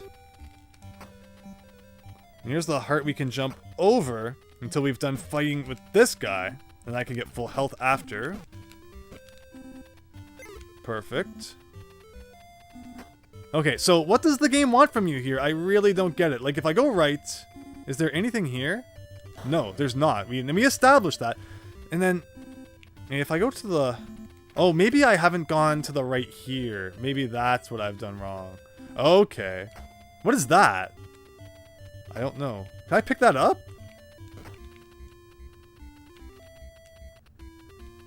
Okay, so we found the right way to go anyway, I think. There's a clock or a thingamabob. Okay, cross time, let's go. So, does the manual say what you're supposed to do once you've picked it up? Because we found a whole bunch of dead ends, and I'm assuming that one of those dead ends is probably now an exit. I would assume it's the one at the bottom right of the level. But, like, does it really want me to backtrack? Towards the end of the level, beware of the big boss. He uses wooden beams to try to hit you, but we never saw a boss. Maybe he appears now, but, like, still doesn't tell me where I'm supposed to go.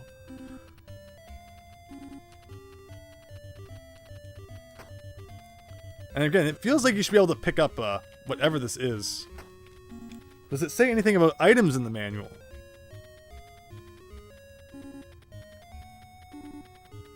Okay. Shows enemies. Bonus points. Hourglass.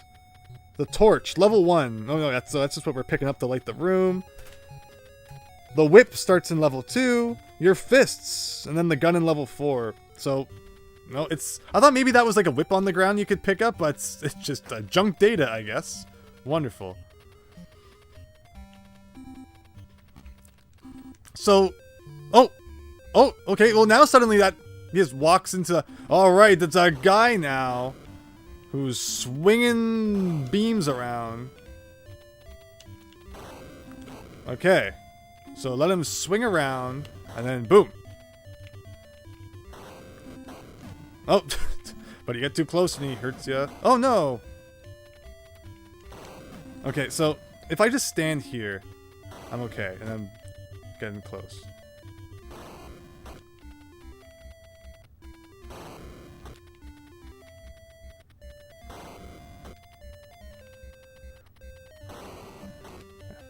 But his health bar is not going down. Oh, it is! Look at it! Look at how slowly it's going down.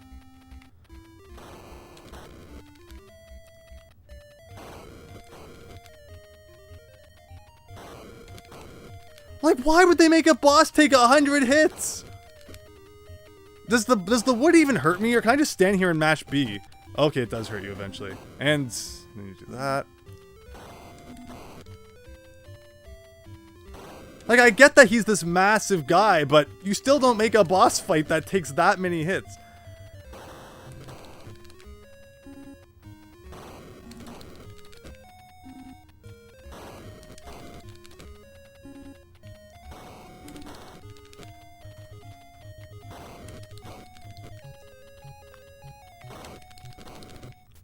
Yay! We did it! Wow, that was bad. Oh, level code, level code, level code! Okay, at least the stream will save it. Watch, this will probably be one of those password screens that disappears after 5 seconds. There is nothing dumber than a password screen that disappears without you doing a button input. Because you're getting your paper ready, getting your pencil, trying to write it down, and then whoop, it's disappeared. Oh my goodness. So, I would have to assume that if we enter that code now, we can start from level 2. Which makes game overing not all that scary. Oh my goodness. Thank you for reposting it in the chat. I got a photo as well. Watch, the password system probably wasn't even programmed in. It doesn't work. You don't know what's more mind-blowing, that boss or that Home Improvement had a video game, right?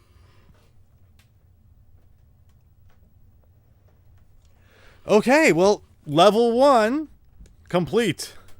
Escaping on the train. So I don't get it. This all happened as young Indiana Jones in the movie.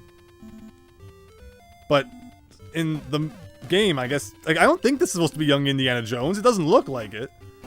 Do I have the whip now? It said something about the whip in level 2, but it doesn't look like it. Here's just the bunch of eyeballs on that train. Okay, so continue? Sure. And again, if we do run out of continue credits... I would hope that the password actually works. If it doesn't, we might not beat this game today. This is one that I'll have to practice a bit, it looks like. But if we can just keep continuing from the level we left off on, then I will tough it out for at least the next little bit. Same freaking music over and over again, right? Now that we're in the desert, the Earthbound music really would fit.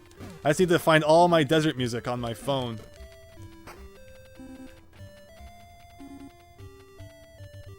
Alright, is he coming back?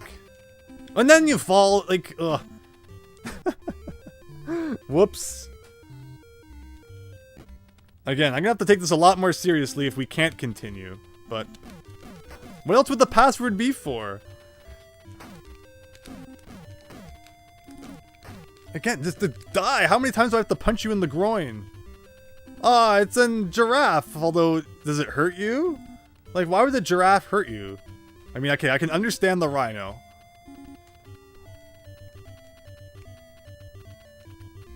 Eyeball trains. heart, thank you. I meant the duck, but wasn't that responsive. And you can't do the trick where you attack and then run if they have a gun. Like, it doesn't work. Oh, there's the whip. Select. It shows a 1, but I don't think... Like, you don't run out, do ya? It's a whip. It shouldn't have ammo. A heart would be nice. Another whip for some reason. This guy, I'm definitely getting the vibe attacking from behind is better.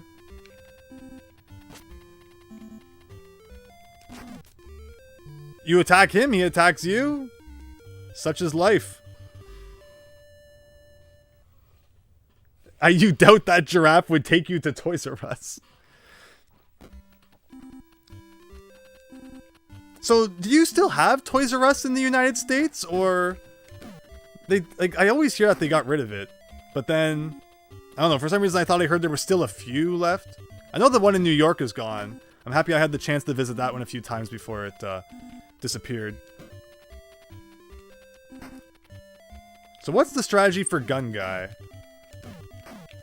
Like, I don't really get it. And why does he take 4 hits? Just because you're holding a gun does not make you invincible.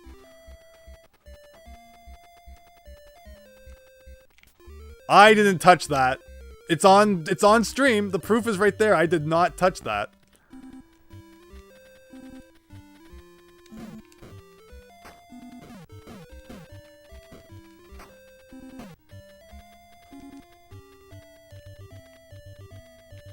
So, my thought is, you need to wait for him to face the other way, and then you can just, like, attack him from behind. Okay, so that does seem to work.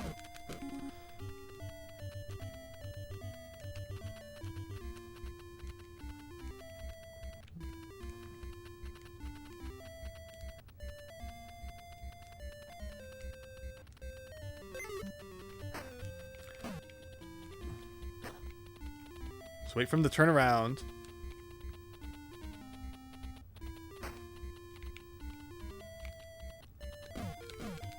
Okay, so that's the strategy for Gun Guy. Now we know. Well, I was trying to anticipate the shot, but I ducked too early, and he was smart enough to duck too. But okay, let's get the whip back. Again, not sure why it has to have a... So it has a 2 now beside it for some reason.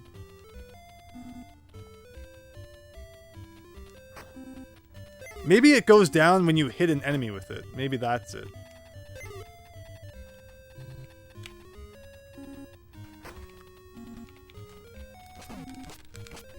Now it's a 3.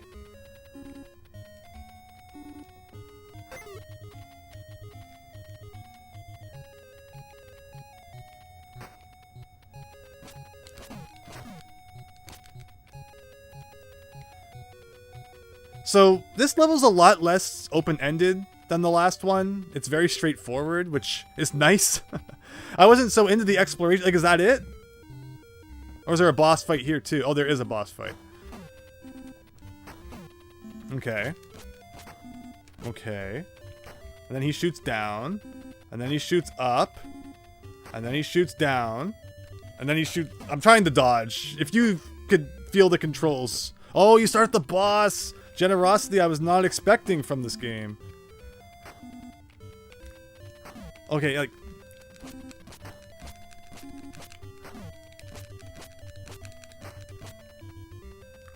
Okay, I just need to jump earlier. Just need to get the timing down. But otherwise, this level's not hard. Yay! Second level down! Out of 6!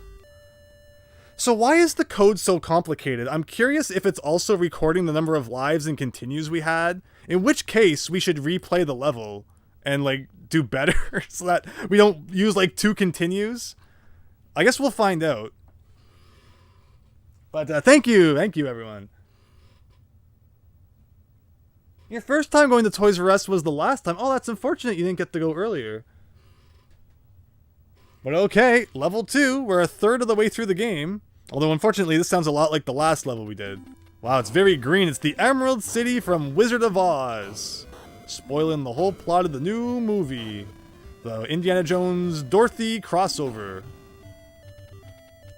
But yeah, once again, open-ended, but hey, I see stone tablets. Let's see what the instruction manual has to say about that. Diary. Oh, it's a page of a book. The tablet was broken into 4 and scattered across. So I need to find 3 pieces of tablet. No, so it was a diary page telling me I have to find the tablet. Understood. I don't really want to touch that. No, I didn't touch it. I wanted to save it for when I needed it. I don't think I actually touched it. Oh, this game. But okay, you know what? The first level kind of sucked. The second level was actually really easy. And, you know, it's still up for debate exactly what this level's like. I see lots of hearts around.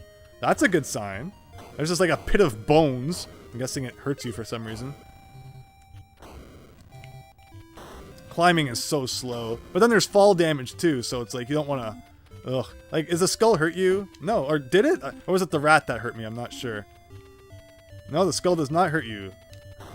But the rat. I thought it was his father who doesn't like rats. So why is it hurting me? There's a skeleton. Ooh. Hopefully I'm not supposed to be... Do I have a whip still? I do have the whip still. There's not really any enemies in this level, though. I mean, the rats, but... Okay, so no, I am looking for... Oh, okay, so he's writing in his diary about the tablet being broken. Got it. But okay, yeah, now that we have enemies... He doesn't seem to be shooting. Okay, I spoke too soon. Ah. Wow, he takes like 40 hits. I mean, I guess I shouldn't be surprised in this game. You want to talk about hit detection? That was some bad hit detection that actually favored me for once. Now, I notice we're going deeper into the caves here. Hopefully I didn't miss one of the tablets. I'm guessing if I die, I'll probably have to get them all back, too. This game does not like checkpoints.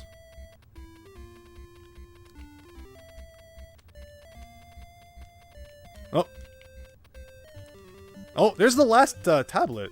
I didn't touch that guy.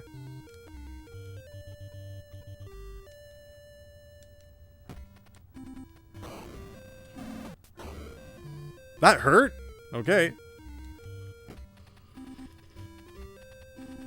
Oh, is that like the power level when you pick up more? Weird. But okay, otherwise we found all 4 tablets. Thankfully this wasn't too big of a hunt. Because there was the very big possibility there was going to be like one that was hidden in some obscure place we had to search for, but it doesn't appear to be the case. And as it is, we can kind of just stroll our way to the end, unless that happens. I need to know, what happens when we get game over?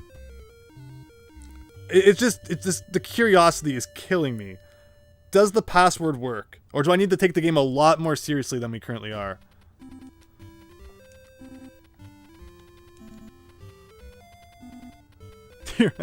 Enter code. Like, yeah, the password seems way too complicated for a game that has 6 levels. X3 W 88 RDM 8 Yeah, don't the skeletons look like enemies? R, D. I guess we gotta go through the numbers to get to the D. And then M's pretty much in the middle no matter which way we go. Okay, so back to the catacombs. 3 lives. So, what's with this continue credit thing if we can just continue from wherever we want? Oh, I don't know. But you know what? If a game gives you a password system, you don't complain. You do not complain. You shut your mouth and you say, thank you. That's what I've learned when playing through all the NES games.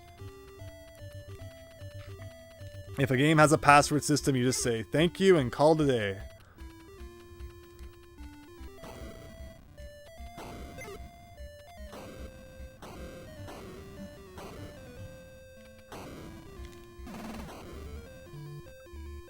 I'm not sure that was the right way anyway. But okay. Yeah, these rocks, you kind of get jammed inside them and then you just drain all your health, so...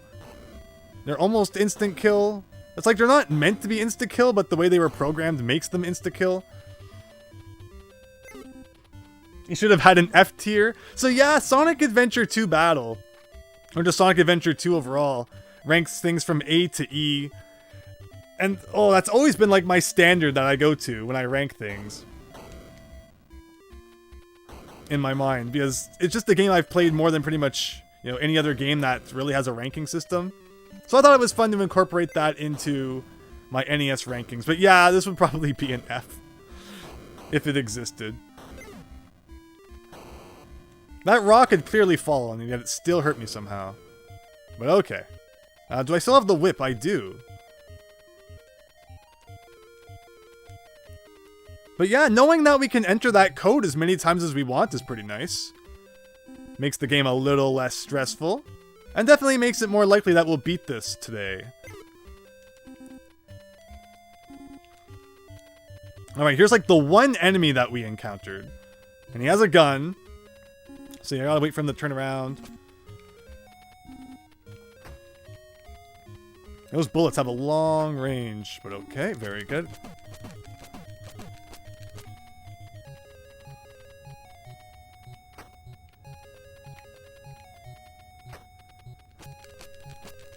And then he just turned to mush.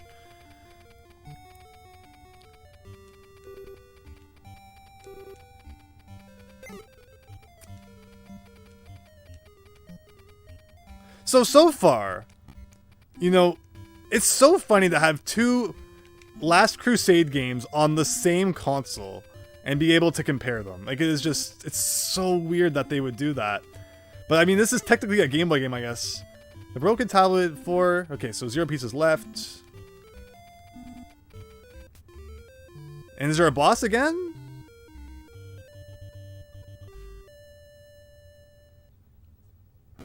Oh, there's a boss. Oh, that's... He looks like a background statue or something. Okay, so he breathes fire at you. Got it. And you just jump over the fire. And then you get right up to him again. And then you jump over the fire. Okay. Is he losing any health even? I don't think he's losing health. I don't get it. Oh, maybe I can't use the whip. Okay, you got... You know, this is guy... He's immune to whips. You gotta use your fists, I guess.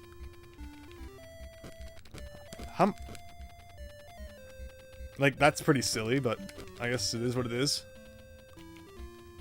But I don't know what it is in this game, and bosses having so much health. Like, they have a health bar. 1 hit per bar would have made sense, but no, instead it's like 5 hits per bar.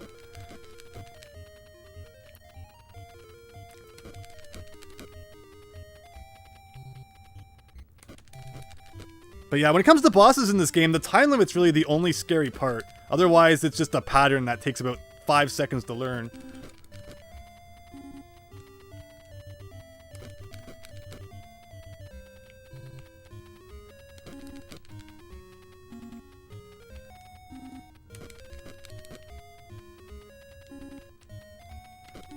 Nope.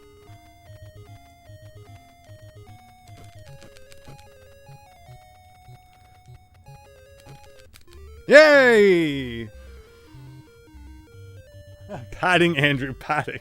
The game is 50% boss fights. Okay. Halfway through the game, everyone. I need to refill my drink here. One moment, please. You can rest your ears.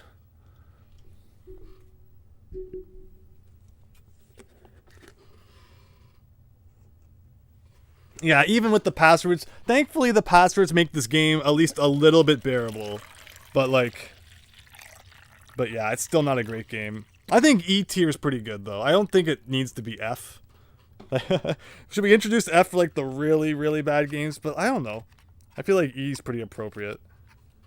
Like the worst game, I'll say right now, that I'm probably going to rank is probably Action 52 so far. Because literally, it's unplayable. So many of the games are not even beatable. So, that might be like the one game that deserves a real F.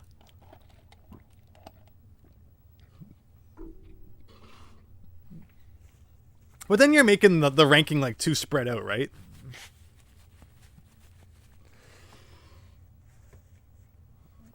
No F tier, make an F tier. My table is only so big.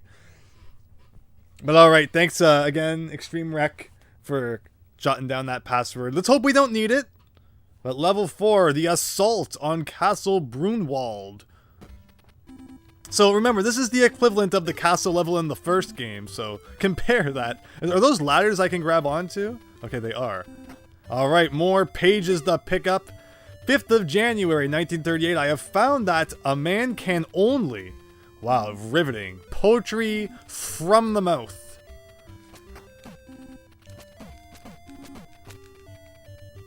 So, I guess I'm looking for all the pages, or like, do I need to find them? It didn't say like 1 of 4 or something. Remember, there is fall damage in this game, so you don't want to fall too far. Also, it said that there's a gun introduced in level 4, I think, so maybe we'll find that at some point. And that's a jump you have to make, like, right at the edge. Well, okay, actually, that's a little easier than I thought. Oh, I'm trying to whip this guy.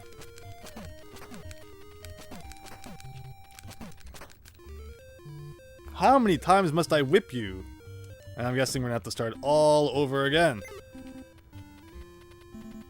So, I mean, the game doesn't like checkpoints, but once you figure out how to play, the levels aren't that long. And I mean, I guess the boss has a checkpoint, so at least there's that. But yeah, halfway through this game, I can't say I'm complaining about that. I always feel like I need to get right to the edge of that platform, but he actually jumps really far. I guess that's just because it's a Game Boy game. You know, we need to imagine we're playing on a smaller screen here. I don't think I touched him, but if the game thinks I took a hit, then I guess I took a hit. Yeah, again, remember, this is an NES game you're watching, not a Game Boy game. Only collect the cup if he can prove his belief by... By what? By what? And I'm guessing we can swing on that, maybe? You can't use the whip when you're in the air, so... oh, you just press B. And it does it for you. Very nice to know.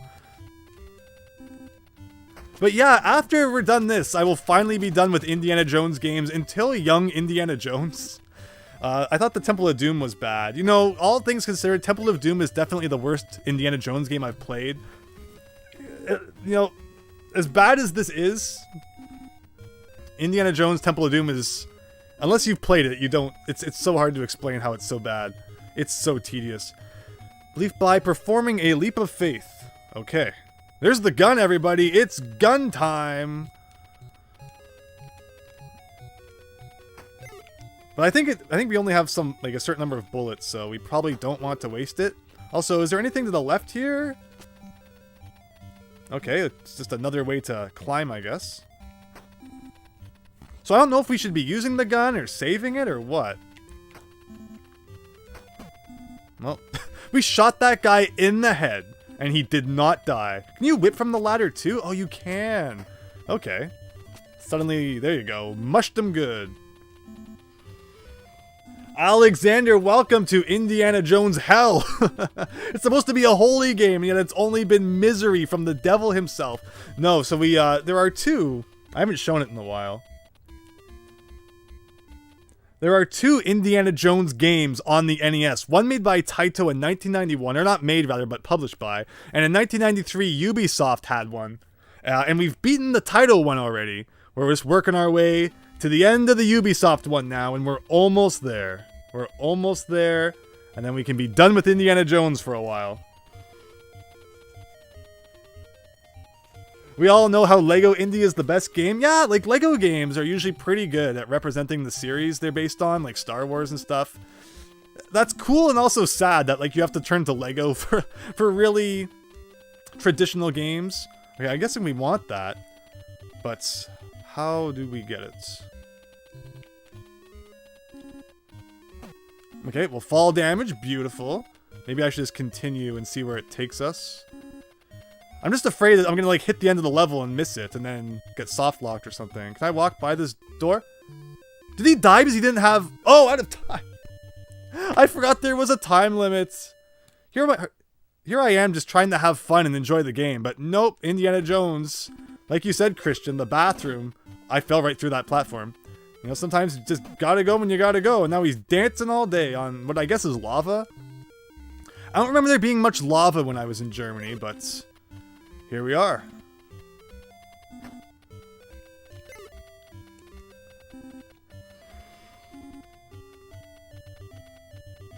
Yes, the games are completely different. Don't worry, we're not just playing the same game twice for fun. The Temple... sorry, the Temple of Doom game is interesting. I don't know. The end game is pretty ridiculous. You have to wait for these heads to come out of the lava, and then defeat them to form a bridge. And sometimes you're just sitting around waiting for like 10 minutes for the bridge to properly appear. It's insane. So, I think it's a fascinating game, and it could be worse, but also, if you play it all the way through, you will likely... cry. Probably.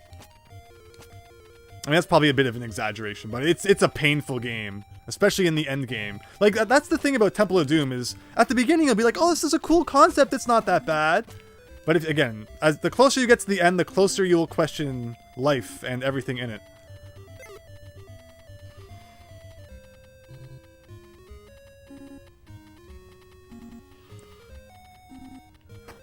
Indie on SNES is good. Yeah, like, you know, there's definitely good Indiana Jones games out there too. We're just kind of... Okay, so this is the one I missed last time. Before a leap of faith, but what can this mean? Literally, we had to find the last page. It didn't even have anything really important on it. Now, where do I get back? Over there. But okay, if you know, we're done this level now. It's not too bad.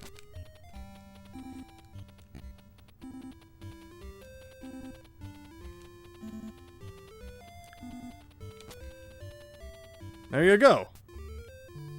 And we'll probably have to fight a really ridiculous boss that's not hard to dodge, but is you know, wearing 3 layers of body armor. Alright. He shoots down, he shoots up, he shoots down. Is it always the same pattern? Maybe. At least the whip works on this guy, and it actually takes off 1 health bar per hit. Who made that mistake? Actually programming a boss properly for once. The Jade Wizard, welcome! You died by touching grass. As usual, I plan to watch the AVGN's review after finally being done with all these games, but there you go! Level 4 done! 2/3 of the way! Wow. How long have we been going? 4.5 hours. But you know, all things considered, the password system makes this game bearable, and even without it, I can see this game being possible with just 3 continues, no passwords, once you get good at it, right? But it's definitely one you'd have to learn a little bit and, you know, probably do a few playthroughs of to really get good at it. Kind of like what we did. But again, I'll just read your comments for a second, give you a brief bit of silence before we take on the last 2 levels.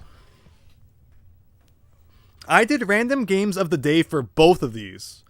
So it's funny, this is kind of like the sequel to that, where we actually beat both of them. Crazy times we're living in. I like that extreme wreck. Temple of Doom is painful, while this game's pathetic. It's a perfect way to say it. Escape the airship. So this is when they're on the Hindenburg, I guess. And they think they're going back to America, but they get off. And it's like, if they had stayed on that, they would have been destroyed. Funny times in Indiana Jones land. But anyway. The fact that you can attack while on the ladders is pretty good.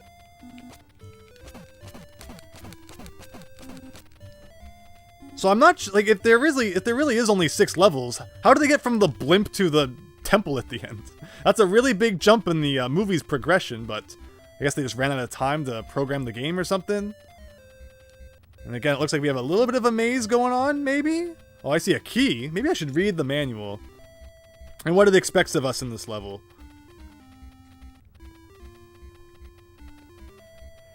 Level 5, escape the airship. You must find the key to start the airplane's engine, and then get out of the Zeppelin. The airship is crawling with German soldiers, and watch out for the pilot. Make sure you avoid the bullets. But okay, so I guess we found one half of that equation then. Here is what appears to be a key. I'm pressing up, but I guess you have to jump before you can grab the ladder. Alright. It's funny how the first level was kind of the worst one. And it's so bizarre when the first level of a game is like one of the most intimidating. I recently, at the end of my Sonic Frontier stream, I checked out the Immortal, which I was playing on the NES at the time. And that's another game where the first level is one of the most intimidating, and it gets, I'm not going to say easy after that, but compared to the first level, I didn't have as much trouble with the rest of the game at all. So it's really funny how it kind of intimidates you with this really ridiculous first level. Hey, how many hits do you take? I hit that guy like 10 times with the whip. But yeah, NES games putting the worst level first is not an unheard of thing. And this seems to be another one of those games that did that, because we have not had nearly as much trouble since.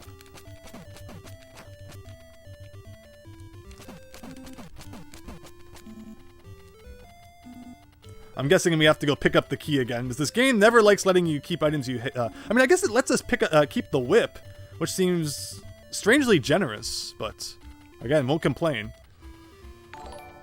Tealgamemaster, hello! Oh, thank you so much for checking out the NES video.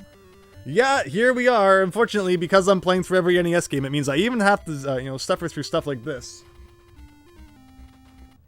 But Shadow the Hedgehog and Gaster, interesting combo there, just subscribed. Thank you very much. Hope you're having a great weekend. Hopefully we can finish this off.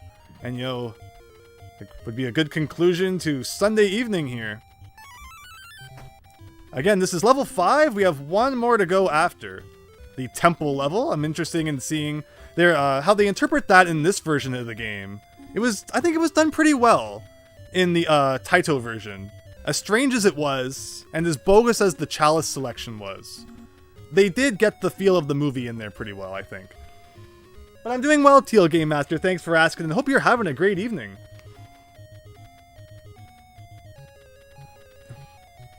In the end, I loved Immortal. I loved the Immortal. It was a really cool game. But the first level, man, the first level's meant to ease the player into the game, get them used to things. The first level's like this ridiculous.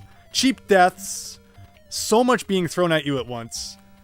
It's no surprise to me that most people would probably just pick up that game and then, put it down shortly after. But again, that's just what beating every NES game has allowed me to do. Just discover so much stuff that if you were just casually playing, and you didn't mind just picking up a cartridge and trying it out for a few minutes, and if it didn't click right away, putting it back down, I would have missed so many fun things. Not this game, of course, but there's a lot of good stuff out there. But okay, where do we want to go? Again, it's a maze, but it's not that complicated of a maze. It's just ladders. It feels like Donkey Kong in a way. All we need is a gorilla throwing barrels at us, and it'll all be there. Oh, Tealgamemaster, good to hear that. Again, thanks for stopping by.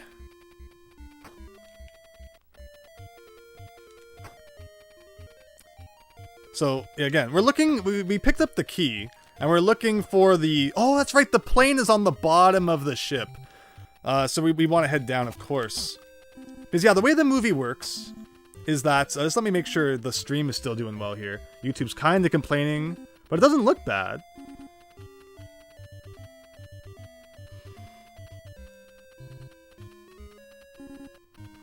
Make a T tier and have a trash can for games like this? I like it.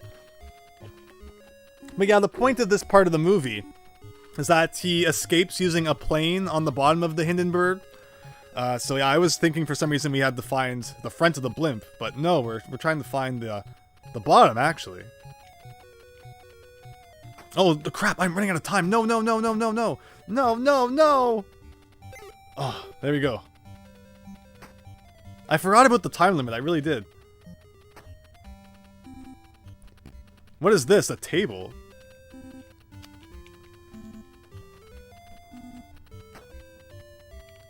I can see this being close to the end. If we just don't die.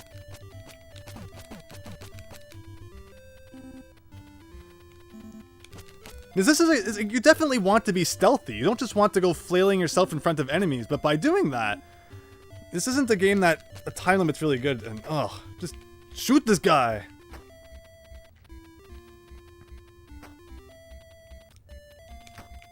Thank you. Come on, tell me we're close to the bottom. More chairs, more gun, more enemies.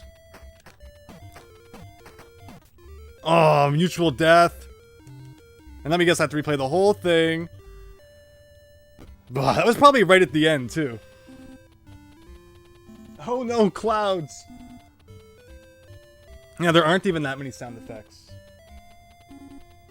So I definitely recommend watching Raiders of the Lost Ark, the original Indiana Jones movie, and The Last Crusade, which this game and the last game that we played were based on. Fantastic movies. My personal opinion, you don't have to touch the Temple of Doom or the Crystal Skull, but no, it's funny. Even though there is the fourth one that came out a few years back, it's still natural for me to consider Indiana Jones a trilogy. Because growing up, that's what it was, right?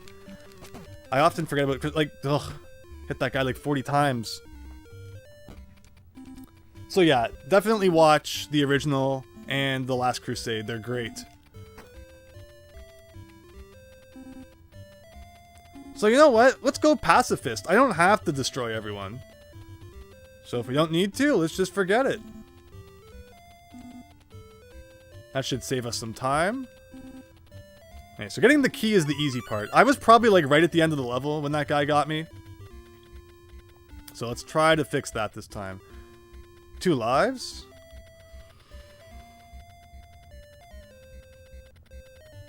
Let me see. Okay, so. And where do we go? Alright, so we go up now. And thankfully, again, picking up an hourglass just takes your time back to max. So it's okay if we blow a little bit of time, as long as we can find an hourglass somewhere, like that one. Now, the path splits here? Interesting.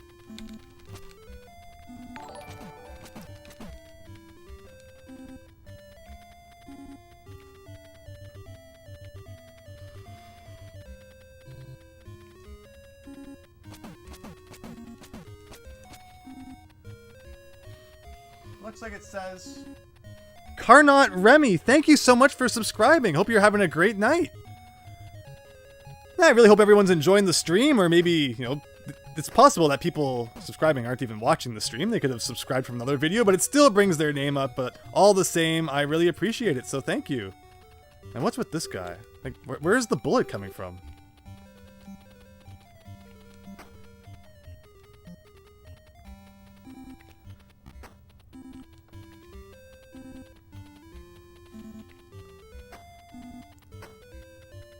Alright, so yeah, we made it this far last time. And there's the thing.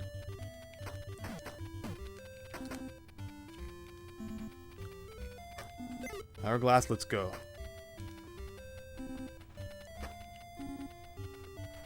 I think there's another enemy here? No. Here's the table we found. And you go up a little bit, then you get this guy. But can we sneak by him? Like, if we don't have to fight him. Okay. Okay. Unfortunately, that leaves us pretty much defenseless for the next enemy we're gonna find. But you get another gun, right? Bullet from, like, off-screen, had no time to react to that. Yeah, this one single music track plays through the whole game. It's beautiful. Makes me shed a tear every time it plays. I really enjoyed the first G.I. Joe on the NES, and that is as someone who really does not know that much about G.I. Joe. So I don't know. I would love to learn more about the series. The show's probably not bad, but I can't say I'm someone who has really dove too deep into G.I. Joe media. But as someone who played the first game, enjoyed it, and from the impression I got from that game would enjoy G.I. Joe, I'll say yes. G.I. Joe's pretty cool. So I've noticed there's like no hearts in this level. Because, you know, why would you ever want to refill your health? Actually, that's right. We established we don't even need to kill this guy. Just give me 1 second here.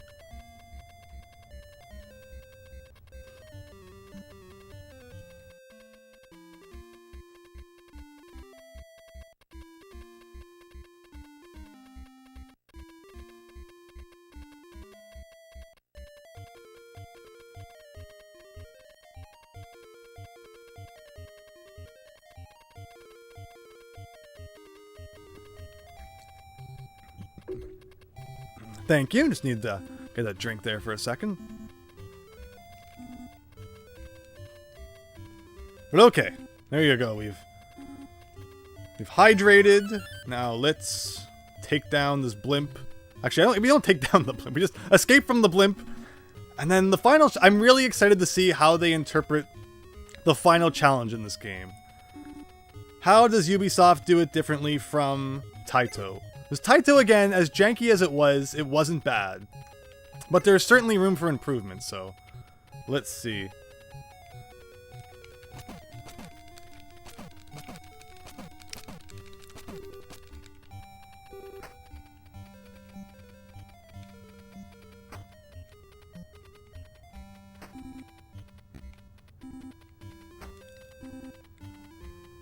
Oh, so this is one of those games. Here's another pet peeve that I have. It hasn't affected me too much in this game, but it's when if you hold the A button, your character will just keep jumping. And if you forget to let go of A, that can really mess you up sometimes.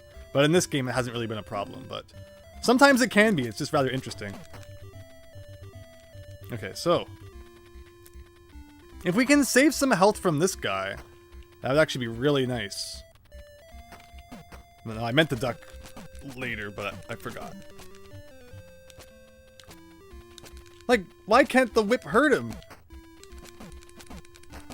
Why do these guys take so many hits to destroy?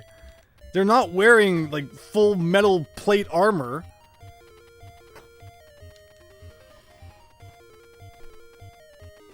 You argue that the Ghostbusters NES game had more effort put into it. I mean, I've beaten both of them on my channel now, assuming that we get this done tonight. Which I don't see why we wouldn't unless the power goes out or something. Oh god, I've just jinxed it, haven't I?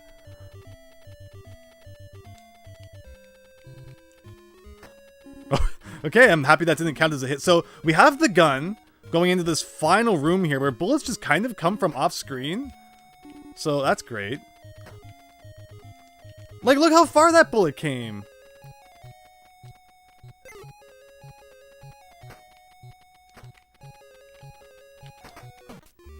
I don't even think the bullets were working on him. Alright. We've got this level figured out. It's just the execution we need to smooth out a little bit. But we can't be far from the end.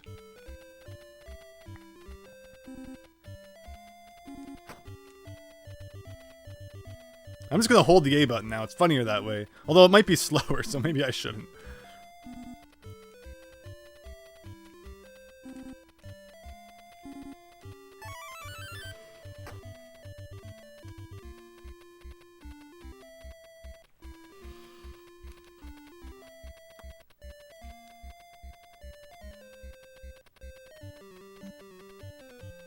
Wait, oh shoot. I always for some reason think that's not the right ladder. But as long as we can get to the next hourglass before dying.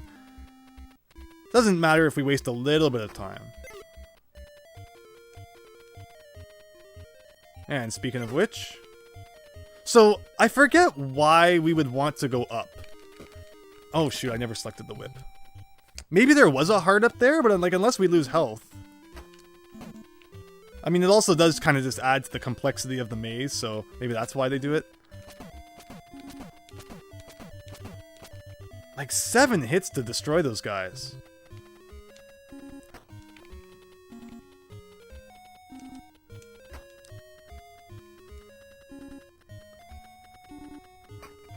So again, all things considered, I like this version of the song more than the highlight one. So at least the game has that going for it.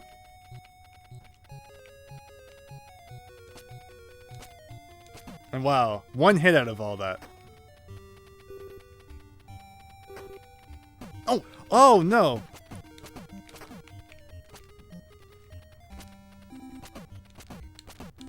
Okay, well, we got 2 hits left going into this last part. Again, I know we can do better in the earlier part to get to this later part with more health available. It's just a matter of understanding how silly things can be in this game at times. And I still can't believe that doesn't count as a hit, but I won't complain. How many lives do I have? 3. So at least if we get to a boss and we die, you know, we can retry a couple times. Like, if the guy could actually come on screen... Okay, dead. Is that it? Is that it? Wait, one more ladder. What if this isn't even the right path? We've just been wasting our time. Oh, maybe that wasn't the end? Or maybe it was. A heart would be nice. I thought I was going to get fall damage from that and was really scared for a second. Alright, nothing there. Oh, come on. Alright! Oh, but not until we fight Professor Brainiac here. Ah, it's getting adjusted here. So what's his extremely predictable pattern going to be? The same one as the last boss? Seriously, game? Couldn't even come up with anything original? Hey, well, this doesn't seem to be hurting him. Maybe we have to punch him? I jumped too early. How did they get real close and personal with the old fisticuffs? I wasn't prepared for that. Ugh, but then again, the hitbox, it's like, how close can you even get to this guy?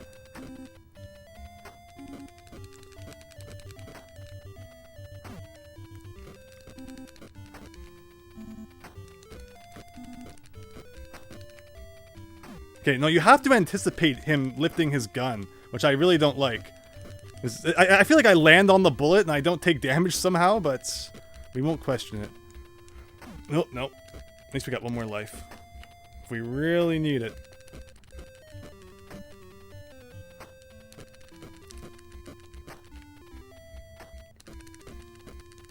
Yes! Yes!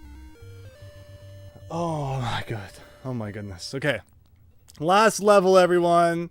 Give it up for the last level. Oh, thank you, Christian. Thank you.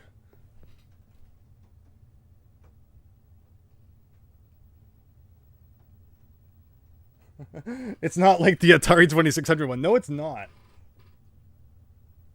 Seems like he's just doing the old uppy down. I like that. I like that.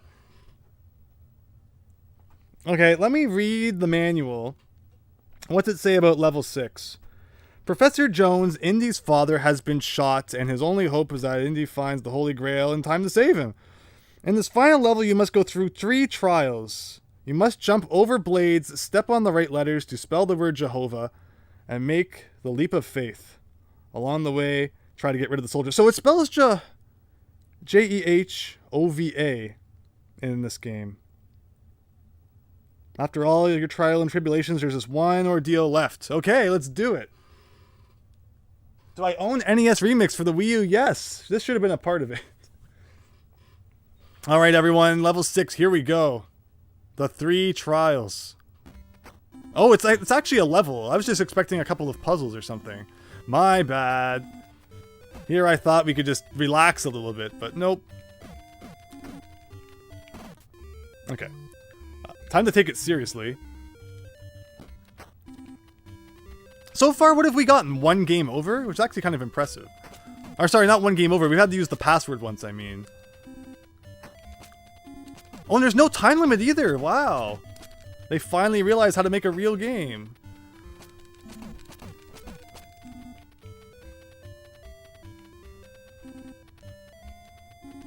Oh, look at that. Oh, don't get sawed. There you go. We're beating the game. And I tried to get close to the edge of the platform. Oh no, out it continues. Whatever will we do? Thank goodness for passwords.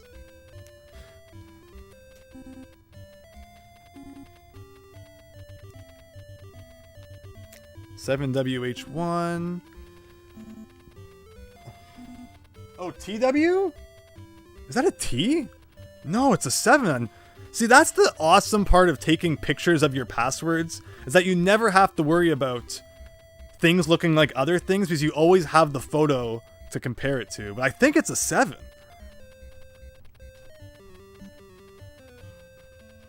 Don't worry, we almost never have to hear this music again.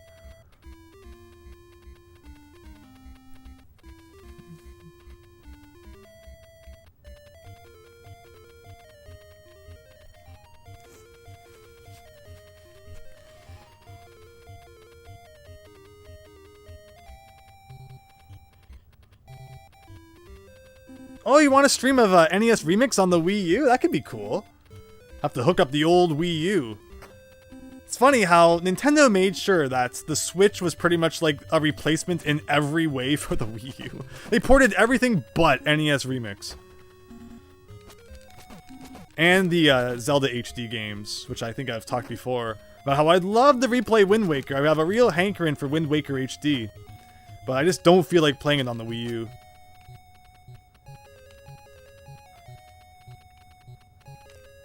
Alright, over the dog do stick.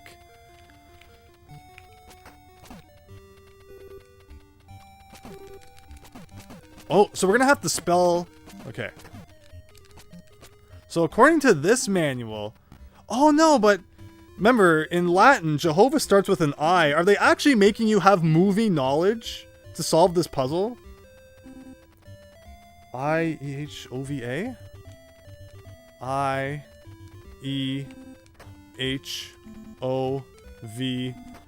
Interesting.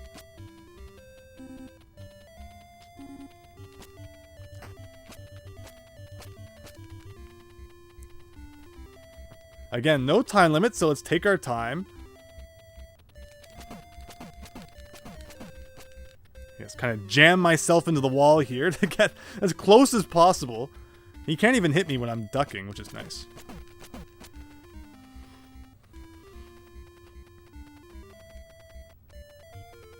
Okay. More saws.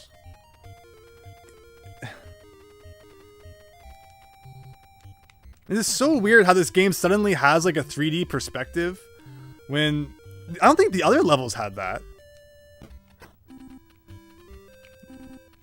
So yeah, I'm kind of not prepared for the 3D perspective.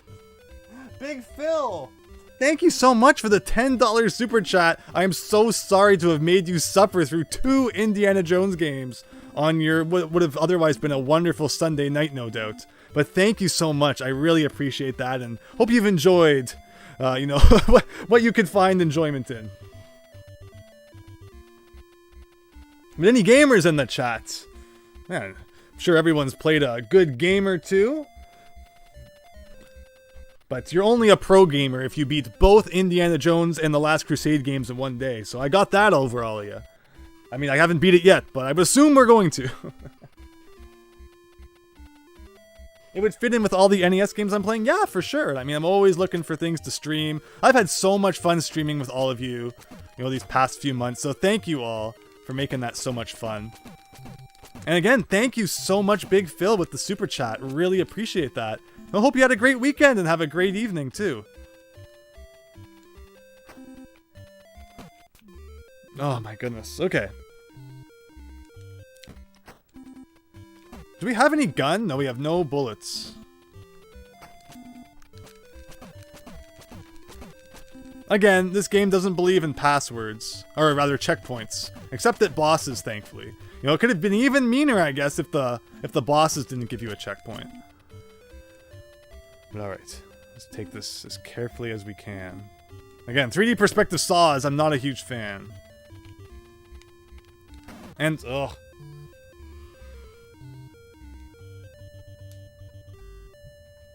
It really is the same picture. Like, they could have put a picture representing the level, right? But it's just his face. And again, I don't understand how this game takes things that happened in his flashback and treat them as if they happened in, like, you know, the present day in terms of Indiana Jones logic. I don't know. It's an awful game. Once we beat it, we never have to play and or discuss it again. And I really, really appreciate all of you out there who are tolerating this with me because, man, this is not the best I've played.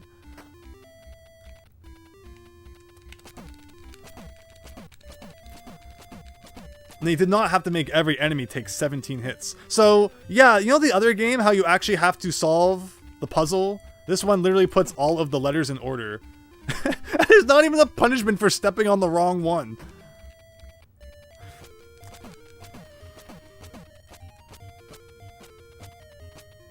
Butterfingers. Yeah, it looks kind of nice, but kind of dull, right? The other Last Crusade game had wonderful art, wonderful music, just questionable gameplay at times, but ultimately, once we figured out how to handle it, it was not a bad game. Not a bad game at all. This is not good. You don't just take a Game Boy game and slap it on the NES without upgrading it in any way. We have to spell Jehovah again? Wait a second. So the first time was just like a sample? J-E-H-I-E-H-O-V-A, right? I-E-H-O-V-A.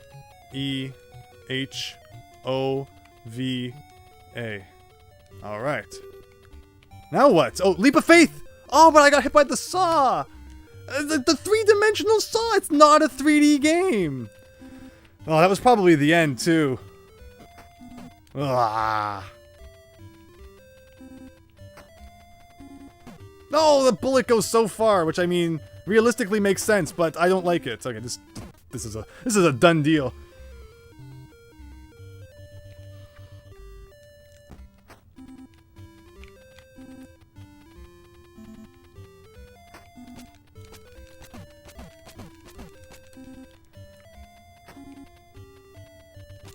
Alright, well, that might have been the end. Like, I'm guessing that's the leap of faith. You just have to kind of jump into the nothingness, and it probably takes you to the Grail chamber. So, we are on the brink of victory, everyone. Don't close that window. We'll be right back after these messages. No, we won't. Okay. So, I-E-H-O-V-A.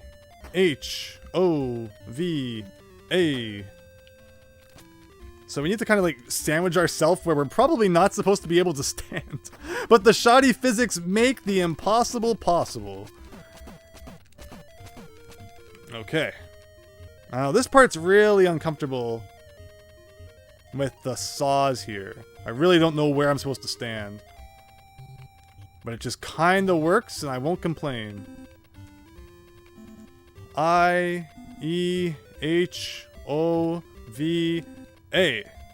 Alright, last saw. Let's just jump over that. Hey, look, it's the leap of... And he just walks along the bottom? I don't think he was supposed to do that. Whoa, a different image for once. Choose wisely. All but one of the cups is poisoned. And then watch, if you get it wrong, it takes you back to the title screen and changes all the passwords. Please no, please don't do that. How are we supposed to know? But which one is it? Okay. If we're using movie logic, it's the least, you know, fancy of them. Yay! We won the game!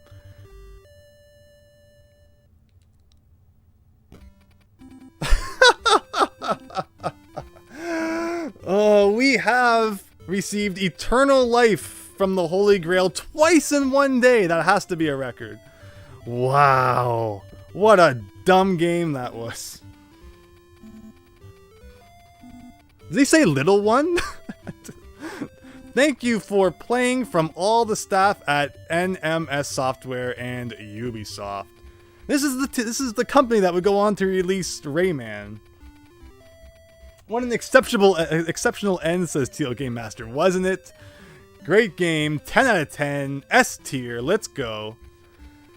Wow. 5 hours of Indiana Jones and the Last Crusade. Can you believe it? I almost can't, honestly.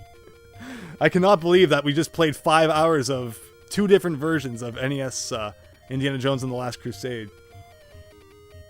Yeah, not even like a nice ending. Let's press a button, and it just takes you back to the title screen, as I predicted. But you know what we can do from here? Oh. Oh my goodness. So that was a lot of fun, everyone. Thank you so much. That was much better than playing through those on my own anyway. The chat, you all made the silliness tolerable. So thank you, thank you, thank you. Oh, you got to rewatch the beginning, Christian. You saw pretty much the whole game. So yeah, you'll want to rewatch like a little bit of what I talked about at the start, but otherwise, you got the good gist of the first game. Worst ending than Impossible Mission? Impossible Mission 2 had a great ending. So apparently that was the bad guy falling from the building and not you. The game did a horrible job explaining that. But when you interpret it that way, I guess it makes a little more sense. Extreme Mark, the sheer incompetence of this game is off the wall. You can say that again. Oh, Little Cup. Yes. Oh yeah, you were saying it's probably the little cup. But yeah, thank you all so much, everyone, for watching. I won't waste any more of your Sunday evenings. It means a lot that you joined. Thank you again, Big Phil, for the super chat. Really meant a lot. And yeah, 2 weird games I was happy to knock off in one stream. So keep an eye out for future streams, future videos, and I wish you all the best end to your weekend and a great week next week. So thanks, and see you later, everyone.